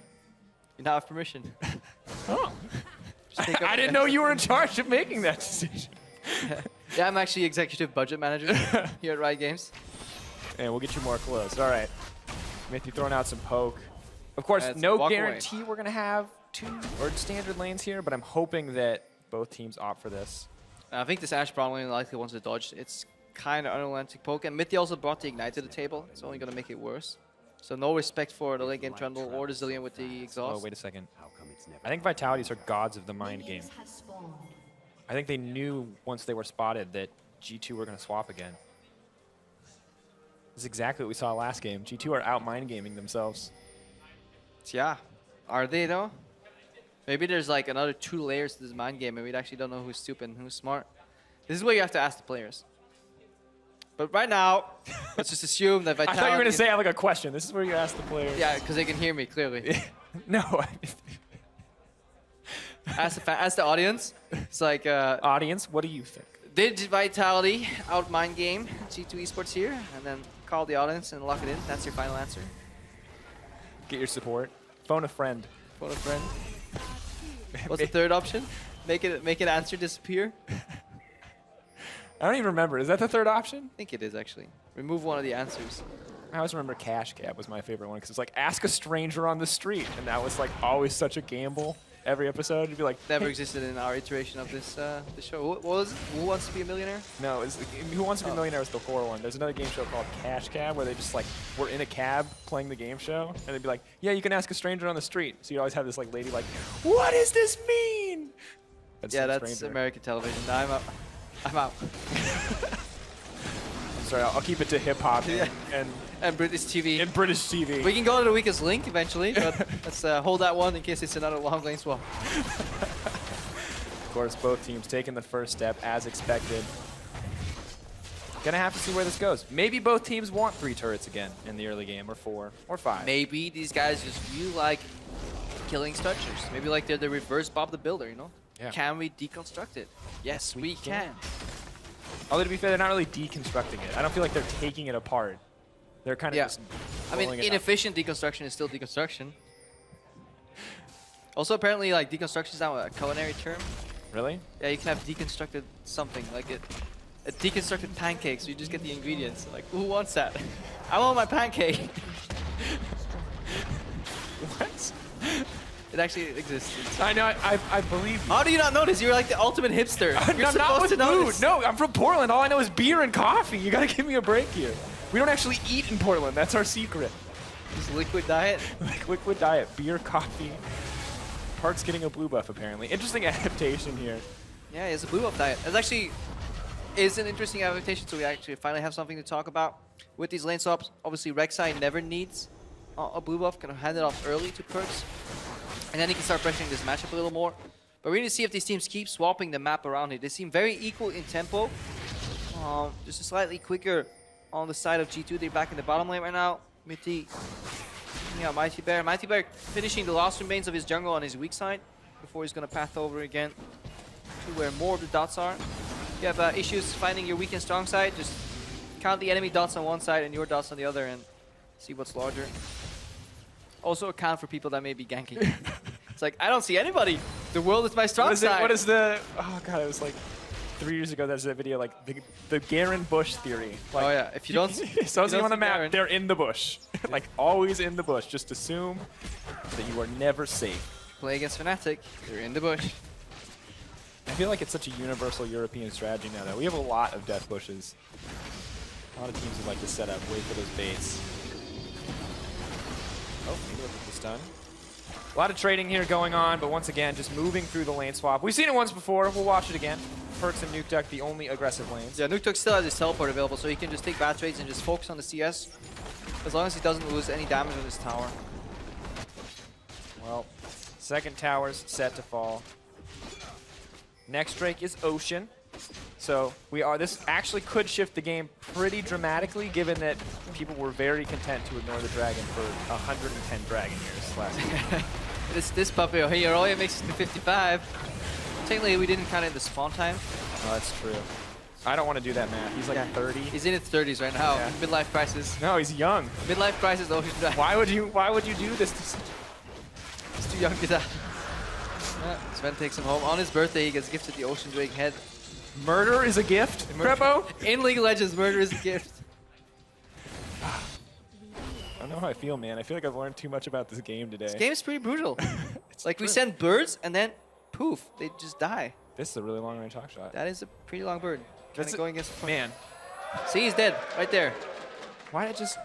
Is it a magic bird that just disappeared, Crepo, or did it really die? Maybe it just went out to bird heaven.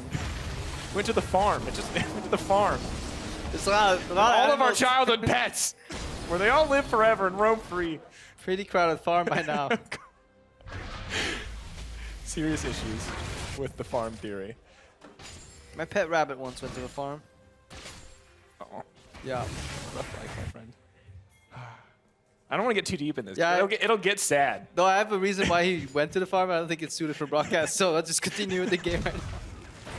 Of course, Trick starting to move, has the tunnel network set up once he gets level 6. Having that global pressure may give more opportunities for G2 to get aggressive, given that they have both the Shen ult and the TP. Oh yeah, they have 2 more globals pretty much on Vitality. So Vitality is playing with a lot of globals themselves, 2 teleports. But G2 matched that with 2 teleports, a global on their jungler, and an additional Shen ulti. So in terms of rapid map movement, they can make plays. However, we've seen them be late with just a single teleport on Expect. Now he has to juggle 2 of those and manage the communication.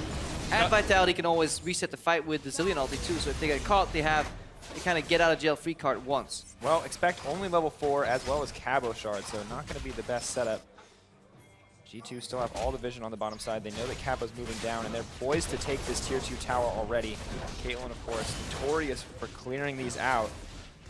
This is, once again, a little bit not exactly what we saw in the previous game as the Ocean Drake did drop for G2, but still very similar. Slightly better execution too, side of G2. Their members are actually tanking the creeps, which means they're quicker, and they can now start hitting the base. And now Vitality is so slow in its lane swap, they need the base, and they're just going to lose an extra tower here. So G2 really much better. That tower may fall free teleport. I don't think this is a good TP.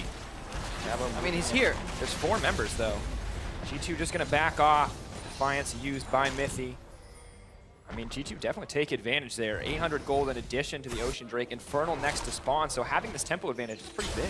Yeah, they definitely cleared out the lane swap better with their champions, as well as just the execution. They're always tanking the creeps while AoEing them and making sure that their creeps are getting maximum damage output on these turrets. They have slightly better DPS, more AoE abilities. Braum versus Karma. Karma much better in a lane swap. Rek'Sai too can just get quite a few hits in on these creeps AoE. Of course, Rek'Sai now spotted out. Another bird sent to die. Little Jimmy went to bird heaven. Went to the farm, Grandpa. Who keeps birds at that farm? Dude, I don't know. Farmers. Have you? I live. Get down, Sipa. I feel like you trap me every time. Like, you ask me questions like that, and I always answer wrong, no matter what the question is. Great. Like, even if I figured it out, even if you told me the joke before, you have like a backup answer. You have 2 answers, of course. Oh, blue buff. He's going to reset here. A tenacious blue buff here does not want to be sent to the farm.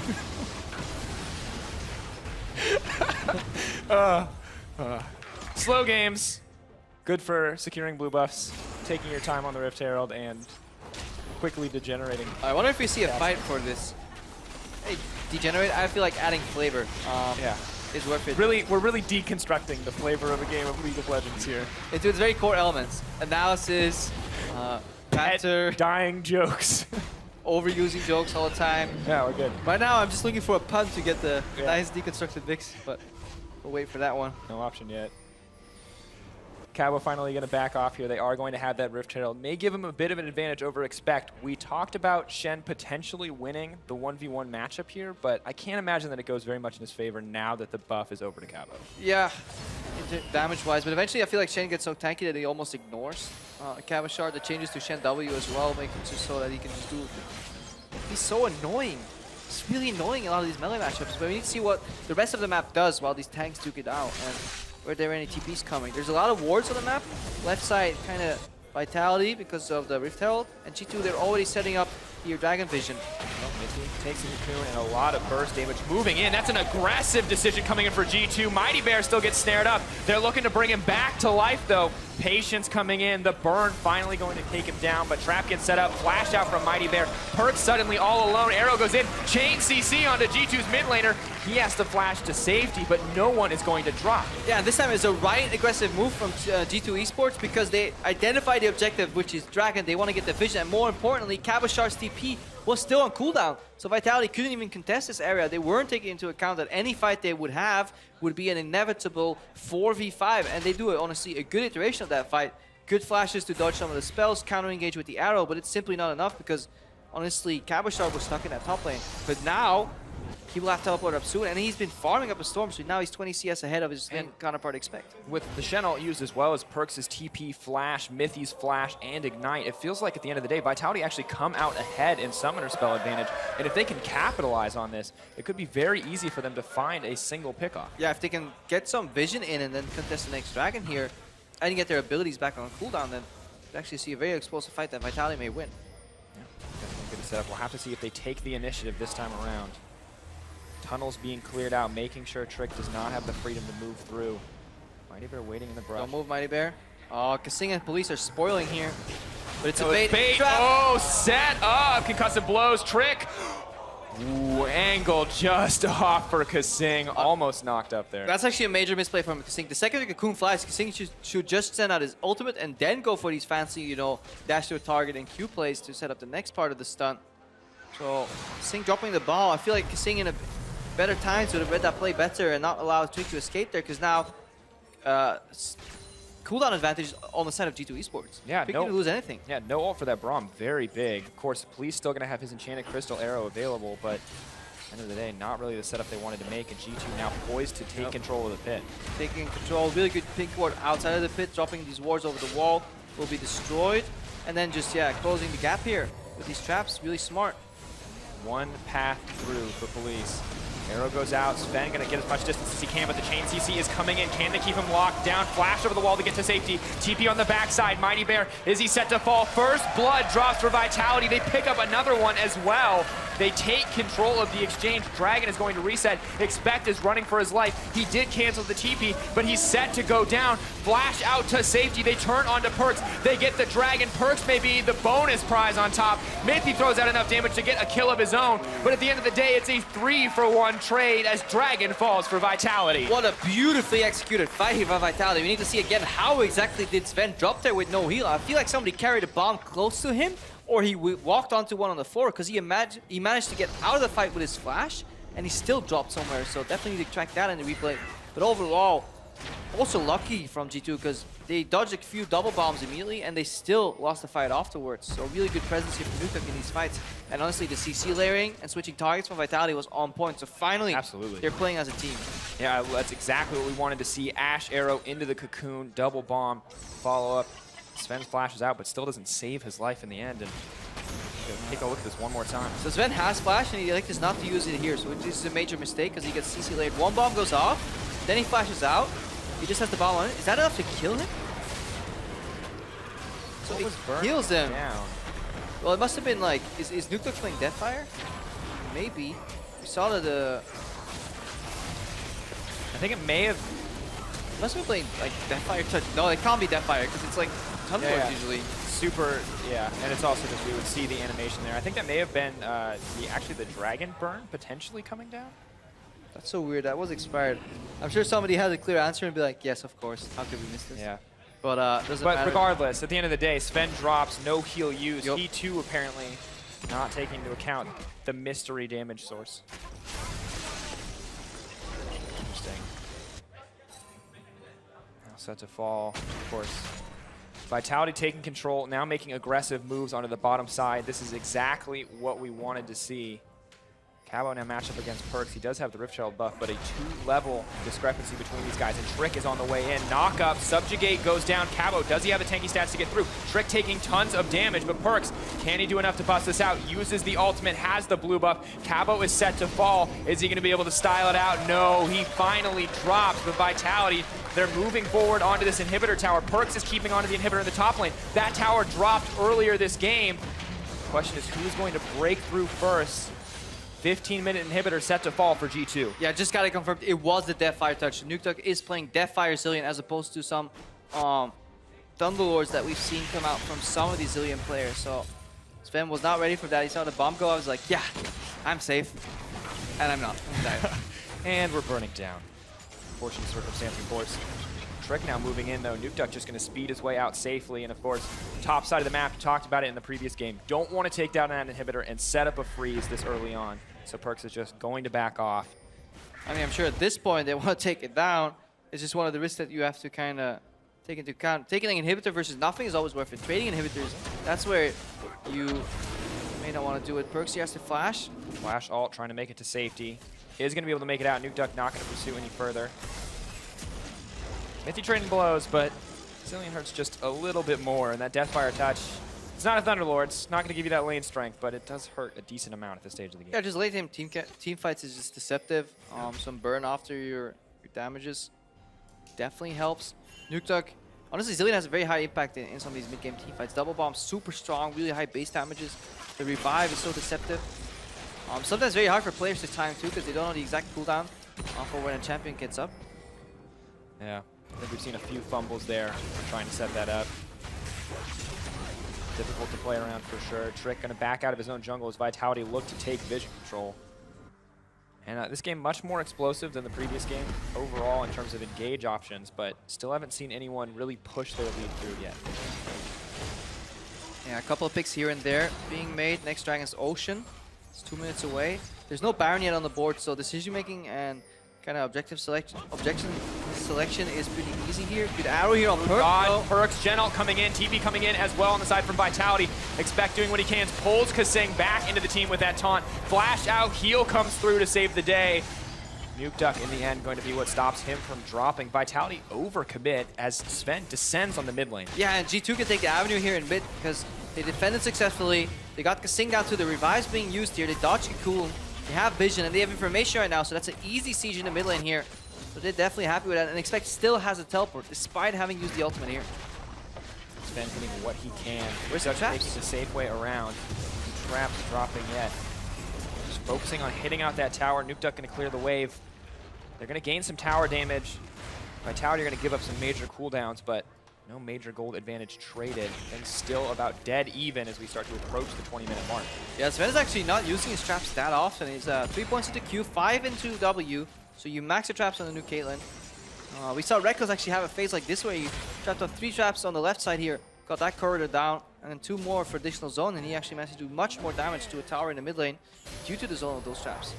Yeah, potentially questionable coming in from Sven. Still get the damage down in the end. Of course, is maxing traps as is standard, but not utilizing them to the fullest in that exchange.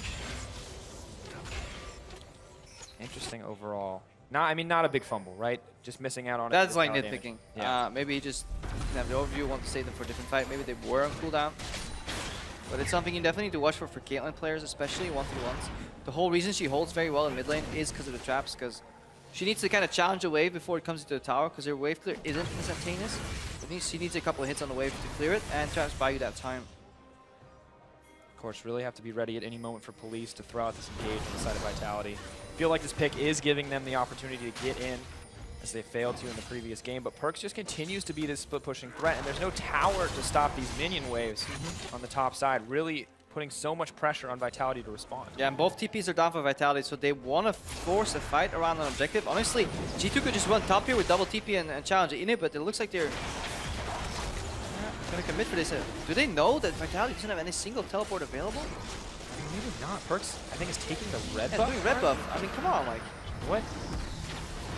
Why? Maybe they don't feel confident in their ability to team fight this out, but not offering any contestation in the end. Vitality picking up their second dragon. I mean, definitely I can understand why they don't want to team fight, but they could have just ran top with Expect and Perks hammering on that inhibitor and maybe just taking it down early.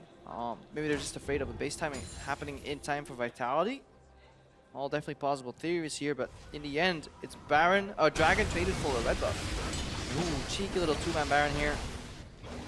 Red buff can help them burn through this with the blue trinket. Just going to spot them out in the end.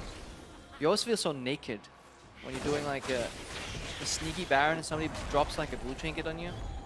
Yeah, you've just been exposed. All your secrets are gone. Yeah. You're like, ah, yes, you see that I am going to die to this, or almost die to this Baron in my attempt. Vulnerable. Vulnerable. G2 actually looking pretty vulnerable It's too. a bit like when people walk in the caster room after a show. You know, you're tired, it's been a long day, you're finally taking off those caster clothes, not really watching your posture, and then suddenly the door swings open. Somebody peeks in his head and disappears, and like, okay. How many string? Oh, Drake actually going to go in. We're going to have to hold that thought. Mighty Bear getting burned down. Perks in the back line. Shen here to back him up. They may turn to Perks, but Shen's going to be there in just a second. Where is he? Where did... Oh, he got cancelled somewhere. Pillar canceled. Pillar cancel! My God, that turns the fight so quickly in Vitality's favor. And it's so hard for Perks to get that communicated in the like split-second decision here from Expect, because it's so hard to get that through, and Perks was hovering on the side. Do I go in? Do I go out? Double bomb, stun him, and then a really good pillar from Cabashar, so that's a big fumble here. Oh, and Abo, basically unkillable for both these members. He's simply too strong. Expect doing what he can to pick up farm, but just has to flash to safety. G2 are falling apart at the seams. Vitality pick up a great fight, and G2 simply fail to execute. Yeah, that was a play initiated by G2 Esports, so Expect could have technically backed off a little farther away and TP'd in, but nobody was really committing with Perks. Definitely want to see that fight again and see what exactly happened. How much room was there for Vitality to get more? Really have to wonder. Vitality starting to get a decent gold lead. 22 minutes now into the game. 5 towers to 4 as they manage to break through the mid there. But overall, G2, I mean, they're not anywhere near out of this game, but Vitality taking control, making more proactive decisions, and this is exactly what we wanted from them. But G2, the pressure they put down is unrelenting here in the mid lane. Yeah, G2's learning from some of their mistakes build-wise. Mythi's immediately going for the Mikhail's Crucible. Does not want his members to be kind of picked off immediately. He'll likely see some QSS coming out later from Event 2, and then this double bomb kind of focus single target down strategy will fail from Vitality. So we have Spectre in the bot lane, so he's stuck. He can't join at all. We know he's going to get cancelled. Kind of watching the... yeah, that's too easy. Too easy. Now Perks gets surprised in the mid lane, and then nobody else is joining here. I mean, one taunt could have changed the entirety of that fight, but Perks, no Shen all this time, once again set to drop here. 1-3-1 now the scoreline for the G2 mid laner, and Vitality, they're just going to move right to the Baron. This time, no shenanigans. That was Got it. That was no, the mandatory pun. Mandatory pun we were looking for. This game is officially deconstructed. Are we real hipsters now, Grandpa? Oh, we definitely did it before it was cool, because it's way too warm in the studio right now. Drake looking for the steal, gets stunned. They need to get him out there. Can he get over the wall? Shenald is coming in. He's suddenly in the pit. Will he be able to be saved out? No. Expect overcommitting as well. Sven actually doing a decent amount of damage. He's going to grab 1 kill. Can this trio be the heroes the team needs? Mighty Bear goes back to the Baron, but Sven is moving forward. Are they going to be able to grab it? Yes, they grab the Baron, but Expect looking to pick up a kill. Pop goes the Soul Flare, and down goes the Elise, but Expect is set to fall, and Sean's grin on his face as his team takes control of the game. Arrow goes wide. Mythy running for his life. Sidesteps come out, but Nuke Duck, he may have overstayed his welcome. Nuke Duck chasing support when you have a Baron buff is such a waste of your time. But a great double bomb is going to save him. Oh, Mythy with the place, flashing knight! No. Oh, Mythy. Consolation prize at best, but happy to burn through 2 of those Baron buffs in the end. Oh, definitely. Adios, amigo. He says, you try and kill me? Come at the king? You want some of this? Come at the king? You best not miss. In Spanish, probably. I wonder if they dubbed the wire in Spanish. That would be interesting. I wonder if people will get mad at the gratuitous amount of braces in President Wire. Show is not okay. Show is great. Wonderful piece of TV, but definitely not a model for how you should base. Yeah, and half the quotes are not even usable on broadcast. Hey man, you got the one that matters. Come with the king, you best not miss. All right. So let's see how this all starts. Some experience to Mighty Bear. Siege here. Flash Cocoon, I imagine? No, just straight up arrow. Okay. Good shot from Splyce. That was it. And oh, Sven going down here. Every time we come back from a replay, someone is dead. Vitality keep finding these picks left and right, and now they're going to break the first inhibitor of the game. That means we need more replays. That way we get more kills, because that's apparently how correlation and causation work. That's all I ever needed. With the inhibitor now dropping, Baron buff empowering Vitality as well. They are absolutely in control of this game, and this is, once again, proactive play. G2 continuing to struggle, really not respecting the vision control or the engage potential coming in from the side of Vitality. Yeah, I guess the Unicorns of Love, they fell behind a lot early, but then they shored up these weaknesses with really crisp team fighting. But right now, they're all over the place, stepping into parts of the jungle that no longer belong to them. Zen was heading for his red buff and just got picked off immediately by a very offensive Vitality squad here. It's going to be Ocean, Wind, and Fire. No Earth. One day I'll get to make the Earth, Wind, and Fire comment. Not today, though. Ooh, Sven! It's good, Mikhails. As you mentioned, proactive building coming in from Mithy. Got some extra gold after that flashy kill onto Nuke Duck in the last fight, putting it to good use. Yeah, that's actually a good point. 3 of the kills of G2 Esports are centered on Mithy, so he's even with his counterpart, but that means there's actually a larger deficit than some of the other members here. Vitality now setting up to take down this tier 2. Sven doing what he can, as you mentioned, extended wave kill. Can't just one-shot this. This thing blocking it out, and they're going to break through that one quickly. But Trick looking for the flank. Shen ult comes in, trying to get the disengage. Yeah, G2 know if they get siege on, they're going to lose this game, so and they can't go for a flank because they're not in position. They're just looking for a hard engage to the middle with Shen plus Rek'Sai going in, but it wasn't enough. And right now, Vitality have taken care of at least one of these globals. They still have a teleport behind them. We're expecting to go for a taunt flash combo. They need to respect their pinging in the lane too. Let's see if anybody's going to pull that trigger, but expect right now is on wave clear duty. The traps here though, they definitely need to split push Vitality because there's too many traps to deal with. Very hard to siege that one. Cabo continuing to push in on the top side as well. I mean, Vitality, with that inhibitor broken, it feels like it should be so easy for them to push out here, but they're still giving G2 a lot of respect in these exchanges. Yeah, with the numbers disadvantage, it's still fine for G2 to hold due to the traps. That's what we talked about. That's just why Caitlyn's such a good AD carry to put in the mid lane. We just need to see more arrows from Police, honestly, on people defending side lanes. Maybe on Caitlyn as she's putting in traps and then flash over, dive into the tower commit. But now there's QSS available too on Sven, so that kind of goes out of the question. Yeah. With QSS and Mikhails, I just don't know if they're ever going to get an opportunity to get the same pick off. But unfortunately, I mean, Ryze not really in a position to purchase one either, and an equally crucial member of the team. They can still keep pushing up these waves, get map control, deny enemy vision, and wait for the next Baron. Use that to either lure them out or get far ahead enough in terms of gold, and then start winning the map here. But vision denial is important right now. Yeah, these pink wards are going down here, so the map is progressively becoming darker for G2. Pink ward here too, to get any of these wards that get placed over the wall. Kind of suboptimal placement, could be farther down, that's nitpicking. But like these little wards usually survive forever. And that's your first step in. Like this ward would have disappeared if the pink was played better. Yeah. Ooh, very, yeah. Solid. Solid pink ward place. Can't see it. Nope. Just right on the corner. Yeah, I don't know, man. Bad things. Yeah. Lucius. I mean, once again, they're very scared of the flanks, as we talked about. And this time, I mean, maybe they're using the pinks poorly, but if it gives them the confidence. Hey, at least they're bringing pinks. True. I'm happy. Gives them the confidence to push in. Yeah. I mean, that's what matters. I know, you're a stickler. You want good pinks, you want good plays. That's all I have left in the world, man. Some good, solid support plays. Give me those pinks. Trick here looking for a flank. He's not spotted by any wards. Look for expect to go in with Town Flash somewhere too. More setup this time. Flashing. Good cocoon from Mighty Bear. My God, no opportunity to turn that around. Double bomb. Maybe looking to get a little bit deeper. Expect pulls back into his team, however. And G2 are just going to disengage here. They're simply not strong enough to force this fight. Super solid flash there at the start too from Police. He saw the threat. He read Twig's flash knockup and he flashed himself proactively. Get out of that bind here. But now there's too many traps still, so G2 is holding on. So Sven clearing out what he can. Kaboom goes down onto Sven, not using any CC quite yet. Finally using his double bombs come in. Perks is dishing out a ton of damage. Police set to fall. Zillion buff slowly wearing off. G2 not going for anything else. Just settling to defend the base. Yeah, Vitality suffering here, opening up this base, and soon this bot lane inhibitor will spawn again. The circle is almost complete. In bright around that inhibitor, obviously indicating that it will spawn soon. TM. Of course, only 3k difference between these guys too, so unless like a Baron goes down in the favor of either team, there's not actually that much of an advantage without the pushing of the Baron. Look at that circle. That's what I like to see, observers. Spinning around. That's how you see when an inhibitor comes up. Talked about it yesterday a little bit. So many players don't actually realize it. Like, when is an inhibitor? Well, right now. Beautiful Summoner's Rift update. It's been out for a while. We're still learning things.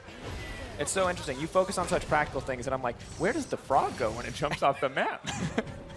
Or the fact that Grump is actually not the beast. Yeah. Grump is actually like a parasite that jumps on it and takes control of like a neural parasite. Oh, really? Just enslaves that big That's frog. That's super dark. Yeah, by the just way. watch it spawn. It's actually not the big frog. The frog is just motionless. It can't control its own like emotions. League of Legends is a dark place, man. So it's just snuck in there. We got a happy, sunny map. Everywhere. Snuck in. Vitality, though, they're set to control the Baron area. G2, I mean, they may have placed some vision down earlier after they were able to push Vitality off, but Vitality, they're bringing pink wards. Yeah. Clearing out here. Still a Skeller Crab there, so they can't do the Baron unless they all voluntarily flash over the wall. Would be a bold play. I'd like it. Because that's honestly, you can use those Skeller Crabs in your favor. Some champions with gap closers or, you know, again, Magical Journey over the wall. You can get really? You know all about Magical Journey? Wow, yeah.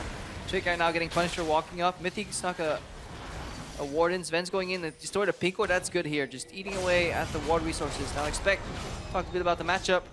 Cabashard will just ignore him and then try to lifesteal up, but he's not running Ravenous, so it's slightly harder for him to get that. And now this is what we talked about, Shen in the melee matchup, especially with the help of Perksy showing up. Taunt goes down. Can they get any more CC? Perks is going to clear the way. Cabo setting to turn, but the rest of the team descends on the Baron immediately. He's ready to cancel out those TPs. Can Perks make it in? Oh, I definitely can. Super slow Baron, unless Cabo flash pillars here. Good taunt comes in from the Shen to make sure that the TP can't complete. Perks makes it to join the team. Inhibitor still threatened.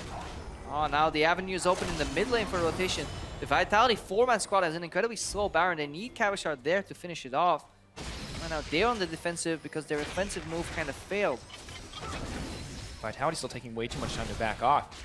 Sven and Trick are already into the mid lane. Nukeduck's going to have to use the TP here to defend. Arrow goes wide. Goes to the farm.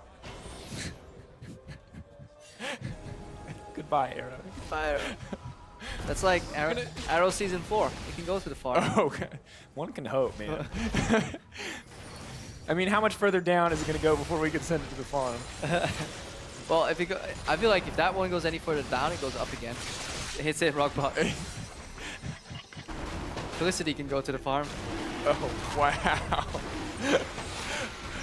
Vitality, they're going to move on to this Ocean Drake, looking to take their 4th dragon in the game. Of course, very potent if they ever do manage to take the Elder Dragon, and very lethal.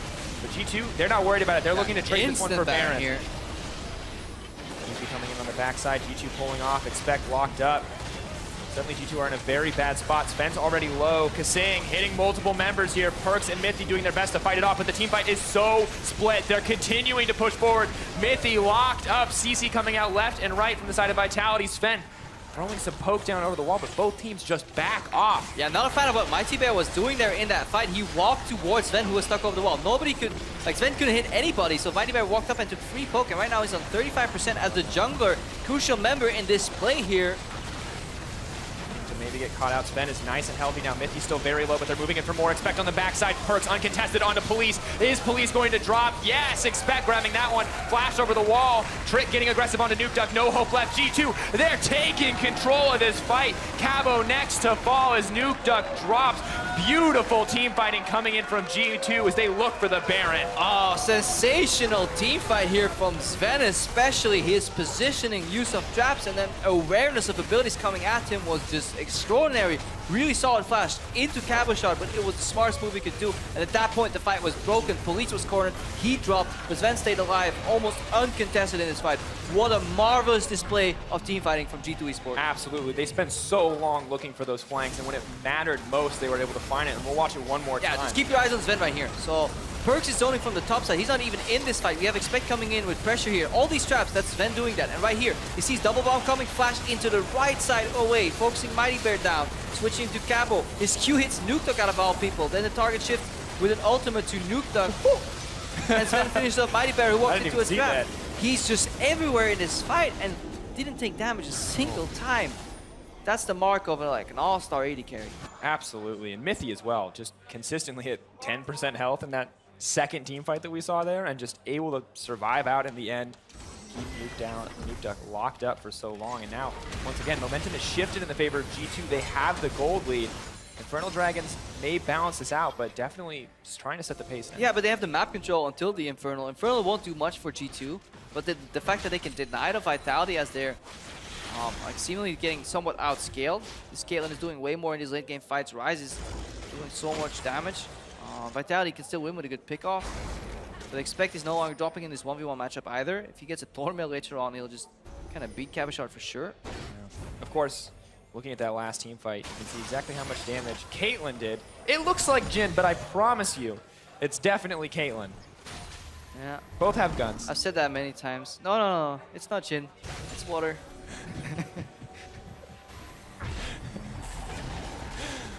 That went in a completely different direction. I was What like, are we gonna how say are you that possibly going to swing this one back to anything?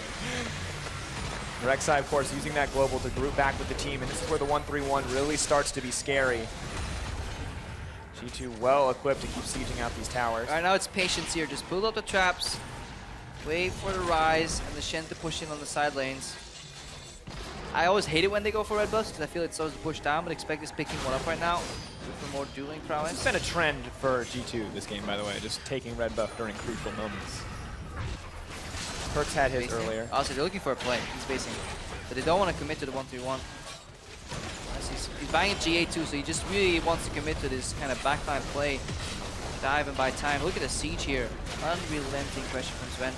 Sven just hopping his way on out of that one. He loves doing this, by the way, playing at the front line and just relying on dodging skill shots, because he's not scared at all of double bump. He knows he has QSS and Mikhails, and he uses that in the decision making. Right now, Perkz is getting chased in the mid lane. Shen ulti went down. We're not seeing it, but it's happening.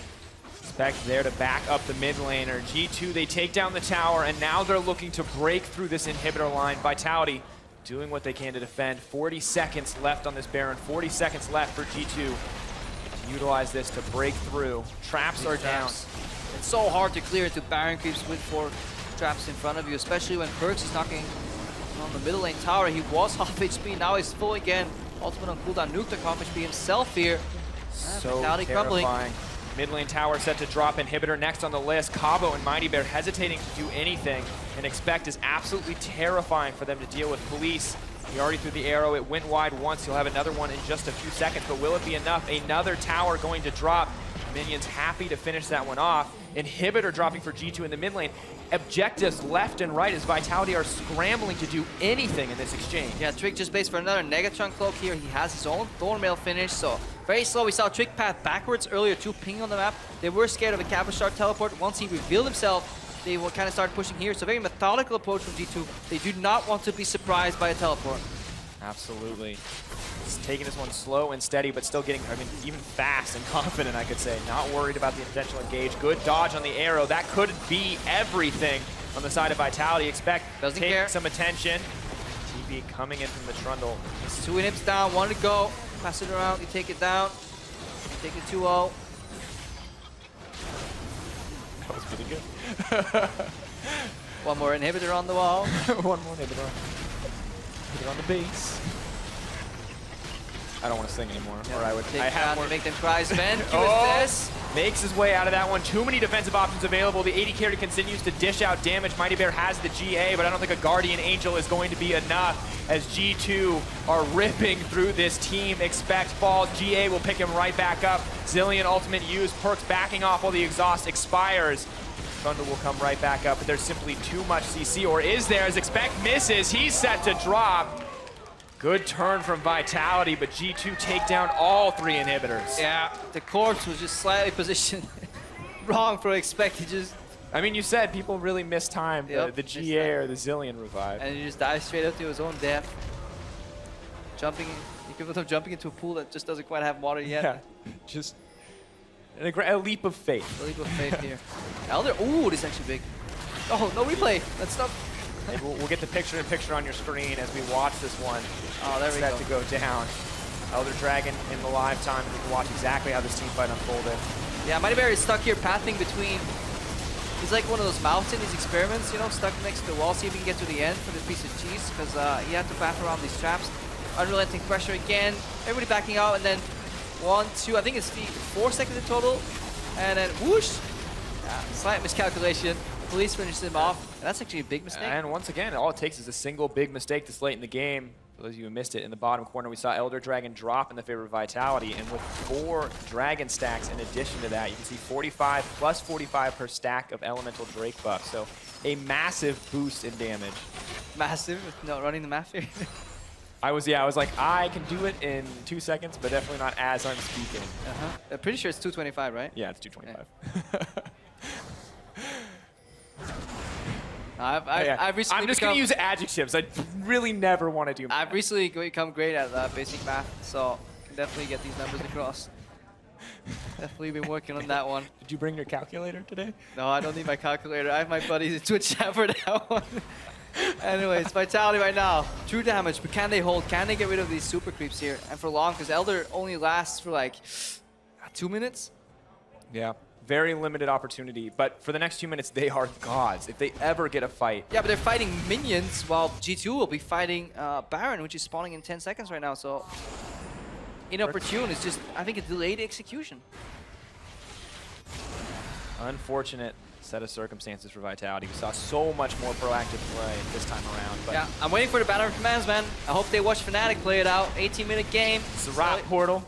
Banner, yeah, I was actually asking Febin why he didn't sell his item, buy a banner, buff a creep, and sell it again. And he looked at me as if I was crazy. He's like, get out of here. It's like... You know what, I bet he didn't know you could do that, because I didn't know you could do that. I mean... That's a pretty fringe situation. I mean, if you must think about it, once you buy a Zeroth, you must think, what other item can I buy to buff creeps? It's just a banner. Buff a creep, sell it again.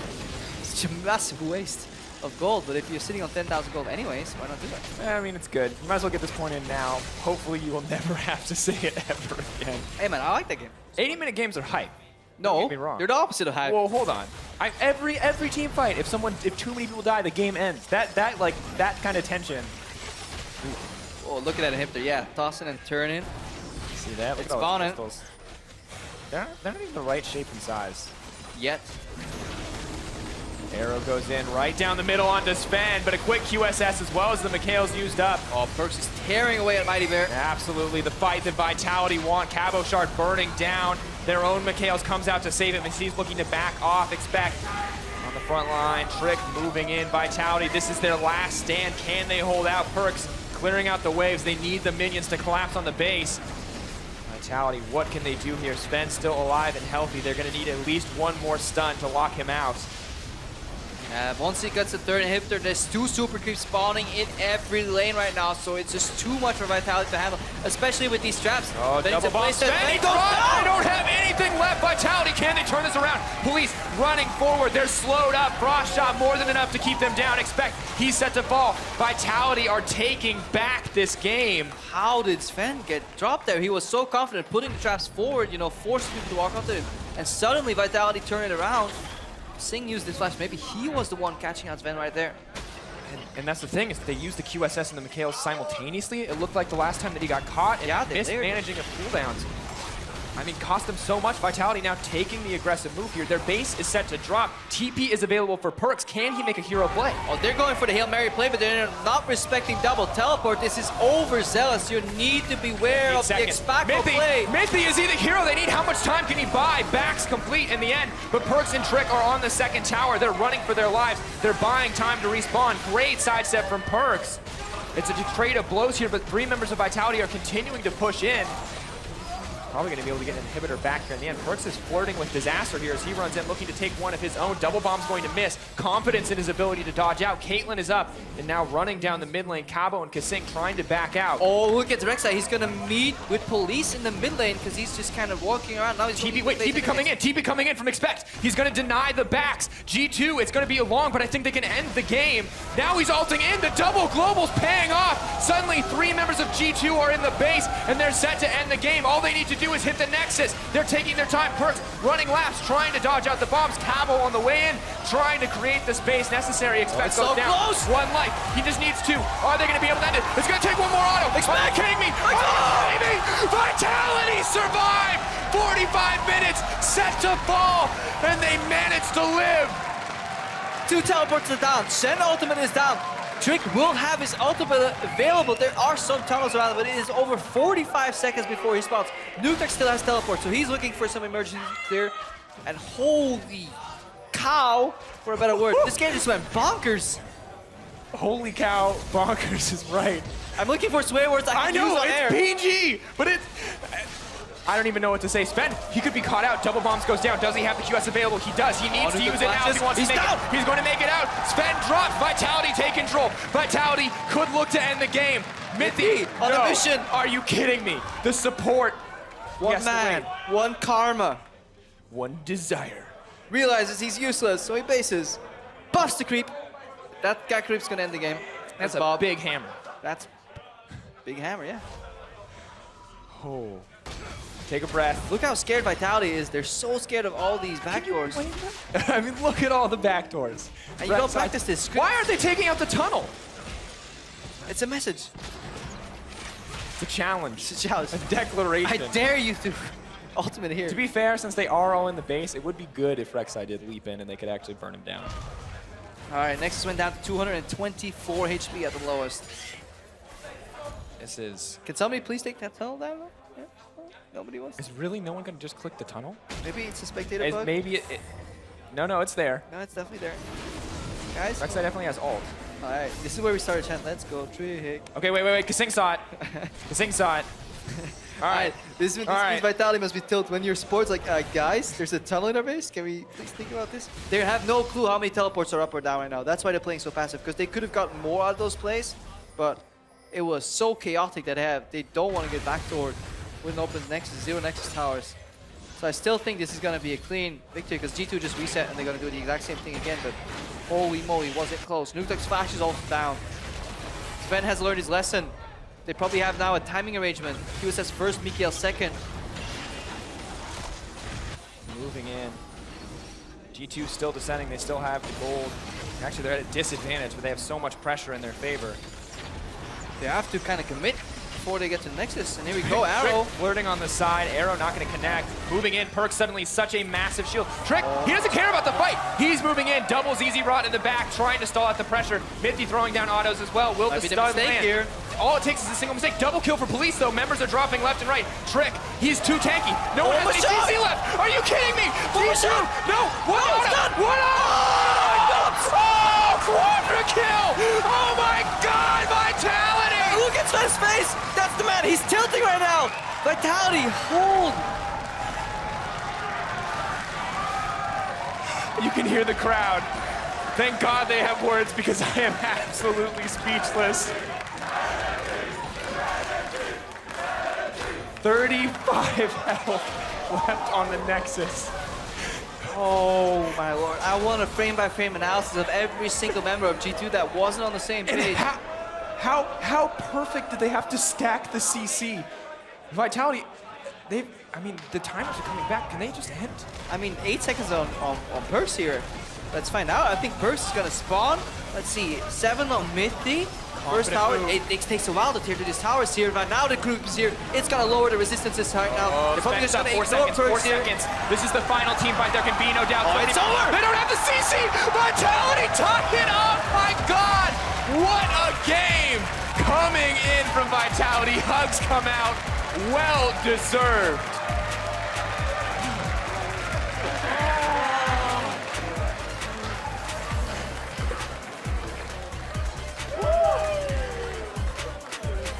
Shock just walks in. It's like, hey! I knew you guys would have this Yeah, called it. Called it. That was a little close. See. Yes, thank you, Krepo. Accurate analysis of the situation. Accurate. Official said, never make statements that anyone could prove you wrong. I don't think anyone could say that that wasn't definitively close. Nexuses were hit. Next high. Both of them. Yeah, as it turns out. Not something we frequently see.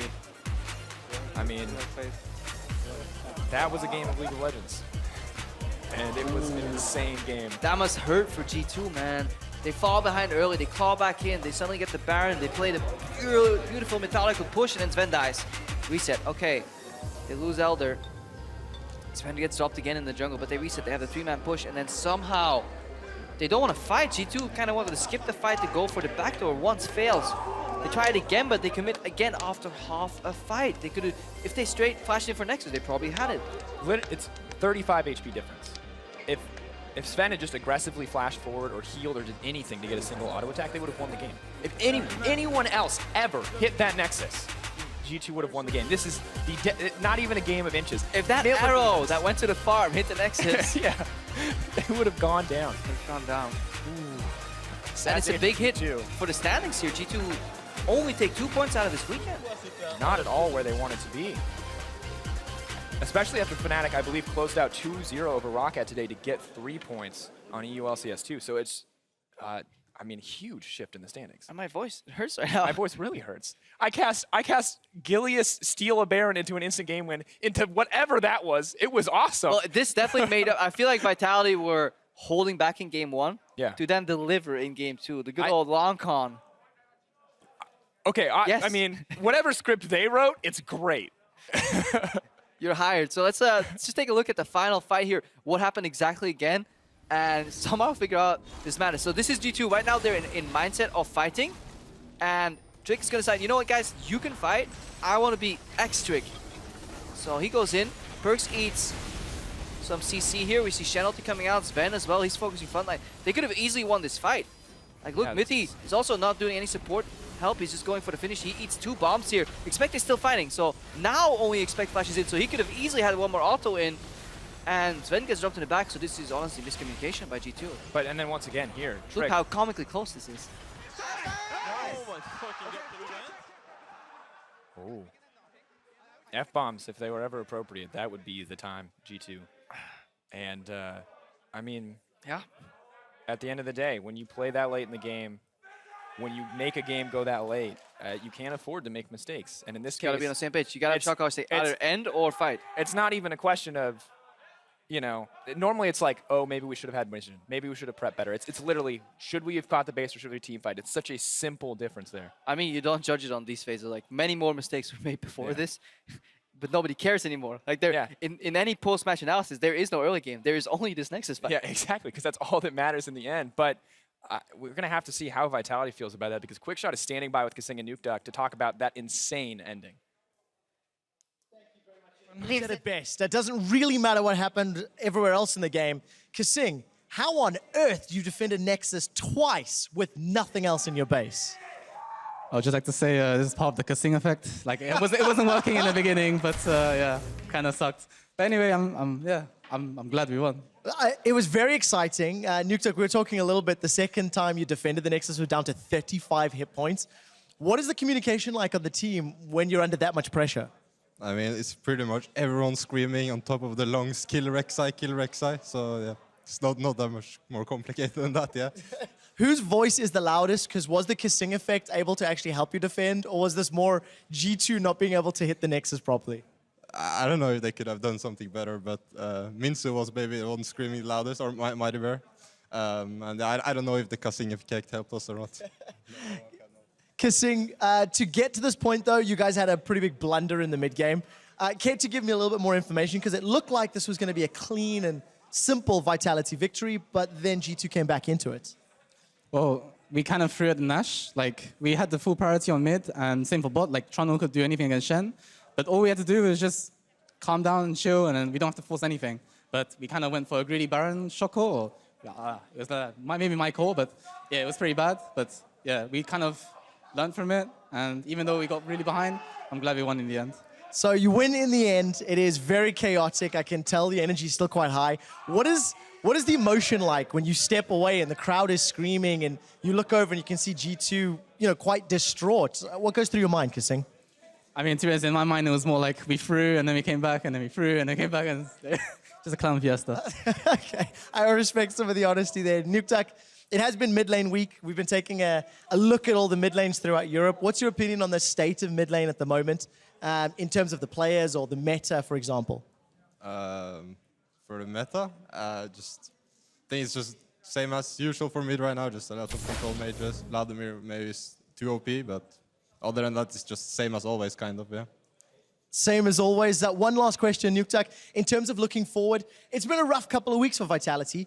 A win like this must be a big confidence boost, but surely some of the mistakes are problematic. How do you go back to the drawing board and start working on improving on some of these mistakes? We're probably just going to watch if we had any better way of closing the game out, because it was really hard for us to hit the turrets, so we're probably going to see that.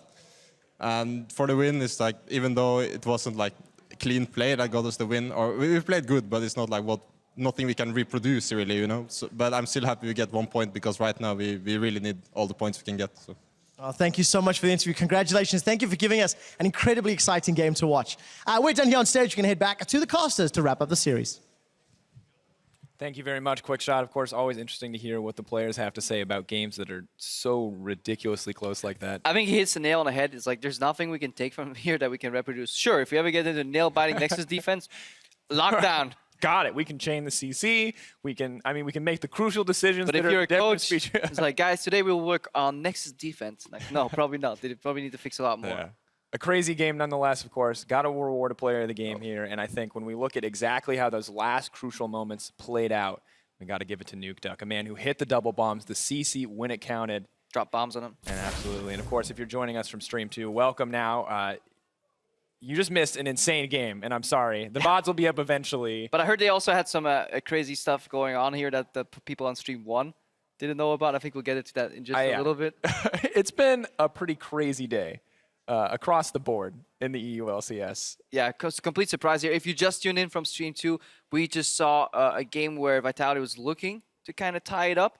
Then G2 came back, looking to convincingly win, and the Nexus went down to 225 HP once, 35 HP afterwards. I just log on Reddit, some people have highlighted it. There's got to be it already. Yeah, of course. But turning to the series that just played out in the studio, for those of you who have been with us thus far, H2K and Unicorns, the Unicorns of Love, have really proven that dreams come true. With the power of friendship. Power of friendship, more than apparently enough to take out H2K, as they did get the 2-0 in the end.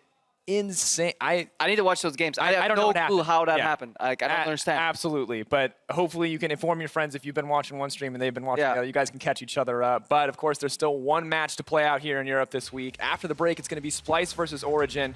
And see you guys here in 3.5. Getting geared up for game 2. TP on the backside. Mighty Bear, is he set to fall? First blood drops for Vitality. They pick up another one as well. I stun. You need me? I should get TP now. Right. I got ult. Nice. Up goes the Soul Flare, and down goes the Elise, but expect is set to fall. And Sean's grin on his face as his team takes control of the game. Syrian. I have. I kill this. I heal first. Nice. Are they going to be able to end it? It's going to take one more auto. Are you kidding me? Oh, Vitality survived. 45 minutes, set to fall, and they managed to live. Brick, he's too tanky. No one has any CC left. Are you kidding me? No, one auto. Oh, quadra kill. Oh my God, Vitality. Look at his face. That's the man. He's tilting right now. Vitality topped it off. My God, what a game.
Hello everybody, I am back and I moved from the interview station to join Verius for our final series of the night, and it will be between Origen and Splyce. So Splyce, they go 1-on-1 versus H2K yesterday. Mickey continues to be an absolute monster on Bard, and I'm expecting that to be banned today. Yeah, I would expect the same. I mean, we've got some impressive bards here in Europe, but Mickey is definitely one that has been standing out recently. He was a big part of their wins in the most recent weeks, and it's a large part of why we're seeing so many target bans towards Mickey's bard. Yeah, and obviously the video team, a big fan of Yamato Cannon reactions. Throwing that one up once more. Let's talk a little bit in terms of the composition. I know we were talking off air last night in terms of the draft in comparison to a lane swap, and then the draft in comparison to standard lanes, and how Splyce are working around that. Yeah, so Splyce right now, they're in terms of their standard lanes, they're not quite picking the compositions that they need to come out ahead in these lane in the standard matchups. So hopefully coming in today, they will have fixed some of their draft issues, because when you look at OG, they are definitely a team that is not having the most standard draft. So when you have two teams that have questionable drafts going up against one another, it's a big question that I have on my mind. So questionable drafts, questionable teams. Origen, questionable winning the 80-minute, the dream epic yesterday. I mean, what do you take away from that game? I lost my voice during the cast, but as the analyst that was sitting watching it, what can Origen do better today that maybe they didn't have yesterday? Well, for me, the big thing is Peke needs to stop getting caught, because he was 0-6 on that Ashe yesterday, yet he still won the game. I mean, Soaz and Amazing are doing a lot of work in carrying him through, but he really needs to be more aware. I mean, even like it's getting past the point of using it as I'm an AD carry, I'm not used to this position anymore, because he's just getting caught out in places that as a veteran player, he should not. We're not seeing progression. Yes. We're not seeing an improvement, and the same weaknesses that were there 3 weeks ago are now still there or still persisting. But it's going to be interesting to see, because the one thing that Origen have shown is when they have a good early game, or when they are able to get into first and second gear, especially with Soaz and Amazing, that's when Origen seem to shine. It certainly is. I mean, setting up Soaz for success seems to be the core component of Origen's team composition. And if Amazing can have a good early game, he needs to be on something like a Rek'Sai, like an Elise, where he can actually propel and set up his laners for success. And Power of Evil, as long as he picks something which is standard, something that he has been doing more recently and has been having better success, Origen still stand a chance. But Splyce still not a team you can underestimate. No more Kassadin into Vladimir, I hope. Just before we get to pick some bans, let's hear from Power of Evil on Splyce's man in the mid lane. I think Splyce in general is like, I wouldn't say they have like one superstar, even so I think Sagus is a good player, and sometimes actually carrying his team on his back. I still think that he has like sometimes not the best games either. So it's like he's, I would say, like a player who has ups and downs, I would say a little bit. But right now, I think from last split to this split, they improved a lot. I think it's hard to tell right now how much he or his team actually improved. Hard to tell how much he or the team improved. I think that's hard. That's very honest to say of every team in the EULCS. Just before we carry on talking about them, let's take a look at the lineups. Starting on the blue end of Summoner's Rift, we will have Splyce with Wonder in the top lane, Trash in the jungle, Senkux mid, Kobe the ADC, Mickey the support, and Yamato Cannon their coach. And Kobe, a player that really has been stepping up on Splyce in particular, really impressed as to how well they have been developing as a team and overall their success. But their lane opponents will be on the red side are Origen with Soaz up in the top lane, Amazing in the jungle, Power of Evil in the mid lane, Expeke on AD carry with Hybrid as support, and their coach, Nico the Pico. So, jumping into picks and bans, we are on patch 6.12. This is the last series of the week here in Europe. My word, have there been many series to talk about. What are we anticipating going to picks and bans? I think the obvious one, Origen always ban out Ryze. Up until yesterday was the first time, so maybe we can expect that. And obviously the targeted bans towards Hybrid is something that every team in Europe continues to do. 46% of all Bard bans in the LCS have been drawn by Hybrid. Yeah. This guy, we've talked a lot about it as to how he is this very talented Bard player and how they're consistently drawing these Bard and Braum bans. And I'm expecting Karma to be the next priority on the list for support. The thing is, though, you then look at the next question, right? Like, how big of a difference is Hybrid on the next tier champion? You assume they're not in the same tier. But also, none of the other carries are really drawing bans. Exactly that. I mean, we did see a lot of focus early on to trying to shut down Peke, where teams would aim for standard lanes, take Hybrid away from his comfort champions, and basically make the bottom lane of Origen so insanely weak that they would pretty much lose every time they would go up any of their lane opponents. Origen then had to change up their strategy of amazing, just camping Soaz and putting him in a position where he can carry the rest of his team. But now teams are slowly starting to adapt, and hopefully we might see a couple more target bans towards Soaz and maybe take him off something that he's powerful on. The two best Bard players in Europe, arguably, Bard has not been banned yet. Is it first pick worthy? I could see it being first pick worthy from Splyce. I mean, it is, from my opinion, it's Mickey's best champion, or at least the one that he's had the most impact on for his team.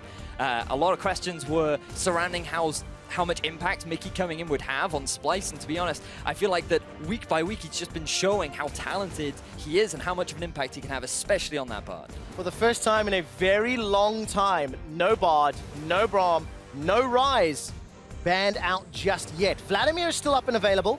There are so many things you have to ban right now if you're OG. I'm not a fan of the Caitlyn ban. I feel like while it is a powerful AD carry, it's not something that you necessarily have to take off the board. There are many things you can play around it. But OG are just taking the strategy, you know what? We've already left too many OPs, so let's just leave them all open. We're just gonna, whatever you pick, we're gonna take 2 OPs in return. All right, yesterday Origen did the same thing against Fnatic, and their option to run into the Vladimir was the Kassadin. We've seen that work actually against SKT, if memory serves, over in LCK, and the Kassadin did very well there. It did not do very well yesterday for Origen. Do you think they'll do the same thing? Do you think we'll see the Nivea, or is there some other Vlad counter that we've not yet come into contact with? Well, I would say that Swain is a pretty good Vlad counter, but unfortunately they've taken that one off the table. We have seen Senkux bring out a very powerful Nivea. We're yet to see Power of Evil bring that one out. But thinking in terms of ways in which you can deal with Vladimir, what you want is something that can either scale alongside him, that can have the same sort of impact that he can have in the late game, or you just make it difficult for him to reach the backline. So you could go with an Azir simply because of the amount of long-range poke and how difficult it is for Vladimir to close the gap. But Power of Evil, a pretty solid Azir player, perhaps that would be a stronger pick for him over the Nivea. All right, so stronger Azir, potentially. That is a very early Jax. It is an early Jax. With Trundle and Irelia and Olaf taken off the table. What else do you run into that up in the top lane? See, my initial response is Malphite, because Malphite does so well into the Jax pick. We haven't seen a Malphite in a very long time. Typically, you just kind of want something to stop him from being that split push menace, but there are so few options left on the table to actually deal with this split pushing Jax. So Splyce right now, they're going to save it till later on in the draft. They want to make sure that they can get something that can match the early pressure of Amazing's jungle, Rek'Sai. But right now, OG playing to the playstyle that we were just discussing earlier, setting up Soaz for success and an early pressure jungler. And a lot of pressure on them, because you've got a lane that could snowball way out of control in the mid. If this Vladimir, gets off to a good foot, gets off to a good start, then that is a terrifying prospect for Origen to deal with. Where do they go with the picks? Braum locked in, so, if they wanted to go Bard, that is an option. But now you need to try to deal with the long-range poke from Italy as well as the team fighting that Vladimir wants to bring to the table. I feel like you do want to pick your bottom lane here if you're OG. The Bard would be a pretty good pick into Braum. He does struggle into these ranged supports, and Bard can be quite oppressive. The question is, do you pick your AD carry early now and potentially give Splyce the option of picking something pretty tanky, something that can just dive onto a potentially low mobility AD carry like an Ashe?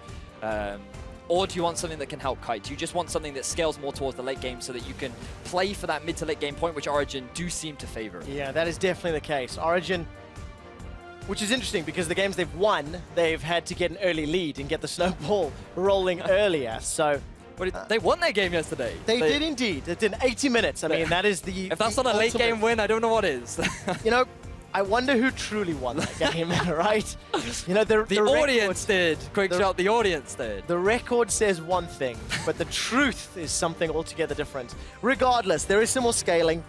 Bard and Ezreal. So this Braum from Mickey is going to be doing a lot of work once Peke starts throwing out those true shot barrages. And Power of Evil will leave this counter pick for Vlad, or a team composition pick to enable the rest of the team. Right now what Splyce are lacking is a way to actually start fights, because Braum is not necessarily an engaged support, Nidalee has no real way of kicking things off, and Vladimir has no hard crowd control, so there's no way for Splyce to actually say, okay, we want to fight. Nah acts as a pseudo version of that, but right now Splyce is still quite struggling to say, I want to start the fight, I want to force the engage, and right now if OG pick up an Azir, they have such a great kiting composition. The Ezreal, he could go for something like the blue build where he's constantly keeping your opponents at arm's length. Bard, really good at keeping you at a distance, and there's so many disengage options for OG that are just setting up so as to be this powerful split push presence. So a 1-4 comp could be the way forward then, if that Azir is the option. But my word, that is so reliant on successfully getting the 1-4 working. Yesterday, Origen, they did not demonstrate the greatest vision control against Fnatic. They didn't demonstrate the greatest lane matchup or reading the lane matchups correctly. So there is a challenge. We have got the full Splyce composition, which you've touched on here, Vetis. A little bit of everything and no real surprises in the Azir. So lane swap, yes or no? What would you be inclined to believe? For Origen, I would go for the standard lanes. Yes, so as it is somewhat of a rough matchup because Jax does take quite a while to ramp up, and because you're going up against a ranged top laner in the form of Gnar who can put a lot of harass down, and honestly, keep your arm's length could be quite annoying for him, but as long as he's in mini Gnar and he just punishes him when Wonder's in these weak stages, then there's no reason why Soaz can't get through that laning phase. So for Origen, I think standard lanes could work for them. The only thing I see for Splyce is, if they'd want a lane swap, it would be to try and shut the Jax down. So you're trying to mitigate as much of the farm as possible and delay this 1-4 push as long as you can. All right, so there we go. There's a little bit of anticipation and whether or not these teams will find their lane swaps. The coaches just taking their way off stage. Yamato on the left, Nico on the right. And an interesting start. Origen again showing maybe they're not as afraid of the Vladimir as every other team. You know, that's twice across 3 games. They've let that go through. It is first pick snatched away.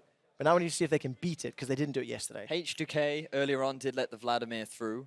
And how did that go for them? I don't want to give away any spoilers, but I do want to say that Vladimir was pretty strong. And I think in the future, H2K might consider banning away the Vladimir. I think you just gave a spoiler there, my friend.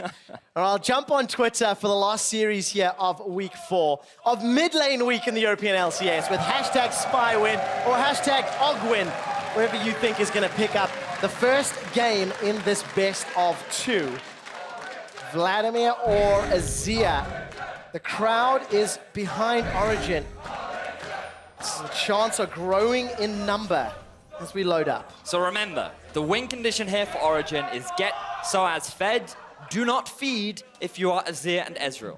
That is the overall goal that you want to be striving towards. I gotta admit, that sounds like it could apply to most team compositions. Well, do not feed. No, but it's very specific in this composition because you can't afford to have your 4-man group fall behind. They are so reliant on being strong enough to actually successfully disengage. You need this blue build. But have a look at Soaz. He's actually taking a bit of poke. I'm looking. But he leaps away. He's going to leap away. So he's fine. Okay, no real threat there. But Splyce grouped up. They're going for the deep vision. So would you say this is indicative of Splyce looking for the lane swap? Yeah. They definitely want to make sure that they can try and shut Soaz down. As long as the Jax isn't getting farmed, then Splyce are doing well. And you have to remember that Vlad is going to become a monster in the later stages. I like the fact that he's gone for the teleport because earlier on we were discussing what could deal with a Jax in the split push, given that so many top laners were banned away. And Vladimir is actually one of the few that could, especially if you're reaching that very late game point. So I really do like this adaptation coming out from Senkax. And we get to see how Senkax and the rest of Splyce play out the lane swap. No challenge here. 1:40, so we won't see any, last second rotation. But Hybrid with a very, very early pressure. Senkax is going to get stunned up. That's very good. Sand Soldier comes down. Ignite already used. Down to 200 hit points. Senkax forced to run away. Gets a single transfusion. That's very, very important for control of the laning phase. Really nice roam from Hybrid. He realizes the lane swap has come out from Splyce, so he's just going to put a bit of pressure down on the mid. But Mickey, he wants to be a bit aggressive now. He is indeed. Amazing's going to pick up the Raptor. Mickey's actually going to get those concussive blows before he gets an unburrow knockup. Just frustrating the Origen jungle. And actually, that was very pivotal in yesterday's series. Soaz should be able to teleport down to the bottom lane. There we go. Gonna get onto that tower. I'm looking whether or not Wonder needs to do the same. No, because he was already in the region. So, you know, tiny advantage in the TP, but truthfully, I'm not expecting it to matter in the coming minutes. The TP gives you an ever so slight tempo advantage simply because it keeps your minion alive a little bit longer. But I imagine that both teams are going to be taking the turret at a relatively similar pace. And we are, from what I can gather, going to see a very standard lane swap. And what will happen is they'll swap back, they'll trade turrets because notice that there is a Cloud Drake on the map. So I think both teams are quite happy to give away the Cloud Drake. And given how early it was in the game. The thing is, they're happy to give it away, but who's going to be happy to take it? Right? Those are two very different discussions. I'm just like, oh, no, you take it, I insist. I'm like, no, please, you have the Cloud Drake. Oh, no need to be polite. I do think you should take the Cloud Drake. But yes, while those debates are going on, Kobbe took a lot of damage. That teleport from Soaz, giving Origen the tempo advantage, and actually, Summoner Heal has been used by FLICKR, so both teams trying to ride the razor's edge in terms of pushing these towers down. So this is actually relatively big for OG because FLICKR decided to stay under the turret and use his heal.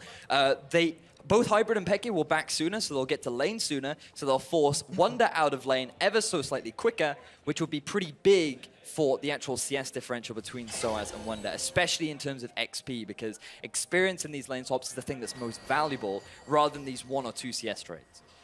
Soaz still level 2.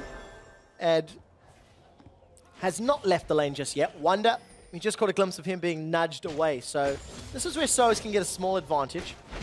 Although he is under pressure, much like Mickey and Kobbe coming in to shove him away. So it is just another very, very standard lane swap. Wonder using the TP fairly early on, in fact. That's actually really interesting. So the fact that he's decided to use the teleport there was because he was already forced out of lane. Wanted to make sure that he picked up any extra experience because he does realize that he was forced out of the lane sooner than Soaz was. So he's going to equalize the CS differential now. And then we should just return to the standard lane swap. Nothing too big will happen, but the big difference is actually Splyce will get that tempo advantage simply because Soaz, he used his teleport earlier on. Yeah. So Splyce will get to this turret a little bit sooner than Origen. Yeah, Soaz making his way actually really far away. Those minions will already be crashing into the tower. What does Splyce do in the next step?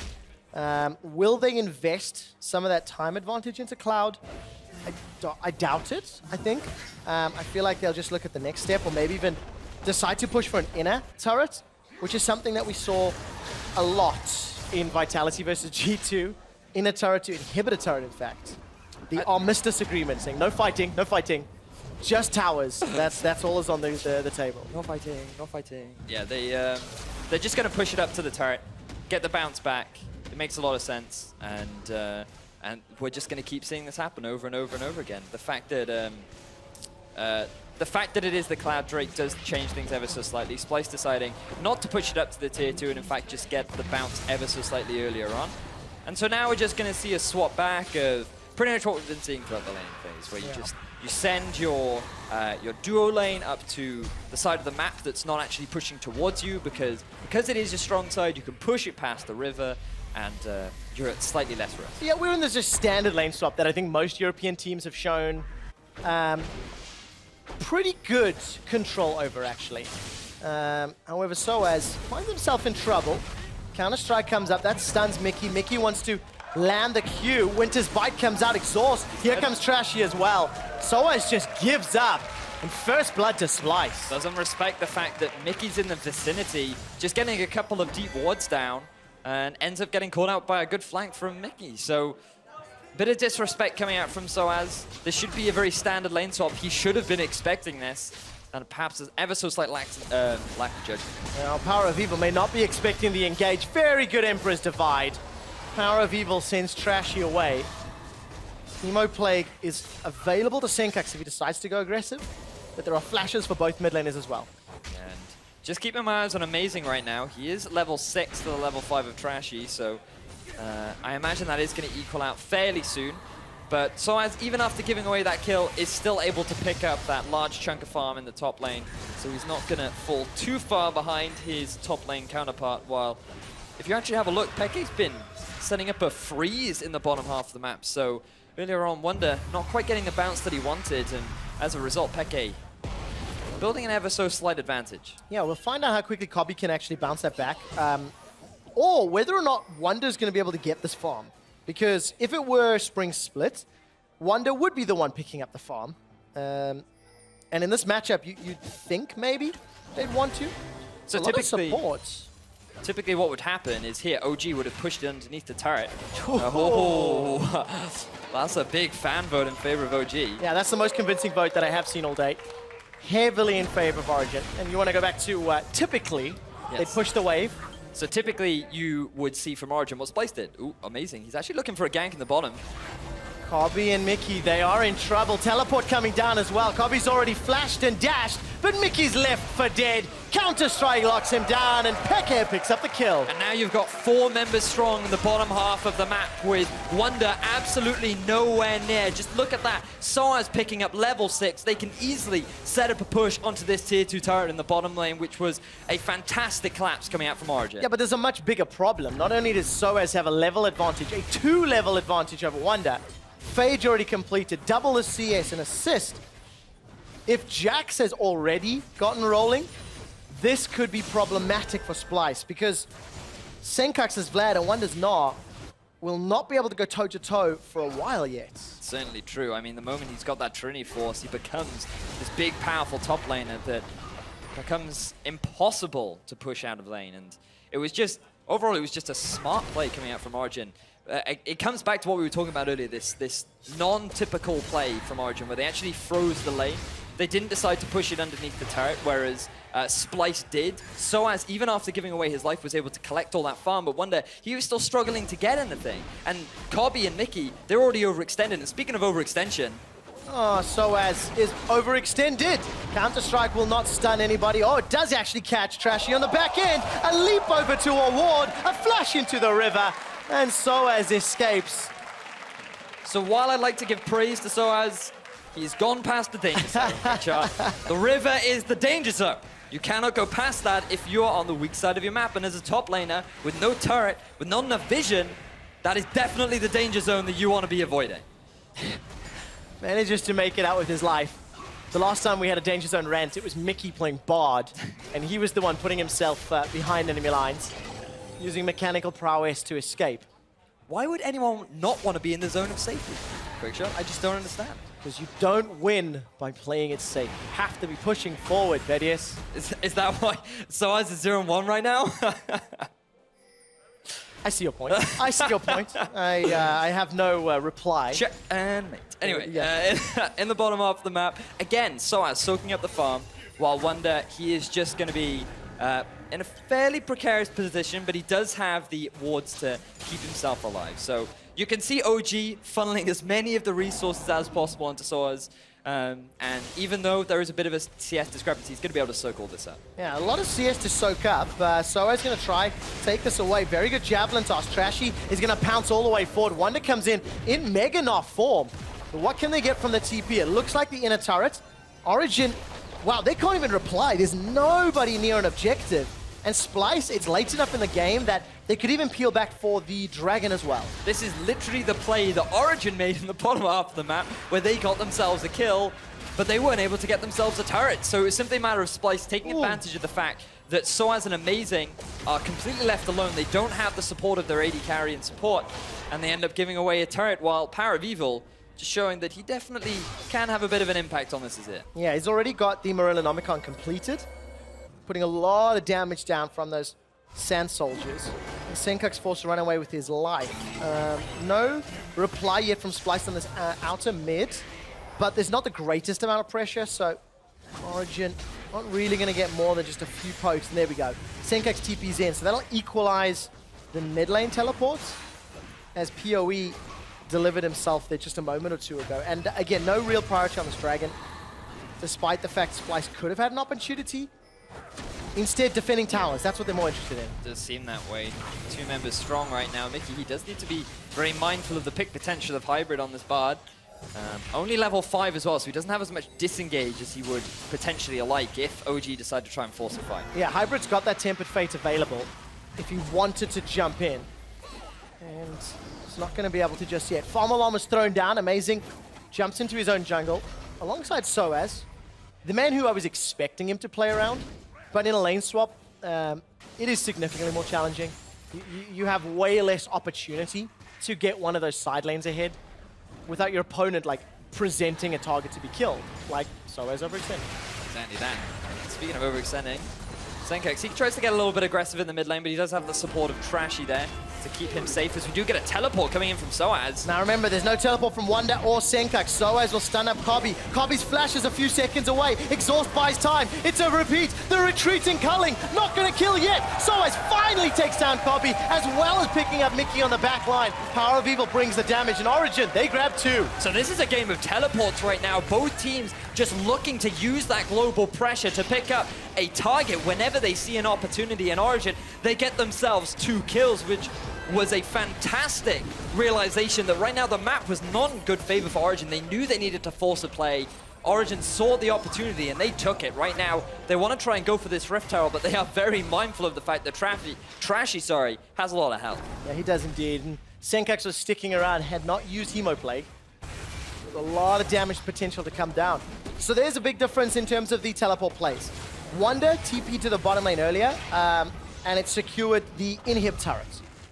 Soaz teleports to the top lane and secures 2 kills along with the rest of the team and a good rotation. And just look at the deep vision. This was set up by Amazing earlier on when the push was coming out from Origen.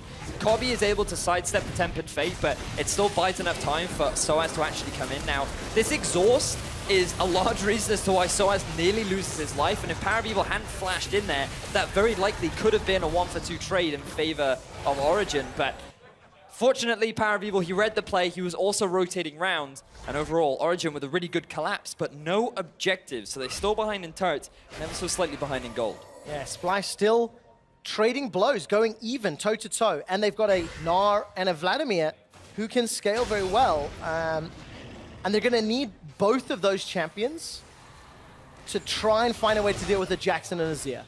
You know, they will do slightly different roles and jobs, but for Splyce, there's no like guarantee that make it to late and your team composition will help. But for Origen right now, everything's just going well. I mean, your mid and AD are not feeding.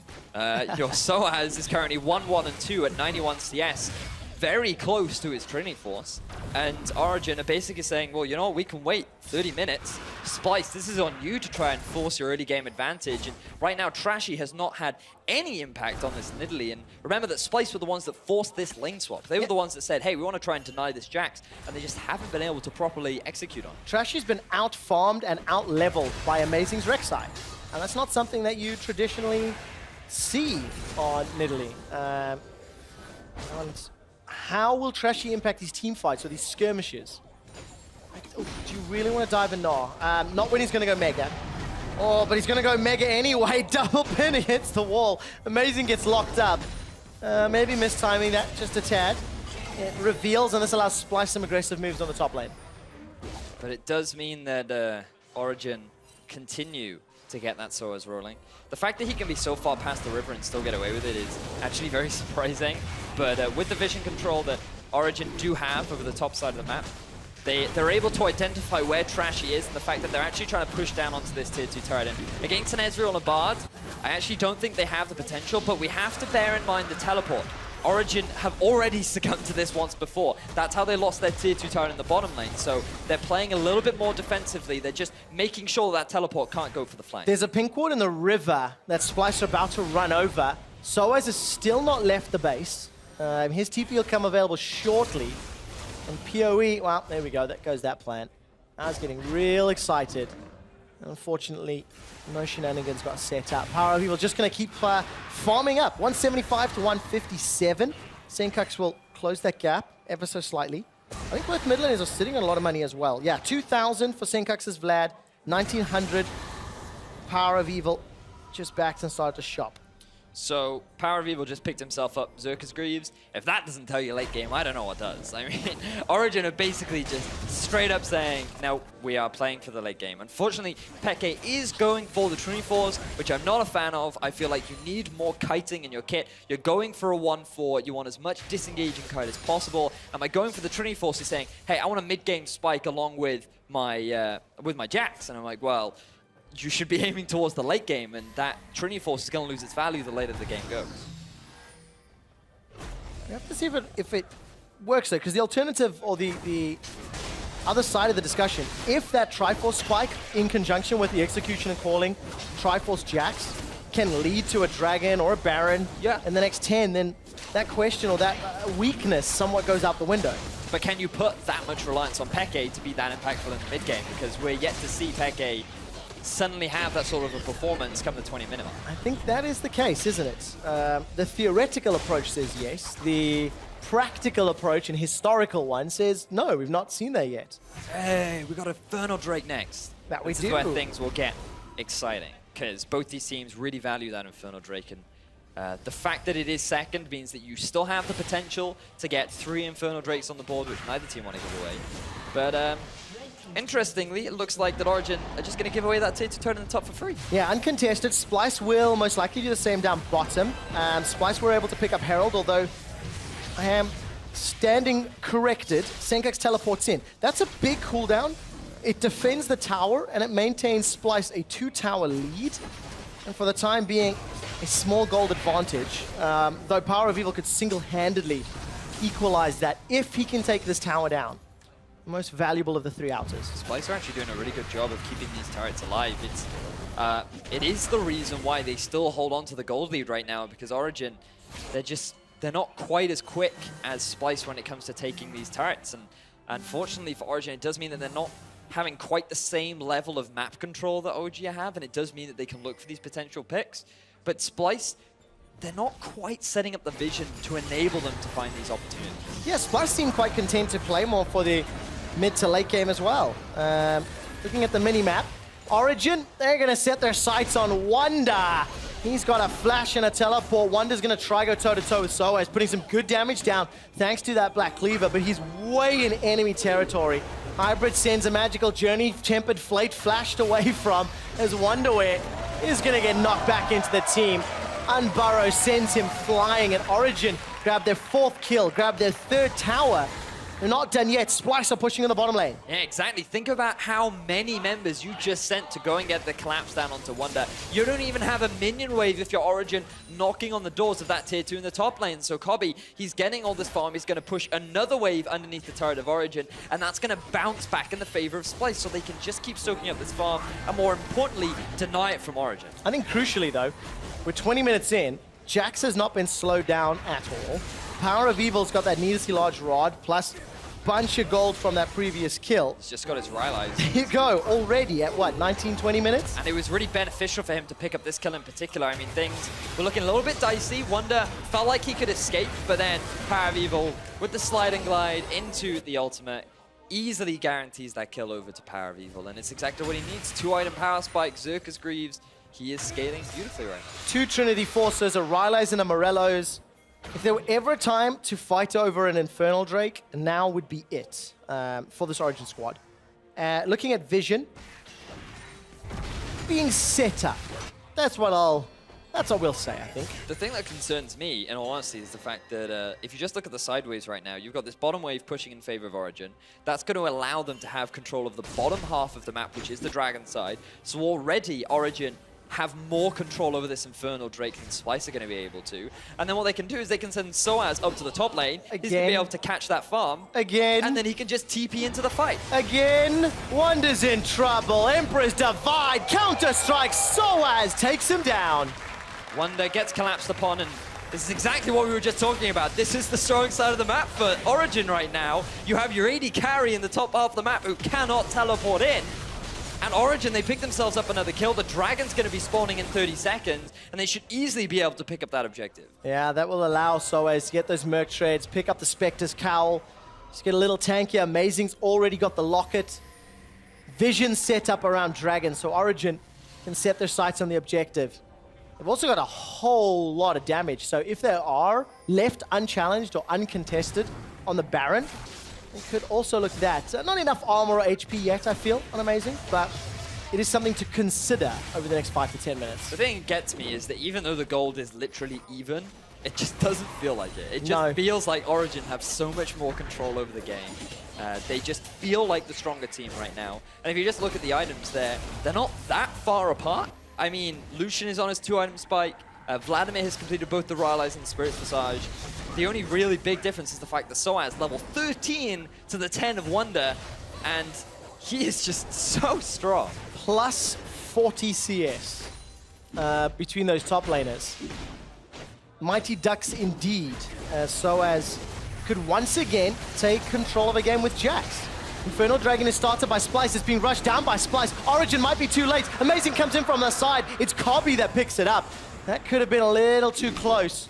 Amazing decided not to challenge. I think the next one's going to be a mountain, if I caught that correctly. But Dragon number 1 for Splyce. Very important. Very surprised that Origen let that one go so easily because they had such a great setup. Unfortunately, all of their wards had disappeared, which meant that they didn't have the same sort of control as before. They didn't read the fact that Splyce could just rush it down, and they end up giving that objective away. They do get the tier 2 turn in the top lane as a return, and now finally they have got themselves the gold lead. Yeah, this will allow maybe a little bit more freedom in the jungle, but the problem is Origen not really looking to set up picks. They're punishing oversteps, really. You know, they're punishing players being out of position. That's why Wonder's 0-2-0. And Trashy, we're just catching glimpses of him clearing out. Look, he's got a small CS advantage over Amazing, farmed up some AP, but for all intents and purposes, has been very invisible on a very early game jungler. When you pick a Nidalee, you're basically saying, I want to sit in your jungle and pressure you out. Not necessarily to kill your opponent, but to deny them from all their farm, to take everything you possibly can. And right now, OG, with the amount of control they have over the map, they're just getting vision around Baron, and they were looking for a potential play, but it was caught out by Splyce, so they couldn't commit to it. That was a little bit weird. It looked like FLICKR was taking some damage in the mid lane. So as TP's for Baron, and Senkux was pushing bottom, so a little bit of strangeness. Amazing almost gets caught by the Winter's Bite, stun rather, and he's able to get away thanks to the tunnel. But yeah, TP blown by Soaz, either defensively or to force Splyce's hand. That is a little bit of a waste. We need to track whether or not that impacts the following few minutes, because Soaz is not with the team. The thing is now, as Power of Evil, you can't really send him to a side lane because he is a large part of your wave clear, and he's also a big part of your engage because you have Hybrid to throw out the Tempered Fate, but you also have Power of Evil to go in for the slide and glide, get that ultimate down to just force the entire lineup of Splyce into your team. And if Power of Evil isn't there, then the threat of an engage coming out from Origen significantly reduces, and then Splyce are in a much better position to start sieging up towards these turrets. Yeah, their team composition continuing to scale up. We haven't seen Senkux purchase anything in a little while. See how much money he's sitting on. 1,500. Thank you, observers. On the trigger finger there. Still down about 1,300 gold from Power of Evil, which Power of Evil's yet to spend. Thanks to those 2 kills, those 2 assists. But there's another player that we've not looked at just yet. You know, Senkux is Vlad. He's just been on wave clear duty. That's all he's been doing. And FLICKR, hey, he's pulling an FLICKR. It's going to have 2 meanings nowadays. He's going to try and run away with his life. Flash and heal is available. Managed to put some distance. The Arcane Shift, very forgiving in this scenario. Luckily, the team comes up to save him as well. I mean, that's... The fact that he's playing Ezreal is why he got away from that. That was not... I mean, just because you're playing Ezreal, you can't use that as an excuse. Hybrid was also in the vicinity to act as a bit of extra support, but FLICKR, you need to be a little bit more mindful of these potential collapses. And Origen, they're trying to reclaim some of the vision in their half of the map. And they might actually be looking for a collapse down onto Splyce. Teleport's available for Wonder and Senkux. They'll need to start that soon if they want to help out their brethren. Gnar is starting to TP, joins in the top lane, but he's only in a mini form. And Senkux decides not to teleport. So, Origen, force Splyce's hands, and don't overextend. Don't overchase. A little bit of tempered aggression. I do like this from Origen, and now they've equalized the fact that Soaz using his teleport earlier, he's not going to be at such a big disadvantage. He can just continue split pushing, continue scaling up, and he can continue to be that late game threat that Jax is. So, Vedius, we're approaching the late game. We're 28 minutes in, we're cresting over the halfway mark of like that middle game point. What are the next steps here? You know, where does Splyce go? Continue to just scale up. They don't have the greatest initiation. We've mentioned that a bunch. They're reliant on Gnar or Braum to really punish a mistake from Origen. So if you're Splyce, you kind of need the Wonder engage, or you go for the flash engage onto Mickey, and neither one of them is optimal because of the amount of disengaging kiting that Origen have. And if you try to force a fight onto the 4 members of Origen, then you're then going to have this risk of Soaz taking the rest of your base. And so it kind of backtracks into the point where Splyce needed to have the early game. It was on Splyce to try and force these plays. And right now, they put themselves in a situation where it comes down to a big Baron fight or a Dragon fight where they can rely on their mechanical prowess to somehow turn this game around. Kobbe is not someone you can underestimate. He is on Lucian. He's going for the scaling build. He's got Essence Reaver, Rapid Fire Cannon, likely going to pick up the Infinity Edge next. And that means that he will be this big late game threat. Yeah, and now we start to see that itemization start to counteract this Trinity Force from Peke. It'll be a while before Peke can look to trade one of those items for an Eye-Age. The Executioner's Calling as well is going to be a slightly limiting factor to try and deal with that healing from Senkux. And Vedius, I want to talk about the death cap on Power of Evil. If it becomes impactful, Senkux is going to go instantly into Sanguine Pool. 3 members of Origen are on him. This should be an easy kill. Soaz leaps forward and chunks him out. Looks like Senkux donating to the blood bank of Origen right now. Absolutely no reason for you to be that overextended in the bottom lane. It's the danger zone, Trevor. You highlighted this. Like, what is the river? You should just label it danger zone. Because, like, why are you that far overextended? You don't have the vision in the bottom half of your map. You're easily going to get collapsed upon. Now you're just going to give a free Mountain Drake over to Origen. And these are the sort of objectives Splyce have to fight over. You are so passionate about this. We'll need to have a discussion with your Martyr Cannon about the definitions on the way to properly respect that danger zone, Vedius. It upsets me. I can tell. Very animated. You know, almost punching the screen here in terms of disappointment. But you got very animated about the death cap as well, just before Power of Evil and Soaz killed Senkux. What do you like or dislike about this on Azir? I actually dislike it, because I think it's a really greedy build, because Power of Evil right now feels really confident. Origen, everything's been going well for them. Everybody's scaling up. They're 6-1. The turrets are even. And he's basically saying, hey, I haven't died yet. I just need a bit of extra damage. But it is risky, because yes, you have that extra damage, but you're still that you're still prone to potentially getting caught out of position. And if you just go for the Zhonyas, it will help you kite, it will help you buy time, and it will play more towards your win condition, which is this 1-4 setup. You have the Jax. Why do you necessarily need more damage when you're not really built for playing around these teamfights? Yes, you have the ability to, but it is still very risky. Yeah, very risky. If Power of Evil decides to go for that engage or he's caught out, luckily that risk I think is mitigated by something you'd mentioned earlier. The more challenging engage, right? There are less options for Splyce to punish that itemization.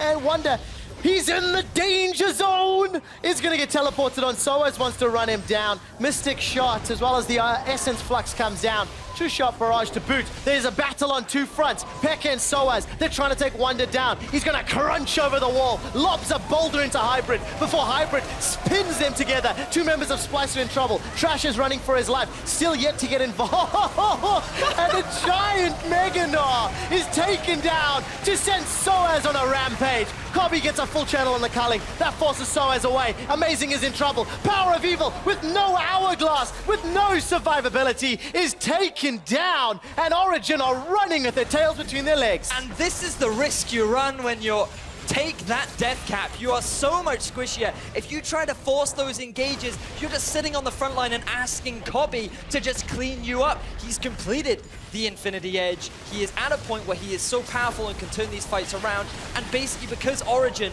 they thought they'd caught Wonder out, but he played the danger zone to his advantage.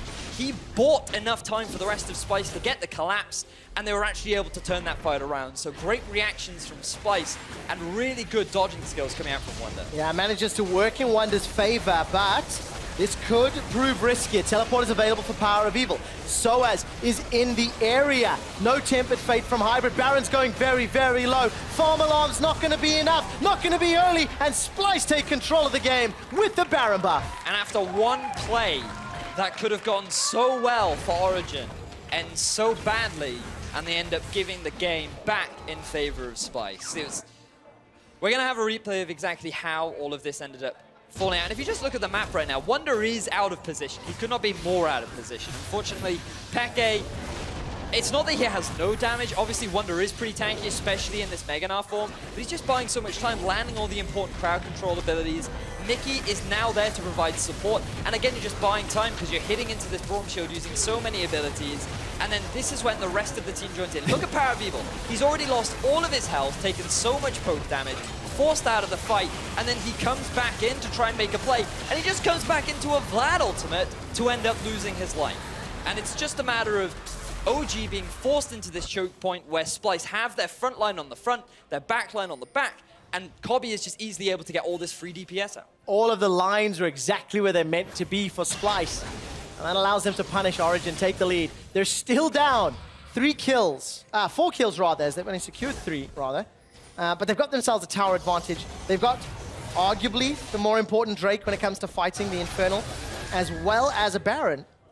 And Origen, after this confident and again passive play, now find themselves defending, find themselves on the back foot. Interesting that Soaz has actually decided to go for the Frozen Heart as opposed to a second aggressive item, something like the Blade of the Ruin King. But I guess it is suggesting that perhaps Soaz wants to get a little bit more involved in these fights, wants to have that tanky stat available. But now you're in a situation, if you're OG, where you're forced to defend against this Baron. Wonder, after the deficit that he had experienced earlier on, is completely irrelevant now because he's got the Black Fever, which is enough damage, as much damage as the Gnar would possibly want, and he's just gone into full tank. So he's that solid front line. Trashy is starting to fall off on this Nidalee, but because he's decided to also go for a tanky approach, he's still having a big impact on these fights. And to be honest, if he dives in and just buys enough time for Cobby and Senkux to position well and get the damage down, Splyce can actually win this game, which really surprises me because everything was going so well for Origen in the early game. But it was still so even. Like, despite, yes, the theory of it going well, the theory of late game Azir, the theory of a 1-4 with the Jax, but theory goes out the window if decisions in game. Yeah, if decisions in game don't follow the same theory craft. So I'm looking at what potentially the way for Origen to come back into this is now.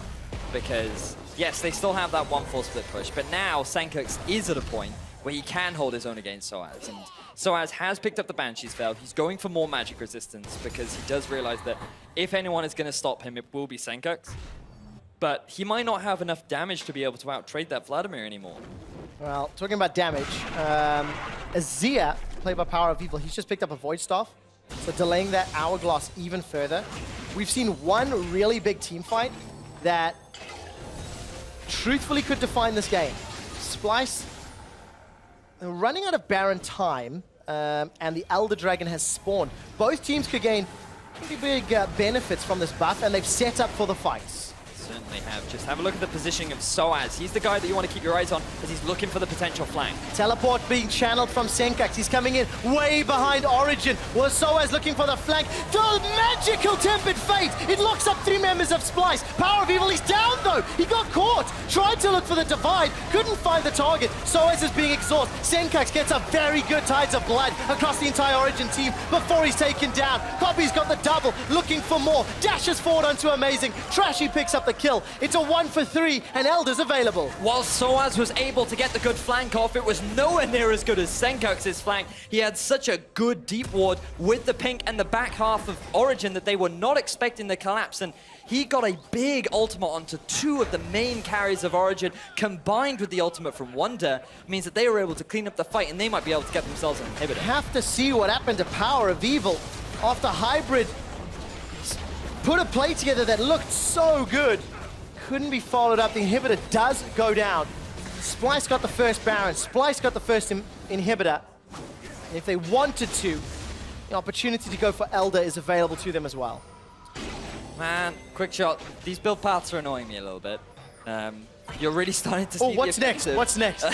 You're really starting to see the effects of this death cap, where it was just a greedy purchase from Power of Evil. The teleport coming in from Origen. They're just going to try and rush down this Elder Drake, but the teleport from Wonder, he's going for the flank too. Another flank. We're on another big team fight. Let's see what happens. Mickey's the first target. Sand Soldiers get sent forward. Glacial Fisher will split up the fight. Here comes Soaz. Emperor's Divide just to send Trashy away. First kill is onto Hybrid. He's already forced down. Soaz can't handle 4 without the rest of his team, and he's taken down to boot. Trash is the only victim so far. Wonder's looking for FLICKR. He gnaws him against the wall, throws a boulder in the face, and Wonder takes down FLICKR. And Origen tried to force a fight without their AD carry FLICKR. If you don't have that Ezreal there, you're going to be lacking so much damage. Power of Evil is way too squishy right now to be in the position without any solid front line to hide behind. And Splyce are just constantly coming out ahead in these fights. We've discussed the potential of the comeback from Splyce being Cobby, being this late game itemization on the Lucian, and right now at 5-1 and 3, he's doing such a great job in these team fights. 90% of the fan votes was in favor of Origen. And I have been wrong so many times saying I think a team is a favorite. The European LCS has just gone full European mode, where everybody beats everybody. This is the second fight, so this is after Origen had initially started Elder and been forced away. But look at what Splyce do. They buy enough time with Mickey being on the front line, acting as that solid tank, and because FLICKR is so late to the fight, Origen split up before FLICKR can really even get involved. And the moment Origen is forced to divide, then that is when champions like the Nidalee, like the Nut, actually excel because they're so good at chasing. And when you combine that with the single target crown control of Mickey, there's no way you're going to be able to escape from this Splyce lineup. So Origen trying to force a fight that, to be honest, they just weren't in a position to force. And you know what, Vedius, a few weeks ago, you and I were casting Splyce, and we talked about how Splyce as a team, their strengths back then were finding picks that led to objectives that led to winning the game. I think we're seeing that again and again and again throughout the course of this game, where they're picking off Origen. Soaz is down bottom, looking for a teleport. Tempered Fate locks only Trashy. Still no teleport from Trashy. True Shot Barrage has been used. Emperor's Divide prevents Wonder coming out. Baron number 2 goes to Splyce. Power of Evil's taken down with Tides of Blood, and the rest of Splyce chase over. Amazing needs to tunnel away. Soaz, you're far too late to this party. GA gets popped, and Splyce will look to take him down. Tides of Blood and a dash over the wall. Yamato is very content with another Baron after the Elder. And Splyce look to just finish this one out. Impressive execution from Splyce. They cleanly walk up to the Baron. They know they have the damage potential. There's no way that Origen can turn that one around.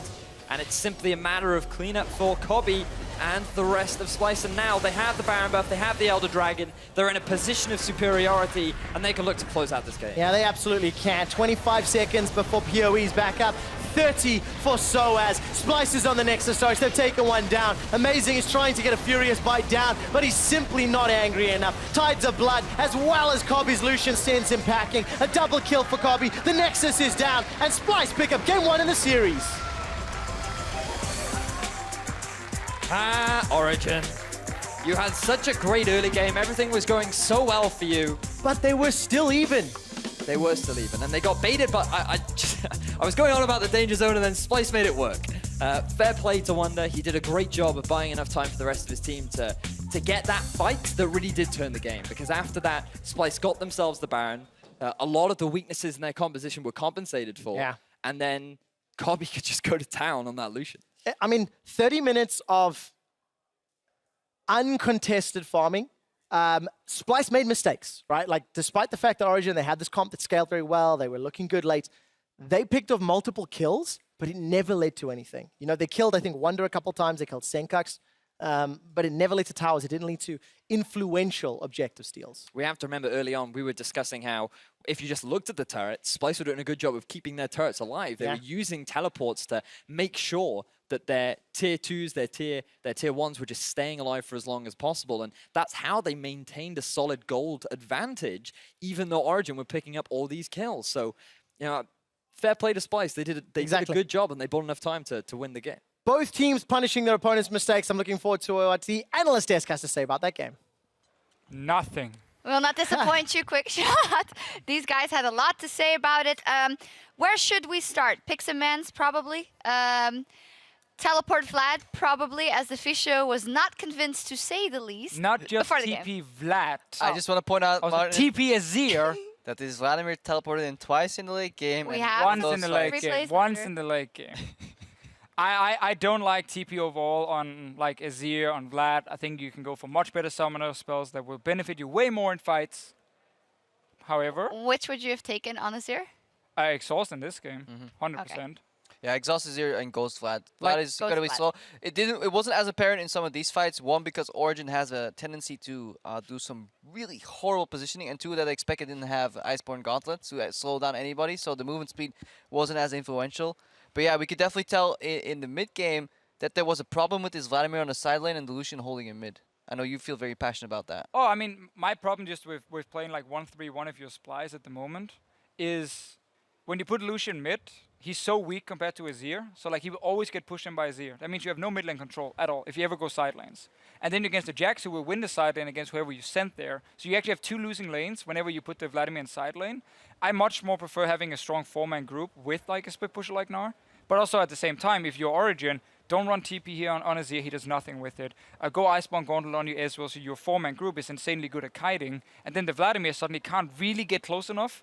Instead he goes Trinity Force, which is not even that big of a DPS increase. And then you can have the super snowbally Jax, you know, Who was literally 4-0. win the 1v1, who was like, yeah, so far ahead in terms of gold levels. He was level 14 at one point when enemy Gnar was level 11. And then Soaz just decided to build full tank and go for team fights. Let's look at some of the replays we had for early, though, because we do have some... Oh, the early lane swaps. The first replay that we're having on your screen right here, this is the lane swap basically went back and forth, but superior decision making from Origen because they read that Splyce is caught kind of on the wrong lane. And this is something Splyce do very often. They seem to make a move on one lane, but then get caught on the other one. Yeah, basically it seems like there's a good call being made on one side of the map, but they can't call it for the other side, which is often the dual lane. And then Copy and Mickey twice in this game actually ends up overextending when they're making a play and they don't have TP ready. And I don't understand that because when you've used your TP to actually punish the enemy, very quickly an alarm should go on in your head, go off in your head, being like, now they have TP and we don't, so how can they punish us? Oh, if we overextend again. Also, if you're making a play on one part of the map, like you shouldn't be audacious enough to assume that you can make a play on the other side of the map at the same time, because like, what's the enemy team doing then, right? You always have to yield pressure one, put pressure on the other. And right before these phases, they were like despised, as you can see on your screen right now, they were just denying Soaz and Farm, trying to get Wunder back into the matchup. They equalize the ways, and then they keep on pushing for no reason. Because in a lane swap, especially, but often just early game as well, like you don't play the game where all three lanes are like pushing instantly at like 15 minutes. Yeah. Then you're just stomping them at least. Normally you always have one lane pushing out and one lane receiving every single time. So you have that balance that goes like this. Whenever you make a play on this side, then this side has to go back, and then you got to swap it around anyway. And I'm surprised that they actually messed it up, because that's something Yamato Cannon used to talk so much about last split, like always receiving and pushing, receiving, pushing. You're just trying to make Crepo do Kung Fu, aren't you? I have the wrong short. This was yesterday, you know. No. True. Something that Yamato also talks about a lot when he's on the desk reviewing other people's games. However, Jax got a couple of got ahead. OG wasn't looking too bad, but then in the team fight, Splyce did manage to take the upper hand. We have a couple of replays showing that. This is the fight that they win before getting Baron, so very influential. What decides this one? I mean, first of all, Splyce won every team fight in this game. Yeah, they won every team fight. Here we get Iceborne would slow down Wunder down enough that he dies. So this is already a minor mistake. Wunder is buying way more time than he should. Like, he's managed to walk all this distance up over the wall. Here, Hybrid catches Mickey. And now I just want you to focus on the portal and who at the end of the fight ends up taking it. Well, I want to focus on Power Revo actually, because he gets chunked out here by Nidalee first of all, then he dashes over, pulls a red buff, tanks the red buff, and then guess what? It's the same guy. Then he takes the portal straight into a Vladimir ulti. I think PoE in this fight he dealt probably like 200 damage or something. And that was to the red buff. That's all he did. 3-item Azir.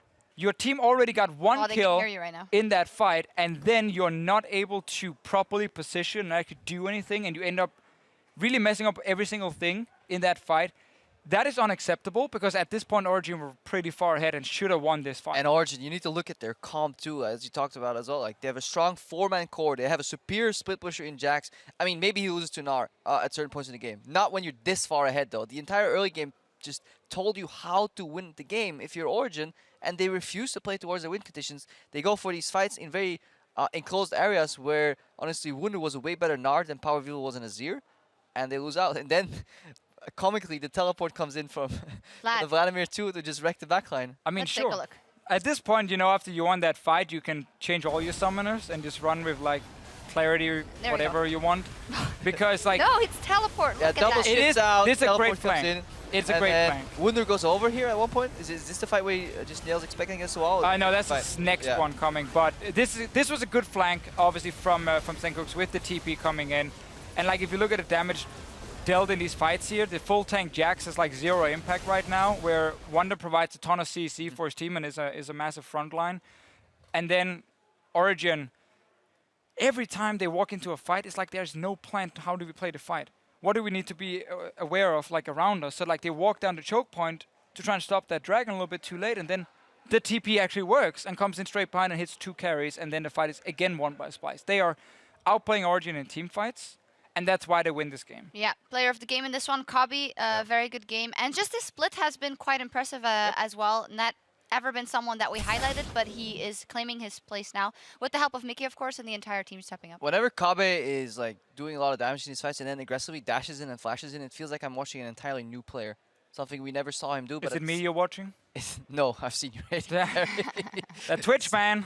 Yeah, I've seen that Twitch. No, it's definitely not the official. But Kabe he really understands like the space that he's given. Splyce wasn't creating it last split, but it seems like everybody's getting just a little bit better, and he's just stepping into the spotlight. Yeah, we're going to go to break with Splyce, 1 game up, and we'll see if OG has what it takes to bring it back when we return. So this push and then The first game in this best of 2. Source buys time. It's a repeat. The retreating Culling. Not going to kill yet. Soaz finally takes down Kobi, as well as picking up Mickey on the back line. Was Soaz looking for the flank. The magical tempered fate. It locks up 3 members of Splyce. Power of Evil is down, though. Splyce pick up game 1 in the series.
Welcome back, ladies and gentlemen. Origen and Splyce are making their final preparations as one of them will enter the danger zone in Game 2, which is something that makes Vedius very excited. Previous game defined maybe by summoner spell choices, itemization choices, and in the end, Splyce making better map choices. Yeah, it certainly was the case. Want to give massive shout out to Cobby having a really good performance, but to be fair, the fact that they were able to get that collapse down, get the team fight that they needed, and to be honest, with a composition where they had no way to force a fight and no way to force anything great in the early game, the fact that they could come into a late game point where they took advantage massively of Origen's itemization mistakes and positioning mistakes, resulting in Splyce getting themselves a 1-0 up in this series. So they guarantee themselves at least 1 point. Splyce coming into this game had 9 points on the leaderboard. Origen was sitting on 6.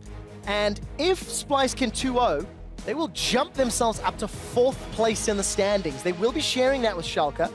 But that is very, very impressive for a team that had to really dig deep in spring, even to make it to summer.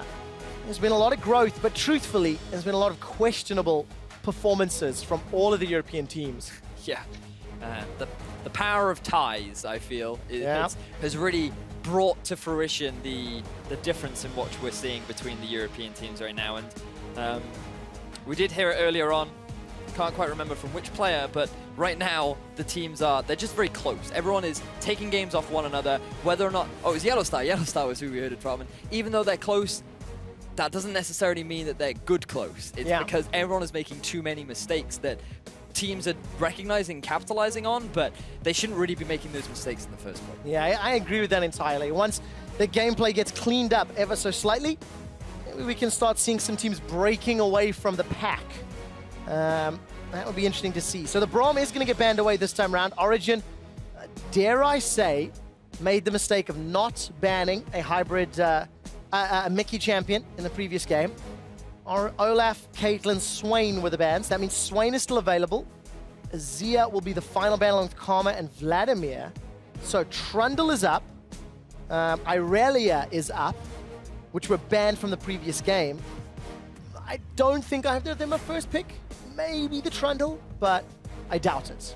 Yeah, I actually think Splyce might revert to a Gragas here, because Trashy has had some really good performances on that champion, and it would work really nicely in terms of the early game pressure that he could look to try and put out. But for Origen right now, given that Braum is taken off the table, I was going to say perhaps they could go for a Bard, because that is, right now, those are the top 2 tiers for supports. Yeah. The top tier supports in that role. And that, to me, that spells that Splyce likely going to go back towards the Karma, which they don't have to pick right now, but she sort of falls next in line when it comes to those powerful supports. Yeah, we're seeing the Karma, the Nami, they're rising to fruition when a lot of the other supports are not available. What am I talking about? Karma's banned. Karma is banned, yes, there we go. You can tell it's been a long day. For Mickey, he's fallen back to Thresh and then Zyra. Those are his most played, as well as Trundle, in fact, just 1 game played. But it was banned in the previous game, has that little flex option. Splyce could consider the Swain. He was targeted towards them in the previous game, but it still might be too early in the draft. A very early Swain pick.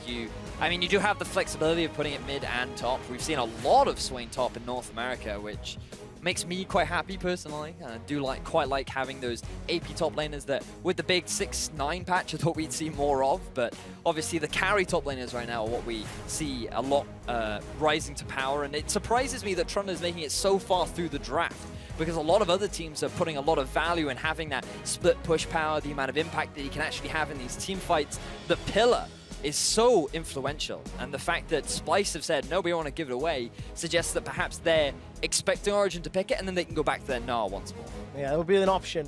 That's somewhat counter-pick, dare I say, at least in the early stages of the game.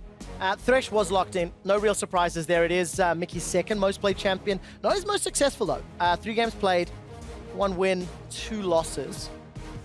But I have seen some fairly good death sentences from him, especially during the later stages of the game. So a little bit more pressure on Mickey to set up picks. Elise and Trundle for Origen, definitely makings of a pick comp if they want to finish it off that way. They certainly do, and this will be interesting because we know Splyce for being this pick style of play style where they like to catch people out of position, and take down, shut down that single target, and then use their numbers advantage to run away with it. So can Origen match that sort of pick power? And if we're looking at what Origen want to try and round things out with, in terms of an AD carry, if you're looking for pick potential, Ashe is definitely the way to go. And in terms of the mid lane, I mean, the world's your oyster. You could just go for something safe like the Victor is the champion I'm looking for. Because he has a fair amount of disengage, and when you pair that up with the Bard, it can synergize quite nicely. You have a lot of CC chains with the gravity field. And it works quite well now that you have a harder form of engage. You know, the Bard ultimate being very long range and something that Hybrid can do very well. So there is the option to go back. Xpeke is toying with our emotions. We'll get back to him in a moment. Gnar was locked in, so Gnar into Trundle. Kobbe is now going to take the Ezreal. We can judge his itemization sorely. So, actually, I think he could get away with the Trinity Force here. Now you're allowed to? Now you're allowed to? This is fine. Yes, because if you're going for Iceborne, you're going for kiting. If you're going for Trinity Force, you're going for a mid-game damage spike. And with the Thresh, very easy to make picks in the mid-game. Trashy on this Rek'Sai, going to be able to set up ganks in the early game, set up his laners for success. I think it could be good if they actually aim towards standard lanes and look to try and get this Ezreal ahead early on. And then you have a lot of mid-game power, a lot of mid-game pick potential that I think a Trinity Force Ezreal could work in. Yeah, it could work indeed. And, maybe that'll be thrown for the loop just a tad when you look at the Lucian and the Syndra. So we mentioned the Ashe if they wanted to go full pick. I think the Lucian's going to be a little more versatile and also arguably better into Gnar, Thresh, Rek'Sai. There's more tools for Lucian to dodge, dip, duck, dive around those team fights. And of course, power reveal on a pretty old school champion, Syndra. So let's talk about Syndra. Let's talk about it. What would you like to talk about? She did have a couple of minor buffs on the most recent patch. Her ratios have been ever so slightly increased. And she's a fun champion. We saw her in Challenger. She insta-killed a Ryze at level 6. And she still has lane dominance, especially once she hits that level 6 mark. She can put a lot of poke down, and she is, again, really good in these poke styles of composition, and there are very few mid laners that can actually deal with the sort of pressure that she can put out. The big risk that you have with the Syndra is she is very low in mobility. It is very easy to catch her out, and Power of Evil, his positioning has not been something that we have been praising him for. Well, it hasn't been praised, but maybe the skill set of Syndra is just a little bit more forgiving. You know, scatter the weak, knock people away. You've got very long-range AoE stun. The only problem is now he needs to insta-give somebody and then do it again, because Senkax has brought the revive with the Zillion back into the team composition as well. I like the Zillion into the Syndra, and to be honest, into the composition of OG, simply because they are going for that pick style. They're going to try and target a single character and just instantly kill them, and the Zillion, will instantly revive them, which is great. It mitigates a lot of this pick pressure, and through the laning phase, he should be fine because he has plenty of wave clear. He offers big areas of zone control that Syndra always has to be mindful of when trying to walk up aggressively in lane. So the thing that worries me, though, is the amount of damage that they're going to have, because if the Ezreal decides to go for the Trinity Force, he does have a window in which he hits a big power spike, but he will sort of start to fall off. Caps him out sooner. Exactly. So going for the blue build means that he will be more powerful in the later stages, have more scaling. But is that really going to be enough damage to compare with the late game Lucian? Yeah, late game Lucian. Alternatively, the Zillion single target revive from really what is single target damage from OG. You know, Elise, Syndra, Lucian, they at their best when they can single out one guy and try to take him down. Senkax, some pressure on his shoulders, get the chrono shift in the right place. Ladies and gentlemen, 90% of you voted in favor of Origen on your screens, and you were all wrong. Jump on Twitter and tell me who you think will pick up this game. Will Splyce jump to 4th on the standings, or will Origen salvage themselves the series? Was there some kind of curse, quick shot, relating to 90% and teams losing? Look, I don't know if there's a vote curse, but I know there is a caster curse. Like, that is a legitimate thing. I seem to remember in previous splits where if a team ever, no matter how good they were, if they got over 90% in a vote, it would result in their downfall. We'd have to get our stats benders to figure that one out. But I mean, I'm not willing the to commit. fans could be the reason for why OG lost. Hey, look, shame on you. Yeah, you go down that street. I'm not following you, dude. Okay, so let's talk about Summoner Spells because it was a point of concern for the analyst desk in the previous game, and it's exactly the same issue that we're going to have again. Why are you running Teleport on a Syndra? It completely alleviates all the kill pressure that she has. I mean, Ignite is the way to go, or at the very least, you can go for the cleanse, for the potential picks coming out from Mickey, the stuns from Senkux, getting knocked into a wall from Wonder. You don't have to go for an aggressive summoner spell, but don't go teleport because you're not ever going to put a Syndra in a side lane. She cannot teleport behind you and set up for a flank. There is just, it's only going to be used for lane, and there's no real way you're going to have an impact in these fights. You basically wasted a summoner spell. Wasted a summoner spell. I'm gonna judge you on that sentence later in this game. That's fine. We'll find out how Power of Evil uses it.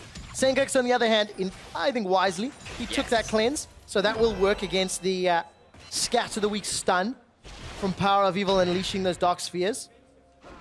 No real surprises in the summoner spells here. And standard lanes, so no lane swap. And we can judge FLICKR and Hybrid on what is actually a very strong laning duo against Copy and Mickey. Having chatted to Crepo about Thresh in particular, he does like to say that Thresh isn't a bad matchup into the Bard. If you go for the all-in potential, you can actually come out ahead. But because he's gone for the exhaust, Splyce have said, okay, we're going to play a little bit more passively, not necessarily look for that all-in, because you always have to bear in mind the Ignite that Hybrid has decided to run, which makes a lot of sense against the composition. And to be fair, I do like the fact that you're having an exhaust on Mickey, because if he can get in range, if he lands a hook onto Syndra, get that exhaust down onto her, you mitigate so much of her damage. And if she uses her ultimate, that's it. She's basically got no other damage available. Yeah, no damage available to back up. Trashy's bringing the damage to the top lane. Following on to Soaz, very good Pillar of Ice. Trashy's taken 1, 2 tower shots. The third bounces through. Wonder's not going to be able to follow. No summoner's blown, but Soaz is able to walk away with his life. Great Pillar from Soaz. Really like the fact that it pushed Trashy underneath the turret, which meant that they couldn't commit to the turret dive because Splyce definitely had enough damage to get themselves the kill, but they just didn't have enough health. So good plays coming out from him as Origen. They're looking to steal away this blue. Yeah, they indeed are. No contest, so Trashy's going to get 3 buffed. It's not the end of the world. Rek'Sai not as dependent on that early blue. Hybrid is going to return to lane. Amazing's not left. He's potentially going to get collapsed on. Mickey's coming in. There's the tunnel from Trashy. Grump gets smited down. Very good repel. Means the death sentence will not find its mark. I actually think that may have just hit. But the fact that Splyce were being pushed underneath the turret, it was smart from Amazing to back out when he did, because his bottom lane was going to get there much later than Splyce's bottom lane was. But he wants to continue this aggression. He's still going to go in and try and take some of these jungle camps away from Trashy. Now they're just going to ring around the rosies. Tremor Sense, though, gives Trashy the advantage. Prey Seeker comes out. Cocoon is eaten. Senkux not opting to chase just yet. Cannot get past the Dark Sphere. Take a look at Trashy, he's in trouble. Support's coming in. Flash over the wall. Repels forward. Where are the fangs? Amazing's looking for first blood. One more auto. Red buff is ticking. First blood picked up by Power of Evil. Great collapse coming out from Power of Evil. Because he was able to push Senkux underneath the turret, it meant that he could get to the aid of his jungler much sooner than Senkux could. Unfortunately for Mickey, his Lantern just wasn't in range for the direction that Trashy decided to go in, and that means Origen are going to get first blood onto this Syndra. So important. There was no buffs to transfer. This will allow Power of Evil's matchup pick up an early buy, and he can teleport to lane. That doesn't make it good, Quickshot. That doesn't make it good. But have a look at Amazing. He wants to continue this aggression. At least still a very powerful early game jungler. And Trashy just can't deal with the pressure, and he realizes that he's going to get collapsed on. Decides to run up because the tunnel is there. Doesn't run to the safety of his Lantern. And then Power of Evil with the good prediction goes to the flash, EQ combo, and is able to get himself that kill. So great start from OG, but we saw this in game 1, and we know how that one worked out. Yes, didn't make a huge difference. Power of Evil decided not to teleport to lane, so I stand corrected. Summon a spell temporarily, not that useful. Picks himself up a Lost Chapter, some additional mana regen. I think that'll be very useful for PoE. especially if he wants to continue pressuring out. Tiny window of opportunity to insta-give Senkux. Window closed. I didn't look at XP before I started that sentence. Because Senkuk's basically just like, oh, why is the window left open? Now I'm just going to close that now. Yes. But Power of Evil, he's looking for a potential roam. He's going to get spotted out by a ward, so unsuccessful with that one. That is one of the advantages of having a teleport, that you can afford to make a roam around the map, and even if it isn't that successful, you can then teleport back to lane so you won't lose anything. But I mean, that's really clutching at straws as to the advantages of I mean, if you're putting it on someone like a Syndra, it purely is for the laning phase if you're going to get it. I do want to keep my eyes on Trashy though, because he is putting a lot of deep vision down. And he may look for a gank onto the Syndra, but speaking of ganks. Yeah, we didn't even see Amazing sneaking up. The flash forward from Soares gets a chomp down. Subjugate stealing the stats. Gonna tank up a couple shots. Amazing picks up the second kill. Well coordinated dive. Really good flank coming out from Amazing. He lands the cocoon down onto Wonder, makes that a very easy pickup, and Trashy is just using this as an opportunity to steal away some of these camps. Tower dive. Cue the Jaws music. Very risky against the Bard with Ignite though. I mean, remember how much damage these turrets do. As Land Shark. Nope. I'm gonna watch this. I'm channeling my inner Shark. Wait for the minion wave to collapse. Just bear in mind, Power of Evil does have teleport. Okay. He can react. No teleport available for Soares. Trashy's looking for the knockup. Interrupts the magical journey. The focus is split. A double stun. That was a fantastic binding. Death Sentence pull hybrid backwards. Nobody's died yet. Power of Evil was able to teleport in. And the double bomb locks down FLICKR. Not going to be enough for the kill. And the teleport proves worthful. I still feel it was very late for the teleport to actually come in. If he'd come in a little bit sooner, he could have taken advantage of the double binding that hybrid was able to land. But now he needs to be very mindful. His spidey senses are tingling. He's suspicious of the no vision in his jungle, and he is going to take the safe route out. So, smart play coming out from Power of Evil, but still, if he just teleported a little bit quicker, I feel like he could have taken more out of that scenario.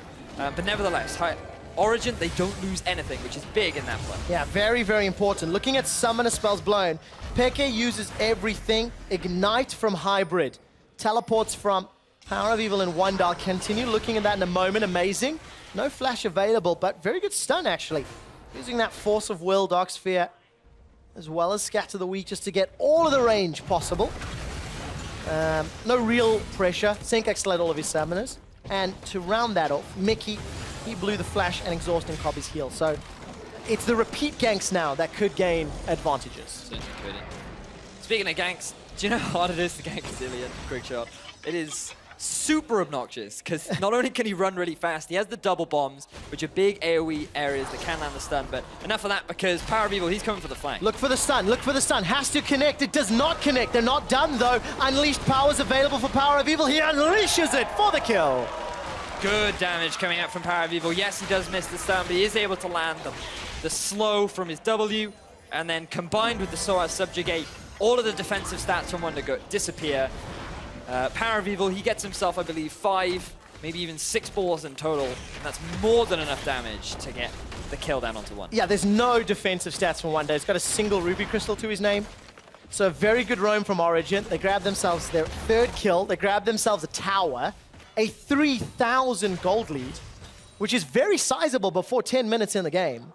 Certainly is, and it's exactly what you want on this pick composition that relies somewhat heavily on the mid game. I want to keep an eye on Peke's itemization, because with that Dirk and Longsword, he could go towards the Ghostblade Black Cleaver build, and Syndra, sorry, having completed the Morellonomicon.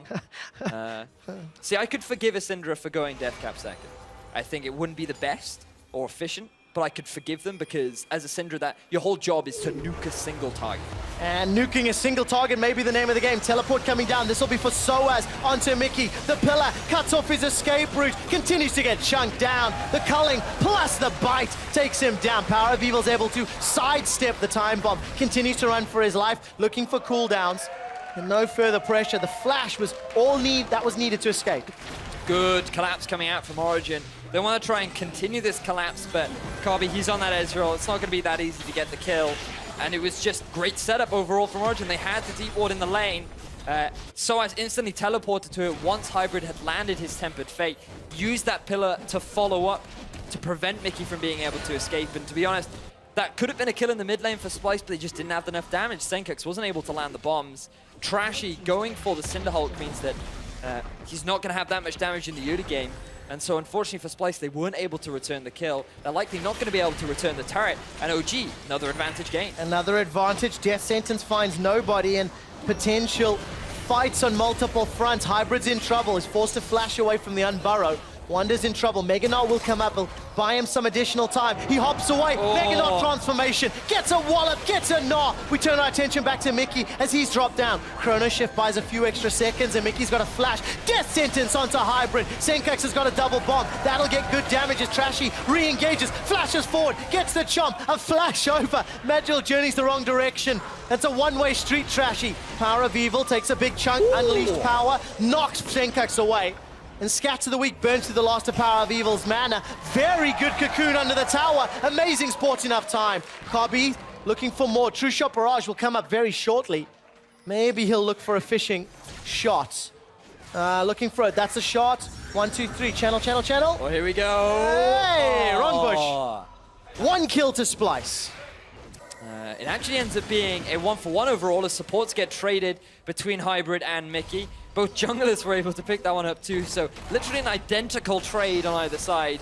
But Soaz going hyper-aggressive up in the top lane after being 1-0 and 2-on-1, again having a rough time in the early game on this Gnar.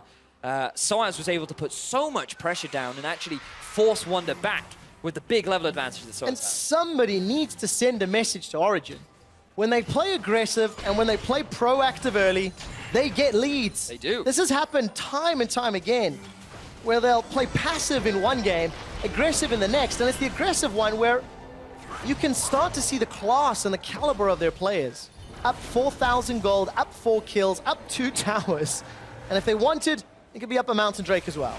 Think of how much more aggressive they could be if Power of Evil had an Ignite. Oh, Peke gets caught out. Hybrid's going to buy some time. I still think Peke's going down. Trashy's moving forward. The bomb will take him out. Teleport's being channeled from Wonder. He's coming in mini Gnar. Throws out a very good boomerang. It slows down Soaz and Amazing. Trashy's going to get the knock-up. Mountain Drake forced to reset. Amazing comes down with the repel. Time bomb on his head. And the kill is secured by Wonder. All of this started by Peke being caught. There was no need for Peke to be in that position.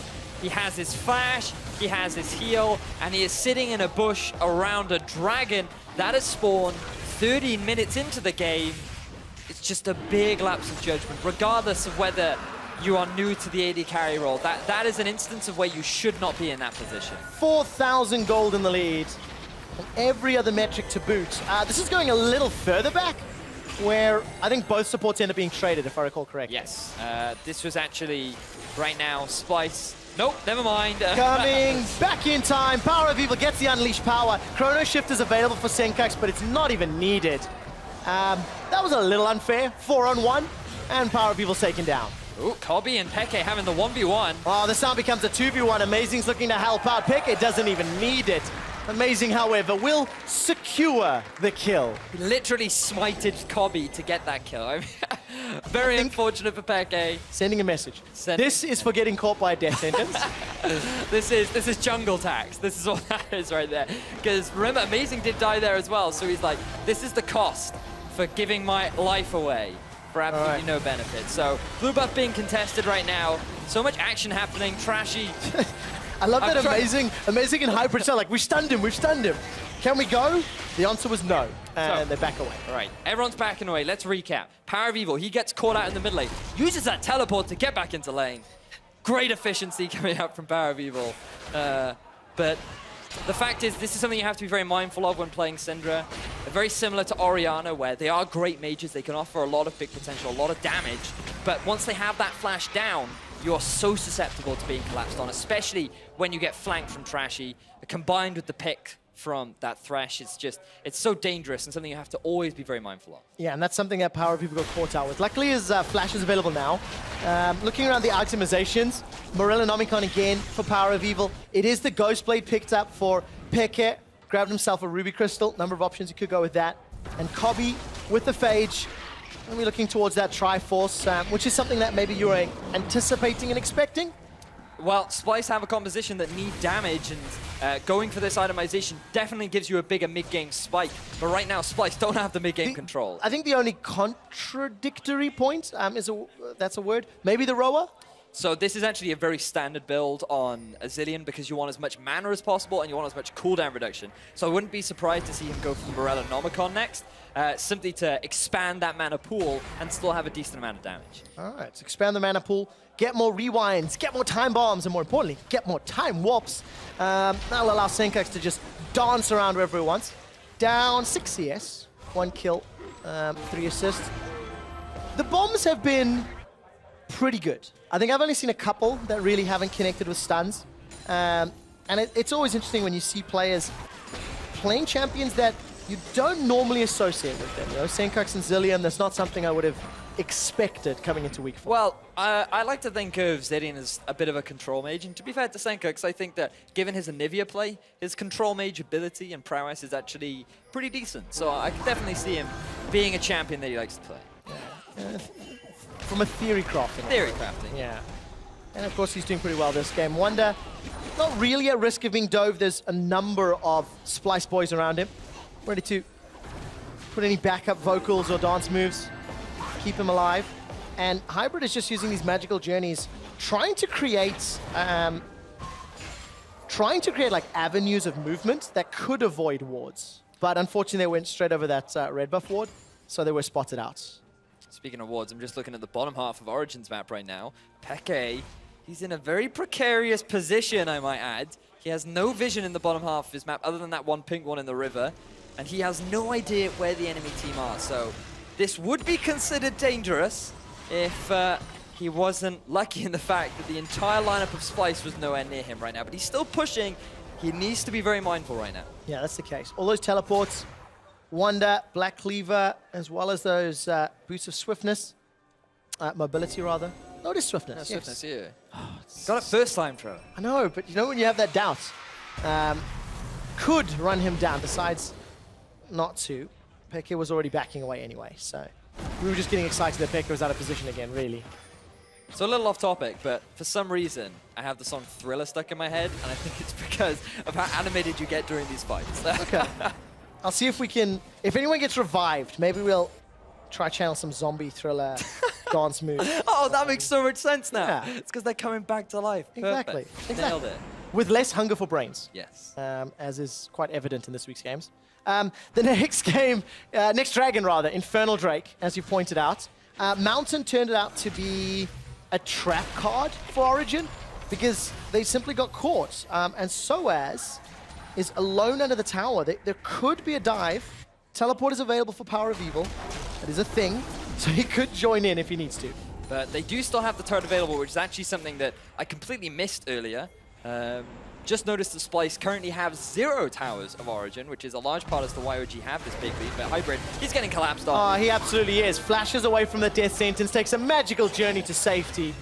Gigantic penguin smile. A double bomb from Senkax will clear out the wave. Bro, Dragon is very clearly the contested objective. A number of wards being placed. I still think Splyce have... their wards have been cleared out, so that ring that was in the bottom quadrant is no longer as available to them. Still feels like right now, though, that Splyce do have a little bit more control.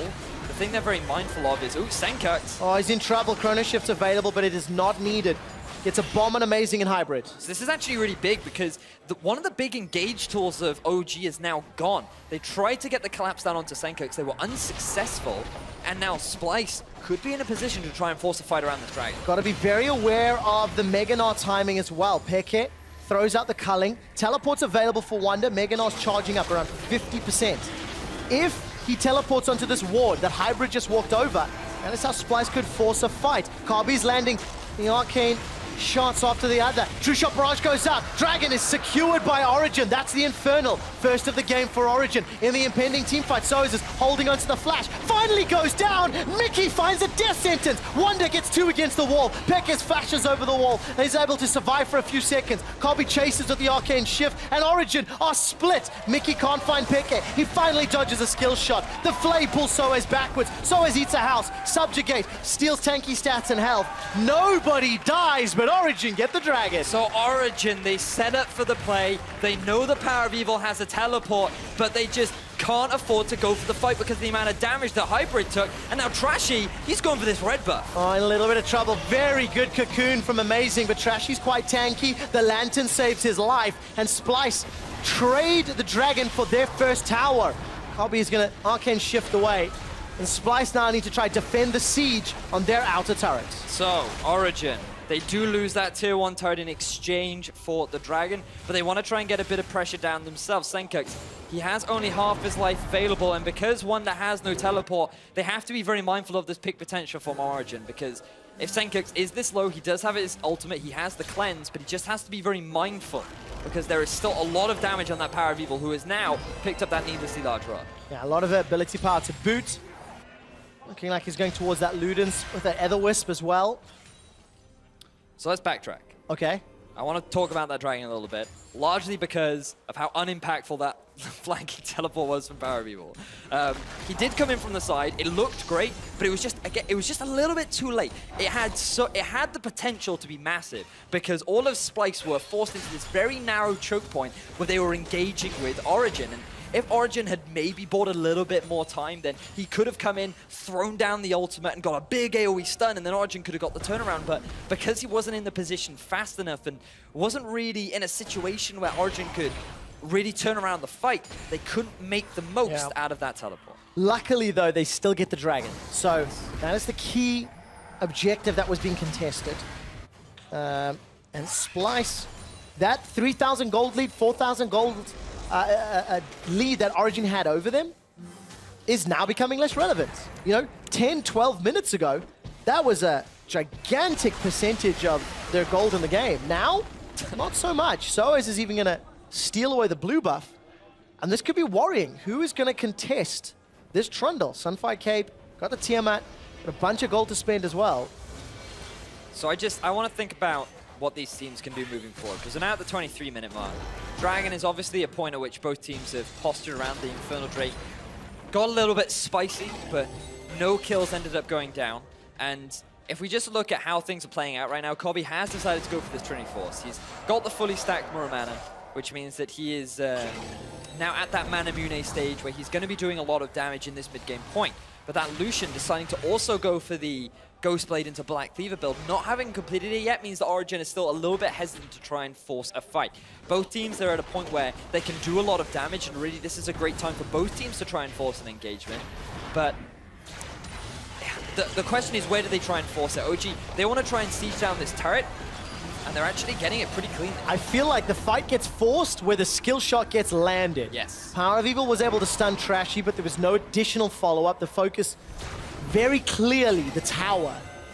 Origen are looking to get map control, maybe extend their ward line deeper. It's still relatively shallow in the Splyce jungle, and you could check Wonder where he was getting forced away from the bottom lane. As Origen continue to re-siege. Everybody from Splyce gets away. Only an arcane shift was required, but it secures the tower, and I think that's what matters. Yeah, I think it is. You force Kobe away. Not only is his arcane shift down, but that actually means that he now has to play so much more defensively. He has to be so much more wary of Power of Evil, who actually throws his ultimate out just to force Wonder away from the turret. But Peke needs to be very careful. Is fortunately able to get away from that one. As now the Dragon going to be spawning in about a minute and a half. OG can use this as an opportunity to get some vision down, get some control over the Drake so they can set up for it as the next play. The theory. Unfortunately, no wards in their inventory, not a lot of charges on those side stones. That's why I think Origen have all just backed. Spend the money that they have earned and reposition. Spirit Visage is picked up by Soaz. We've just gone over 25 minutes. Black Cleaver completed for Peke, so he's going for that kind of 6'9", 6'10 Lucian build, if memory serves. Yep. Slightly older, and it is the Morellonomicon that was picked up for Senkux, along with the Sork boots. Interesting. what, the Sork boots? Yeah. Typically, you want to max out that cooldown reduction as soon as possible if you're Zilean, so the fact that he's decided to go for damage suggests that perhaps they're trying to compensate for the fact that there isn't a huge amount of damage on that lineup, but still, he's going to have to pick up that cooldown reduction from somewhere. He may have it from his runes. 28.35% currently in his cooldown reduction. He could be on 40. Yeah. And I mean, the fact a 40% CDR Zilean is absolutely massive in these mid-game team fights. Being able to potentially have your ultimate up twice in a single fight could be game-changing. So, slight variation. Senkuk's deciding to go for that more damage approach. Very good binding from Hybrid. Pins Senkuk's against the wall, prevents him chasing further. Splyce, they seem to be prioritizing the top half of the map. Put a number of wards in the blue buff area of Origen's jungle, while Origen are grouping towards the middle. Mountain Drake is spawning, and currently Origen are closer, more likely to set up control. Just looking at their minimap, you know, they can peel back into that river much more easily. But there is absolutely no vision right now. The Scuttle Crab is still uncontested, and there's just no priority from either team right now. Typically, what we've seen from some of the stats is that Dragons, the moment they spawn, end up getting taken almost immediately, and right now neither of these teams have looked to try and get that pick, as OG just posturing around the middle lane, not really gaining anything from being... They're not gaining anything yet, and in fact, actual fact has allowed Splyce get a small opportunity. Trashy, though, could get pincered as Power of Evil's coming up the river. Taking a look at teleports, everybody has theirs available. Very good lockdown. I think that was a double bomb stun from Senkuk's, locking up Origen. Teleports being channeled from Wonder, and so as he's sitting way behind enemy lines. 5 members of Splyce are grouped up. Meganar's available, shortly gonna transform. Movement speed comes up, Wonder's chasing, and he gets stunned up where he stands. Scatter the weak, Wonder is sent wanting. So as gets a wallop in the face, but nothing else. Now, Splyce need to be mindful of the fact that Wonder's not going to have that ultimate available for the immediate future, and Origen, they could look to try and force something.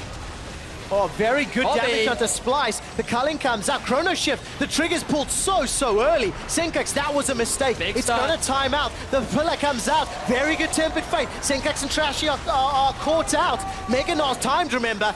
There's a lot of rage to rebuild up. Mickey's in trouble. There's no damage to follow it up. All of this may result in just 1 kill. Mickey's running for his life. Soaz has flashed forward. Mickey still stays alive. Now Soaz is the target. Trashy on Burrows, slowing Soaz down. Here's the teleport Vedius. The teleport Vedius. Power of Evil needs to stun somebody. He doesn't. And the teleport, I think it secures a dragon. It certainly does. I will give you that quick shot. The fact that Power of Evil was able to get back to base and then come back in with full health as well as a completed Void Staff means that Splyce are going to be forced off that dragon, and OG pick up their second Drake of the game.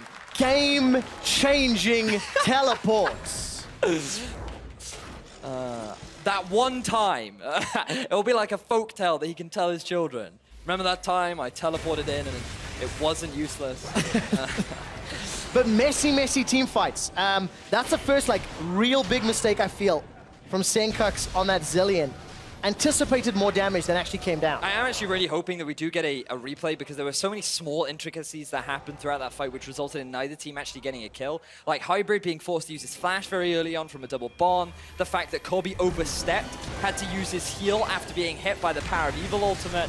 There were just so many small things that if all the summoner spells weren't available, if both teams had tried to force things a little bit sooner, perhaps it would have resulted in a kill either side. Well, unfortunately they didn't, and that means as we crest 30 minutes in the game, Splyce have started Baron. I feel like this could take a little while.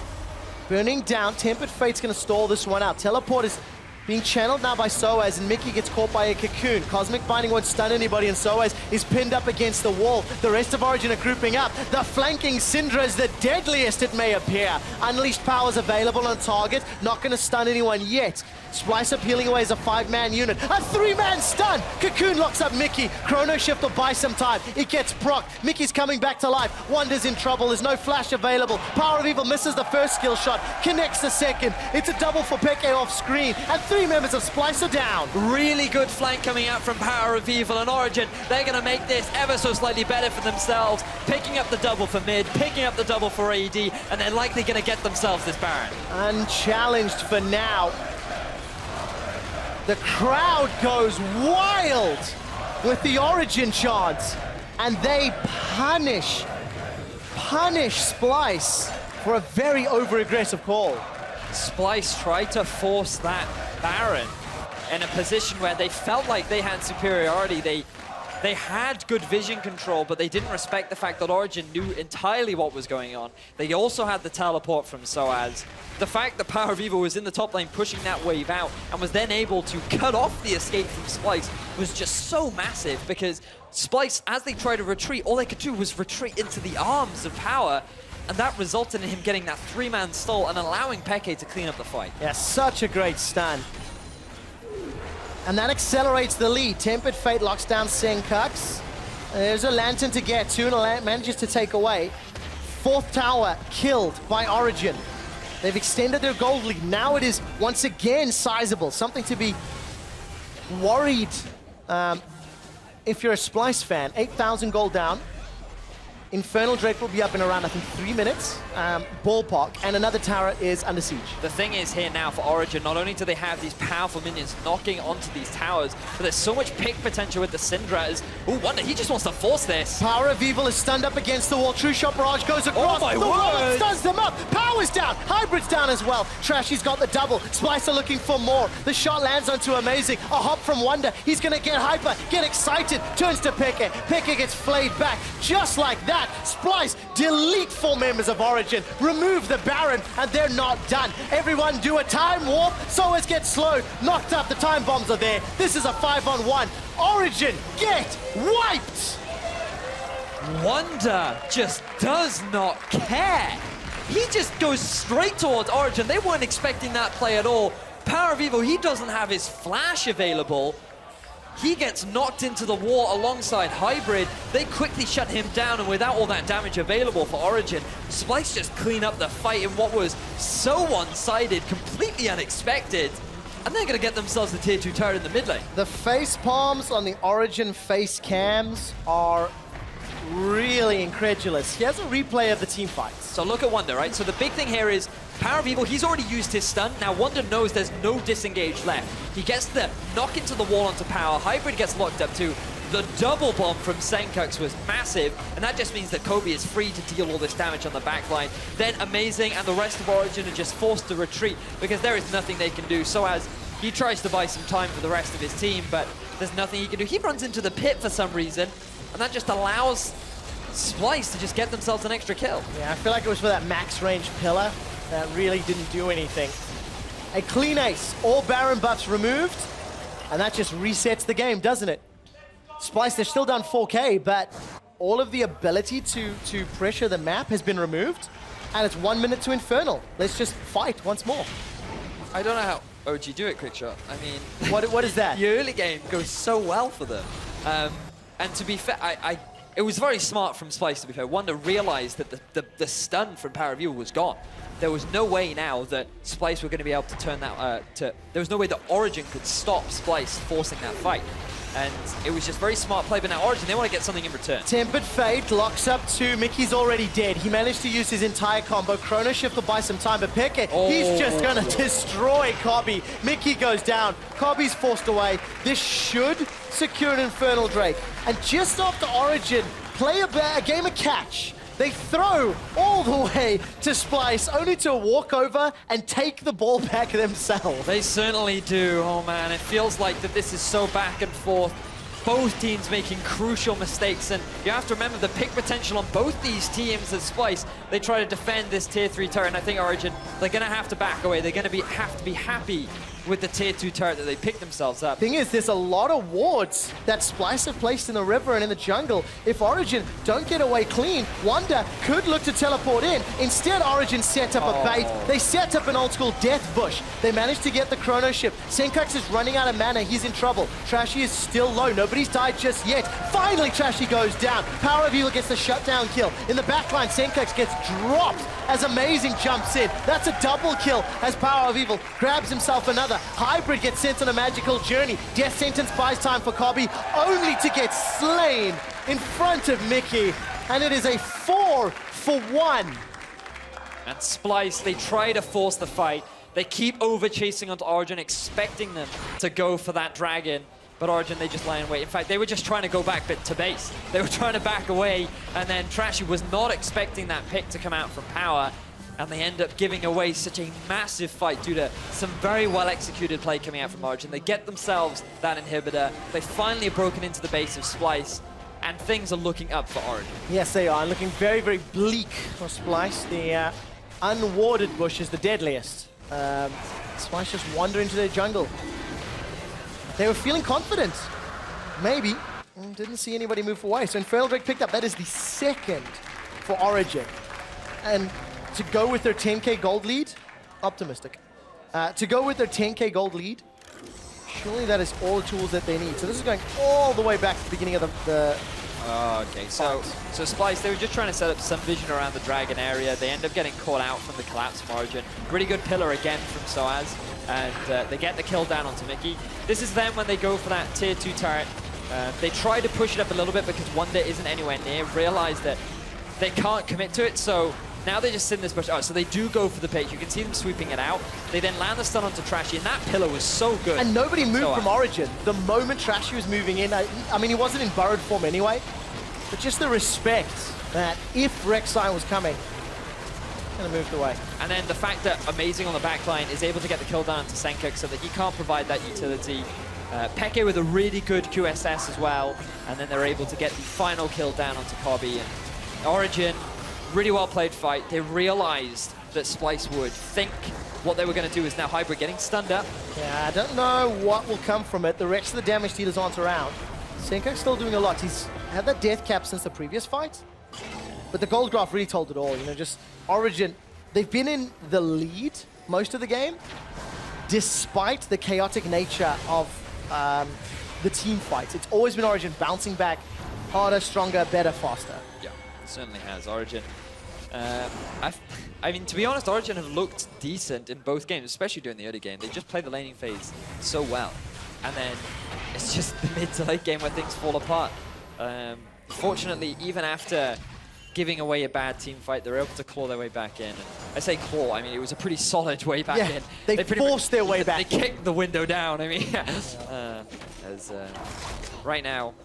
Is that saying in Wales, they kicked the window down? No, it's because you mentioned earlier the window of opportunity, and so I was thinking, anyway, Mickey, he's dead. Yeah, he is dead. Chrono Shift will buy some time, though, but I don't think he's going to go anywhere. Flashes over the wall. Tempered Fate catches Senkax and Trashy. Cosmic Binding. Not going to find any more. 2 flashes blown. Mega Nas coming in. No flash available. Wonder gets stunned up. There's 2 bombs around. Not going to follow with more. Trashy and Wonder are getting burned down low. Soaz has got a GA. Pekka's got his 4th kill of the game. Lantern will allow Trashy to get out to safety. But Senkax and Kobe, they're running for their lives. And Splyce lose yet another skirmish. And without the big front line of Wonder, there's nothing that Splyce are going to be able to do to defend another inhibitor turret, and likely another inhibitor as well. Origen feeling very confident right now. 36 seconds on Wonder. They could look to go for a Baron, but the safer play would be to just take that tier 2 turret in the top lane and then move back to base. And go figure. Origen play aggressive. Origen play forward. They look for the fights, and all of a sudden they're in control of the game. You contrast that to game 1 of the series. It was a farm fest for 25, 30 minutes, and then they lost 1 fight, and the game was over. This time around, they've been able to win slightly more fights than they've lost, and that's keeping it in their favor. Now, because they tried to go for a pick, they cleared out the vision, yes, but they thought that Splyce would just walk into them, and fortunately for Origen, Splyce were not going to fall for that trap once again. So Origen have missed the window of opportunity. They couldn't get themselves the tier 2 turret in the top lane. Because they kicked it in earlier. Yeah, all right, in Wales, we go through windows. Okay? doors are for the weak. Who needs a door when you have a see-through panel that you can just kick your way through? It's called very weird. It's called efficient transportation, Trevor. Efficient transportation. Okay. The Welsh are a weird crowd. I prefer lovable. Okay. Unless you're a window. Alvedius, we've sidetracked the tad. We're 40 minutes in, 10,000 gold lead, and this is just Mickey getting caught out. Yep. I mean, he went the very aggressive way. He could have taken the long way around. Fortunately, not too much comes off the back of this initial engagement, but then Splyce decided to re-engage. Hybrid is very low. Remember, a lot of flashes are burned, so it's actually very difficult for them to follow up on the engagement that Trashy and Wonder tried to make. And because Splyce, Wonder, took so long to actually get into the fight, it meant that Peke was just doing free damage over and over. And oh, and look, Origen just picked themselves up a free Baron. They do. Splyce were too late. There's too much damage and too big an advantage for Origen. They can now use this to topple over those last few turrets remaining. But I think, yeah, you know, again, some kudos to Power of Evil. He finds another good stun. Every time PoE or SOAs have needed to find an important pillar or an important scatter the weak stun, it feels like they've connected it. Yeah, and to be in this situation, the death cap makes way more sense. You are about that single time burst damage, and you might very well see it now as Mickey. He does get stunned up, but they are going to be able to get away from that one. And ooh, Trashy, he's pretty tanky. I don't know if they're going to get him. Need to look for a cocoon or some more CC. Cocoon finds him. Peke's got a full channel on the culling, is going to fire out the shots, but the angle's just not optimal as the Lantern allows Trashy to escape. Death Sentence will at least slow down SOAS. There's 1, 2, 3 Guardian Angels in the game. So if a teamfight breaks out, it's going to be particularly long and extended. Add in to that the Chrono Shift. There's an additional revive for Splyce. QSS used, Mercurial rather, as Mickey connects with a Death Sentence. And Meganar just timed out, so Wonder's going to need some time to calm down and get that Rage Bar refilling. It certainly is. All Origen need to do at this point is slowly let the super minions push in the mid lane. They have the Baron and Power minions in the top to work their way onto this inhibitor, and it's just a patient game for Origen. They don't need to force anything. It's Splyce who are the ones that have to try and force a play. And ooh, Power View, he gets a stun. Mickey finds a stun. The Cosmic Binding pins Cobby in place. The Chrono Shift rather is going to bring Cobby back up, but I don't think it'll matter. Stun. Beautiful into a stun again. Tempered Fate even catches Trashy on the way out. Every single member of Splyce is routed. Trashy and Senkux running for their lives. The culling on the fountain almost even gets a kill. The Nexus turret's falling. Wonder is left alone.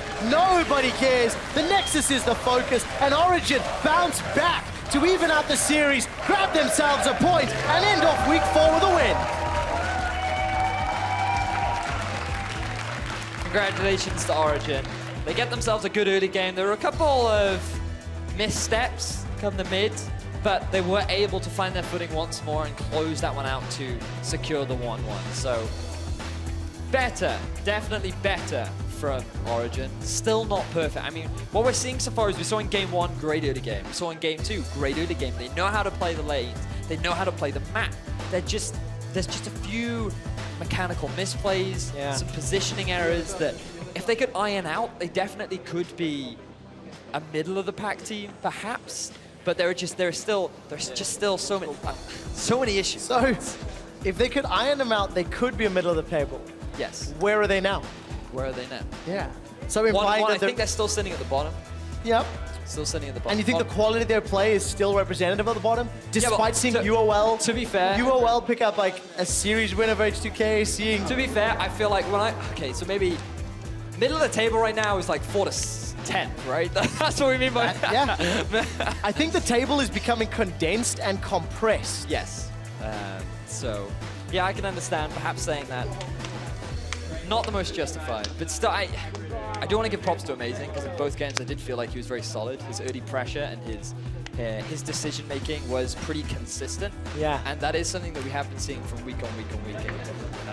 Props to Amazing for maybe not having the best start to the split, but it's definitely shown that he is one of the more consistent players. Yeah, and I think, you know, the top half of Origen is showing up. There are some clear mistakes that SOAS and Amazing still keep doing. But for the most part, the value they bring somewhat, in my opinion, outshined some of the mistakes. But Power of Evil, Syndra, what did you make of it? You know, the teleports. I liked it.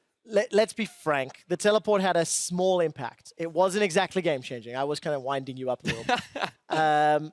But it was, while they won, I mean, it just, I don't like mages flanking. It's not a thing that mages do because you're basically asking the enemy team to collapse onto you. And there was one instance where he actually played it very well. Along the river, he wasn't hard committing to anything. He was just being a presence. And the fact that he was there made Splyce very indecisive. They couldn't decide on where to go, and they grouped up. He gets the 3-man stun, and that allows them to then win the team fight. So in that instance, if he used a teleport like that, then I have a lot of respect for it, and I like it. But because he couldn't consistently do it and make optimal use of the teleport, I still think there are better summoner spells to take.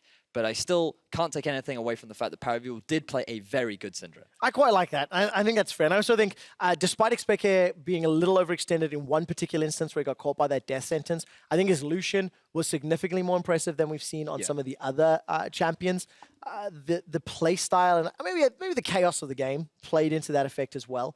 But it was a much bigger stand-up performance than what we've seen. And we've talked a lot about Origen, but I do want to give some discussion points towards Splyce because what happened to their early game? Because as a team, when we cast them in the past, pretty much at the 15-minute mark was when they were finding all these picks and where they were getting all these advantages from. And I do wonder whether or not giving that Bard away was the best idea. We've seen great performances from Mickey. He didn't quite have the same level of impact on that Thresh.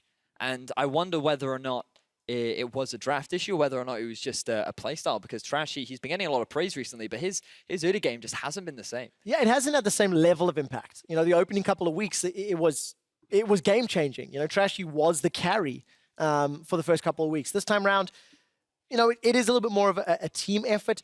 I think both teams this game made similar mistakes. Not really using their vision 100% correctly and then getting caught out that then lead to these really big swings in control.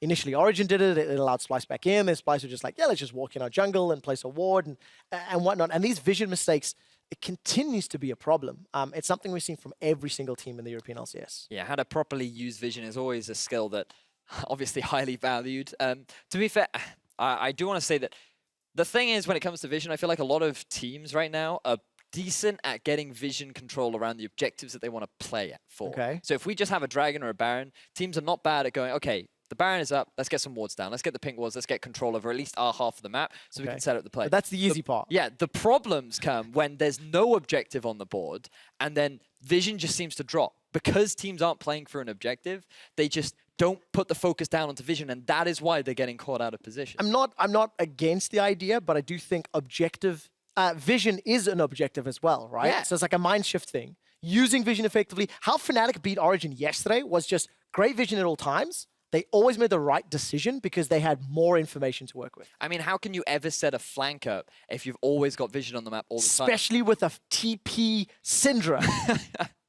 I mean, think of how much better Splyce could have played against that. They could have got that dragon if they had more vision. Obviously, taking the Michael just a little bit, but still. Yeah, vision control, I think, is a big thing. And I do want to wonder about mentality, because something that has been questioned for Origen is in defeats. Sometimes maybe they don't respond to defeats very well. Yeah. But with the introduction of FLICKR, I do feel like I mean, we've talked about it a lot, I do feel like, but it is something that even after that defeat in game 1, I mean, like, Origen had the lead and then they just threw it away, but still they came into game 2 and it just didn't seem to affect them whatsoever. Yeah, I mean, every game Origen do seem to play well, but even in their victories, if you look at their player cams, I don't want to put too much stock into it, but even in their victories, regardless of how they win, it is always a tough victory. Yeah. You know, these are not the cleanest, most convincing, most well-coordinated wins. And that has to take a toll. Just to give you guys a quick update, the players are just having a quick break before they join the analyst desk for the post-game lobby. So we'll just carry on setting up here for a moment or two. And, you know, for Splyce, this was a big deal because if they had won that game, they would have jumped all the way to 4th. Yep. They would have given themselves those 3 points with EULCS1 picking up points earlier. That bottom of the table, middle of the table is really becoming more and more condensed and compact. Yeah, I mean, the analyst desk will look a little bit more into the standings, but I'm just thinking of some of the results of today. So just bear in mind, if you haven't watched any of the games, we will be talking about them. You will. I will.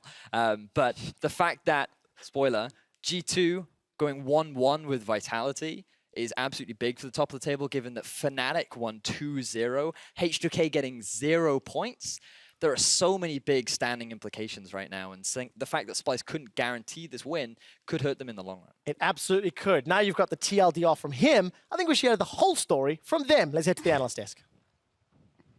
Thank you so much, guys. And with our final Nexus smashed here in Week 4, it is time to load into the post-game lobby. And we're going to welcome Sencux and Power of Evil out of that last match and to close out mid-lane week. Took us a while. We were looking for Sencux, couldn't find him. He's eventually here. Our bad. He I had was to listen very... to Yamato's in-game speech, you know. So, So tell me, like, what does Yamato's endgame speech sound like? Like, the topics what he covers. You don't have to give it word for word because he speaks very slowly. It's mainly different for every game, but this time it was what we had to work on, obviously, and we will look into that next week.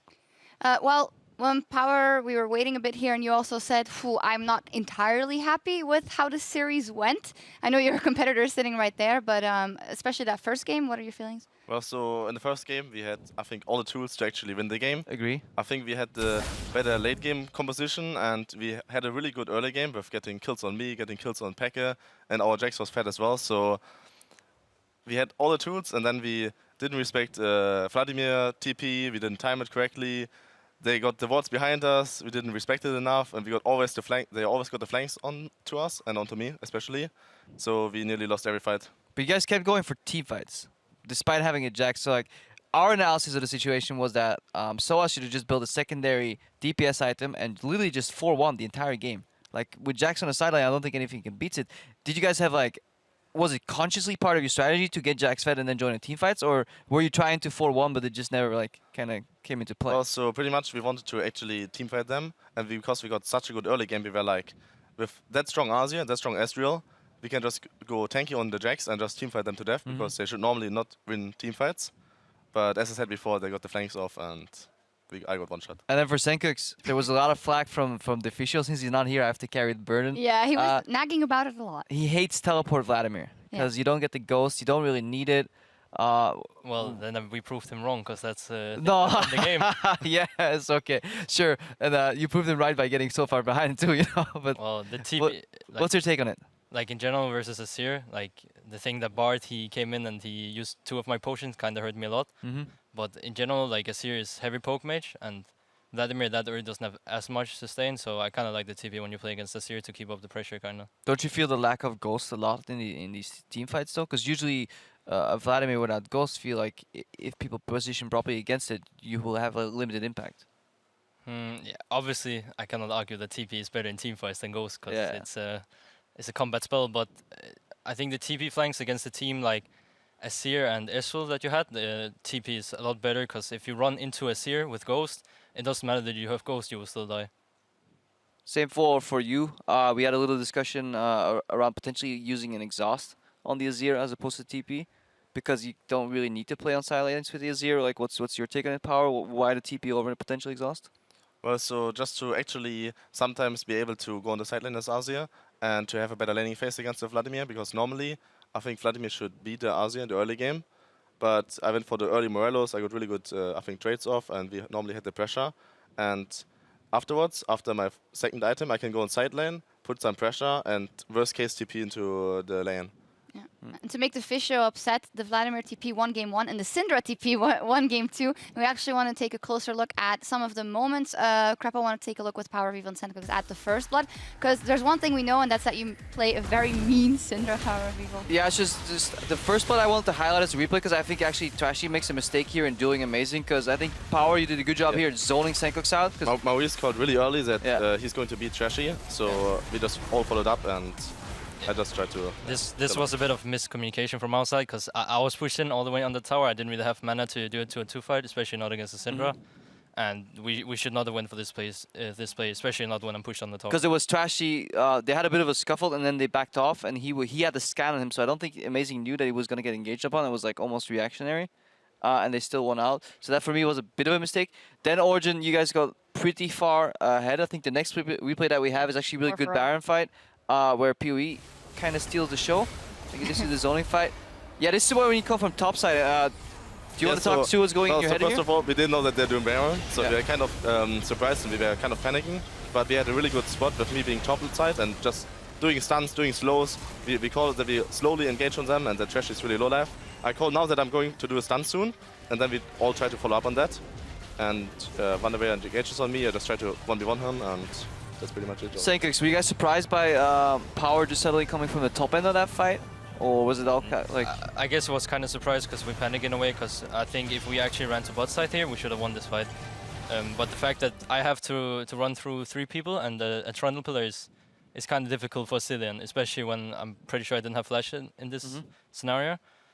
But general, the Baron was kind of a play from us, like a panic play, or like we like to call it freestyling when we get a bit too far behind and we have to do something to actually win the game. That is actually a cool topic because it leads into the next replay very well. Splyce, last split wasn't freestyling. You guys would just go down slowly, play not to lose, but here you're almost like forcing too hard, but somehow Wunder still finds a really good 2-man ulti here. And I'm just saying, man, if you had plans... That was pretty much my fault because we were talking about engaging with my triple stun combo. The new Syndra can pick up 3 bolts. Yeah. But I missed the stun. They, I think, sweep up the Knar, engaged on me in hybrid, and they kind of split because I think FLICKR was really far on the left side and Trundle was zoning Rek'Sai. So they just pretty much engaged really good on us and killed us all. And I think this is one of the strengths of the, I guess, new Splyce roster or the new Splyce iteration in the way you guys play. You guys can get behind and still come back into games. And the last split for me, it wasn't there at all. Is that something you worked on, or is it just happened because everybody's just playing that tad a little better? Mickey is slotting in. I think it's because like the most basic things are down now. So when we play on our A level, like in general, we can play up against any team in Europe. And when we then don't do it and we get behind early, we kind of like just say, okay, if they play it perfect, they need to win, you know. So we need to do some crazy TP play or whatever. Crazy TP play, it works, hey. Player of the game in this one, Power of Evil, your Syndra play delivered you the player of the game. Maybe same question for you guys. What is for you with what's going on in OG now and expect on ADC as a team the main priority to fix or improve on right now?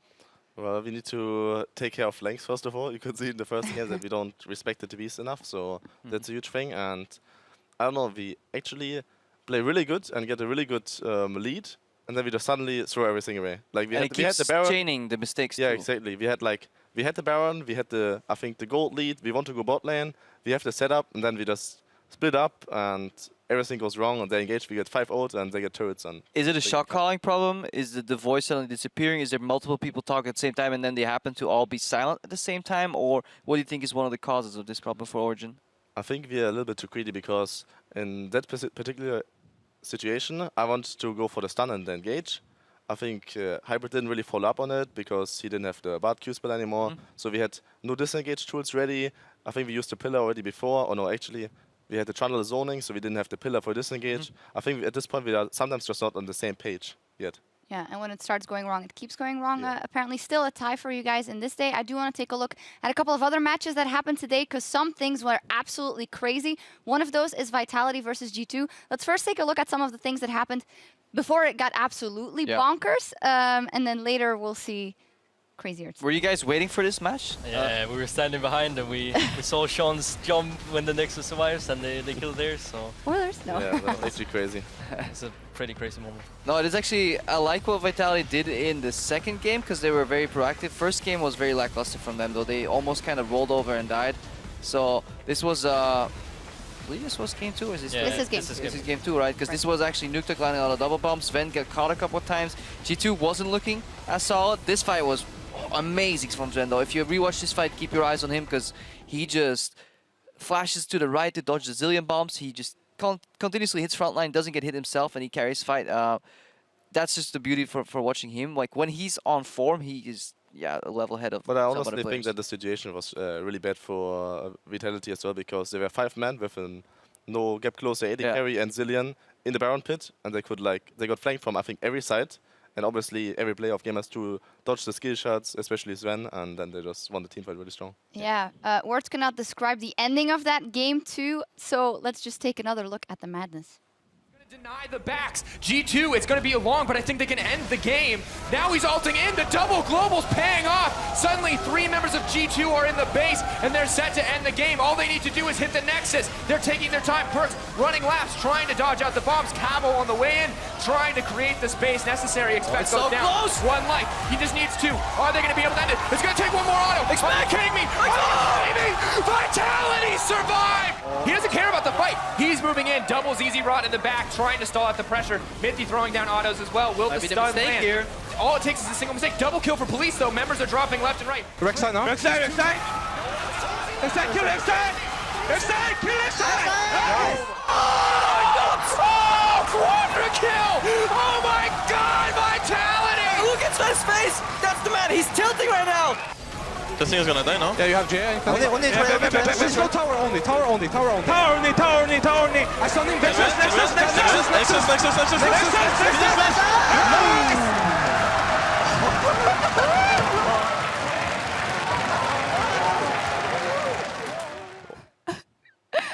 Props to the production team for cutting this together, and to everyone involved, the casters and the players who might have not enjoyed it that much. Power People, you had a huge smile on your face. You've been in a lot of these situations before. What did you make of the ending? Well, so first of all, what I can say is I think X-Pac was missing at that point because they failed to try the backdoor. Yeah, if only they had the X-Paco experience. But you would actually say that they learned from our game yesterday and tried to backdoor, didn't manage to do it. So I don't know, it was actually funny to see the similar games. Yeah. Both times the 3 in-ups are down. It's like not an endless game this time, but... well, they had to wait 40 minutes to do the backdoor, then it had to be your game, so we could stand backstage for hours again. That would be nice. I had twice in a row that Splyce was waiting for a backdoor game to finish. Oh, very nice. Splyce actually doesn't have, I don't recall immediately, a super crazy game with crazy endings and stuff like that. You guys are pretty much standard Either we lose it or we win it. That's Do you want some of these? Or? Games. It could be fun, you know, we're just a boring team apparently. We either win the game or we just get stumped, so that's hooks. Working on that. I actually want to delve into that a little more. Yesterday, Perks and everyone talked a bit about it too. It's just that it's really hard to replicate some of these stage environments in scrims, especially like because people FF at like 20 minutes, 25. A game like Fnatic Origen yesterday, would that ever go on that long in scrims, or with 3 inhibs down, or would people just forfeit? You can go first. It would never go on for that long, because if you're that far behind, I think in the scrim you would just go for random fight, and if you lose, you just think, it's just a scrim, guys. We can go next. Do you think that's not particularly just on these like backdoor games, because this is like a super extreme example? Do you sometimes think scrims end too early, or teams can't really practice the cutthroat like moments on the stage where you're 40 minutes in and you need to make that right decision, and people don't take it as serious because it is just a scrim? Is that a problem? I honestly think that people are trying to take it really serious in scrims, but everyone's doing way more mistakes, getting way more caught. There's way more kills going on in scrims, so it's very unlikely that these games are even happening. So normally it's like after 25 minutes, the game's already kind of decided, and the first Baron is pretty much nearly always the winning factor because you can get so much out of it. I also think it really depends on which team you're scrimming, because there's some teams that always face the end. I remember the old Copenhagen Wolves. They were known for always playing it till the Nexus was actually 10 HP and then pause. But now there's a lot more, I think, where you just try something if you're behind, and then if it doesn't go wrong, you're just gonna FF. Because if the enemy plays right, they should still win the game. But I agree, as Paul Feeble says, there's a lot more kills. People don't seem to care as much, and that's just what happens. Yeah.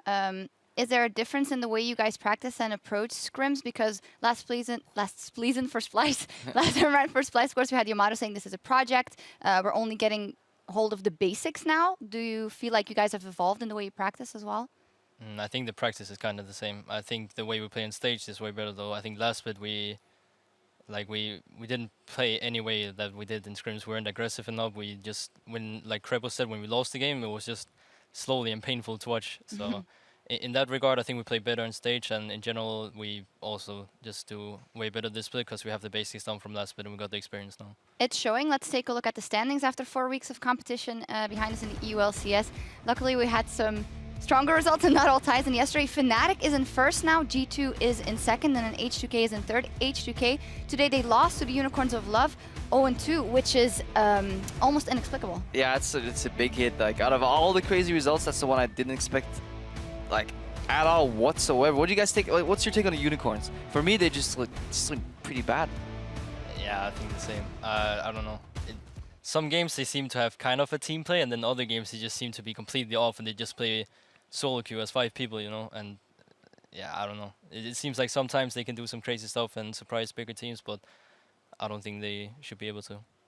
Of course, you're ex-team, but what can you say? I think they have, in a lot of games, really good early games, and they get really far ahead, and then they do I would say, a similar thing as we're doing, and they just completely straw. And if they do 1 or 2 mistakes, they just keep doing Dominoes mistakes. keep falling. Yeah, exactly. They had like in a few games, I remember they had like 8k gold lead, and then suddenly after 3 minutes, it's like the same gold again. So I think that's the biggest mistake or the biggest weakness. And once we see these teams like H2K faltering against the Unicorns, do you then get hope for a potential 3rd place here? I don't know if I get hope with the way we played today, to be honest. So, not really, but we just play our own game. We don't really look too much into other games, only really when we play the teams on the day, so it doesn't matter for us. That's interesting because yesterday we had Febiven and Perks, of course, then the number 1 and 2, or still the number 1 and 2, and they said, well, we don't actually look too much to the standings, which is easier to say when you are in places 1 and 2, but do you guys count a bit more here and there with the standings and the matches you win and draw? Nah, I wouldn't say so. I honestly look more at the standings when I were in the LCS than I do now. So, okay. Nah, I honestly looked at them maybe once every 2nd week and then see, oh, we actually play our spot right now. That's pretty nice.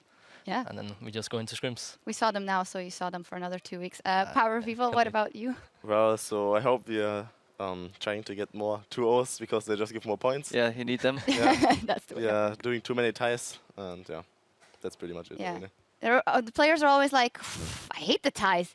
Win 2-0, right? I mean, the system rewards consistently beating teams that are lower ranked than you. The problem right now in Europe that it's outside of maybe G2 and Fnatic is just a mess down there. Like everybody seems to be able to beat each other on a given day, almost. Actually, I would say yesterday I felt like we won because we won the 2nd game and it was like an 80-minute game. Like 2 games. So I counted this as a win. Yeah, you made them lose 2 points exactly. as opposed to you losing them yourself. Exactly. It's like if we had actually BO1 system right now, we wouldn't have any ties because every time we win the 1st game and then we lose the next one and I don't know what to feel. Like You should just look at every game as a best of 1 from now on. Yeah, I think we should do that. I think that's better. The mentality. Okay, let's ask you guys some more questions from the people at home because earlier we asked you to jump on Twitter and send us your questions relating to all things mid lane. At UBphonics asked, is it possible for assassins such as Akali, Katarina or Talon to show up in the EULCS again?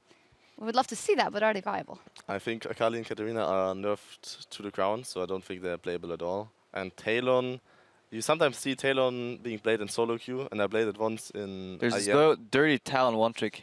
Yeah, so I think Talon might be possible in some matchups, but it's like right now with the exhaust being so strong and you can't buy the Quicksilver Sash against it anymore, I don't think he's viable. I used to play actually quite a lot of Talon when I just got Challenger, so and then they nerfed his E so it didn't silence anymore for 1 second, instead it was like just a slow now. That and plus they buffed exhaust, I think it makes Talon super useless. Now to jump past that a little bit, in a meta where we see like Azir, Victor and Vladimir so often, you know, if these 3 picks would be gone, you know, what would the mid lane meta look like? What is the first pick that jumps up? Is it again Ryze, or what are some of the champions that are super strong? We see some Zillion here and there. Power? I think it's a lot about counter picks at this point because Azir, Ryze, or what are picks? Azir, Ryze, and Victor. Vladimir. Like these 3-4 picks are all really safe and you can nearly play them in every matchup.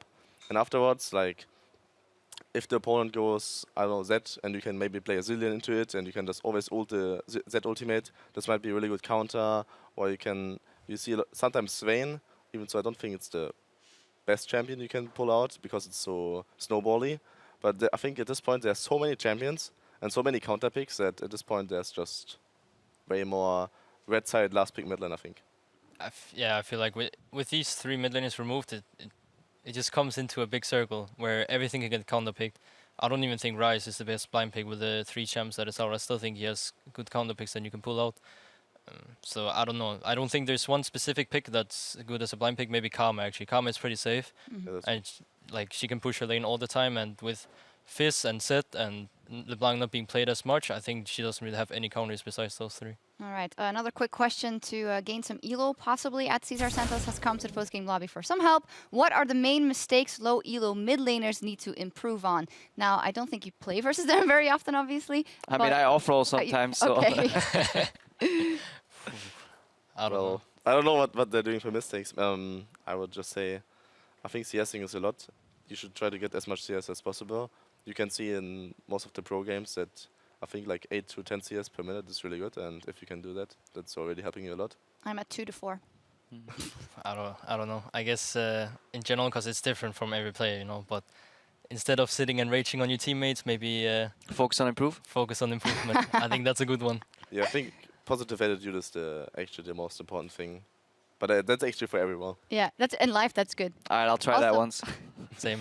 Also, nutrition is very important, and at MyHoloMimi has fulfilled Crepo's question at the beginning of the day, I believe it was. Power of Evil, what do you eat for breakfast? Cereals or sandwich? We'll ask Senkux. What's on the sandwich? Like salami. The deep, hard-hitting question. No, salami, ham. I don't know how you call garlic butter. No, not garlic butter. It's What's like in German? Herb butter. Yeah. Oh, yeah. Nice choice. Well, we have a cook, so sometimes we get egg and bacon. Or like pretty You much need a cook almost for every that, day. obviously. Yeah, Egg and it's bacon. super hard to make for a gamer. And then if not, then I eat some cereal. All right, cool. Good to know. Let's take a look at who added points to their player of the game tally. This came from you, so hey, man. player of the game tally today. So these are people that got player of the game vote today, and luckily, oh yeah, Power of Evil is in there, and Kobe actually got it for game 1 for you guys. Can you agree with that, Senkux? The Lucian? But I didn't see every game, so. Wait, Kobe got it for the first game, right? Yeah, he did. Oh yeah. Sick Lucian, please. Yeah. Honestly, I didn't see too much what happened in fights because I was kind of alone, like trying to kill the SC and Israel. So, but I saw a score by the end of the game, so it's deserved. Yeah. In the first game, I think it was either Senkux or Kobe as well. Yeah, I mean, you guys all did pretty well. Let's take a look at the leaderboard in total for the player of the game and see who's on top. Okay, Trick, no surprise, but Spirit is closing in. Very interestingly, the 2 junglers there of the 2 top teams. Do you think that is deserved? Yeah, definitely. I think both of them are like super good and super smart. I think Spirit, I mean, when he played against us, when he played Nidalee, he pretty much just like he outpaced the game, as I know Trashy likes to say, and then like he pretty much took over our whole jungle, and it was super hard to play with all the pressure that he makes. Both of such a similar style as well. I could see 5 players out of 10 are junglers, so you can see junglers the most broken role to get player of the game. Knight is in there in the top 5 as well. What are your impressions of Knight? I think he's playing really good. He's having a lot of map pressure, even in the games they're losing. So I think Knight is showing up really strongly in Giants. I think he's a pretty big upgrade for Pepe. In general, I think Pepe didn't do too much in early laning phase, where I think Knight is a lot better. I think he's a bit better in Scrim still, but he's still a bit new to the stage, so we will see. All right, we'll track his development, and let's take a look at how your fantasy team is doing. If you've drafted Fnatic's Febiven, our fantasy MVP, you should be doing just fine this week. He picked up 33 kills, 30 assists, and almost 1,800 CS in 4 games, earning just shy of 130 fantasy points. Thank you, Papa. Thanks to us. I think enemy in my fantasy draft can FF, because Febiven is giving me win here. That's crazy. That's like... I don't play fantasy, so I wouldn't know. know. No, but I mean, I feel like, yeah, if you're playing versus that, you're already done. I hope I'm against Yamato, so then I can... Usually when I see screenshots, people have like, what, 250, 258 to 300 points, and now he's a single player. I saw a screenshot on Twitter of some guy, he had the entire Fnatic lineup in his fantasy point, and from one game he had like over 400 points already, so it was pretty disgusting. #winning. The European LCS Summer Split continues Thursday at 5 p.m. Central European Summertime, with Splyce taking on the Unicorns of Love, Giants getting into business, onto the rift, into business, whatever, versus Rocket. Let's take a look at what the guys here are playing. Vitality, Schalke, and HTK versus Origen. Origen, honestly, if there's ever time to play HTK right after they lose against Unicorns of Love, maybe a good time for you guys to get those 3 points that you were looking for. Well, yeah, if we can beat them, we can too. Nah, I was just kidding. I think we can, as I said already before, I think if we get our drafts good and we stop throwing so much, we can actually win against everyone. Splyce versus Unicorns of Love. Obviously, you never know what they're going to throw at you, but... well, we got some things to work on from this week, so we will see. All right. Also, it's not over yet for tonight. Haven't got your fix of League this week. There is plenty more to come in the NA LCS later tonight, with CLG taking on Immortals, followed by Team Liquid versus Apex. Those games kick off at 2 a.m. for everyone here in Germany, which is 5 p.m. Pacific for our friends across the Atlantic, as in exactly 2 hours and 17 minutes. Yeah, how much do you guys watch NA LCS or LCK, LPL? Do you guys still have time? I watch more LCK than I actually watch NA LCS. Yeah, actually I've watched more NA this split than last split. I feel like it's gotten a lot better as well, like for more teams. But I don't really watch it when it's like the real late night matches, then I'm in my deep sleep. Yeah, healthily in bed. It's time for us here to log off. I would like to thank Power, Vivo, and Sandcox for joining us. Thank you for having me. And also all the mid laners who have cooperated in everything pertaining to Mid Lane Weekend. You can check out all our content on eu.llesports.com/midlane week. A lot of good stuff. Thank you so much for watching, and we'll see you next week. And remember to show some love and gank the mid lane. Good night. We're getting ready to kick off our first set of games today here on the arena. Oh my God, double kill coming in for Rales. Snare to back it up. He's the man of the hour, and Giants set to fall once again. Sonstar not even gonna get the return kill. You know, when I was like Platilo, I would like Google orb walking and watch tutorials how to kite, you know, orb walking. Hustlin jumps in. Gilius looking to stop the fight from starting, though. Schalke, they're getting ripped apart. Is he going to be able to get this? Bombs are going down. Oh, my God, Gilius! Oh, we got the Nash. Nice. Oh, my God, are you kidding me, Schalke? They wanted the first 2-0 this week, and they earned it. Cabo almost out. Perks suddenly in the back. Police, he's going to drop 2. G2, massive advantages. Go in. Oh, I'm keep my brief. Oh, good game. Really good game. Really good game. Wow. Yeah. Nice. G2 just take control, and they're going to end. Jax. You can kill Jax. We can end mid. Serious that. Let's kill Jax. Nice. Splyce pick up game 1 in the series. Oh my word! Stuns them up. Power's down. Hybrid's down as well. Beautiful into a stun again. Tempered Fate even catches Trashy on the way out. Every single member of Splyce is routed. I would just like to say this is part of the Cassing effect. Are they going to be able to end it? It's going to take one more auto. Are you kidding me? Oh, baby! Vitality survived! Rek'Sai now. Rek'Sai, kill Rek'Sai! Kill Rek'Sai! Nice! Oh, quadra kill! Oh my God, Vitality! Look at his face! That's the man! He's tilting right now! Tower only. I saw him. Nexus.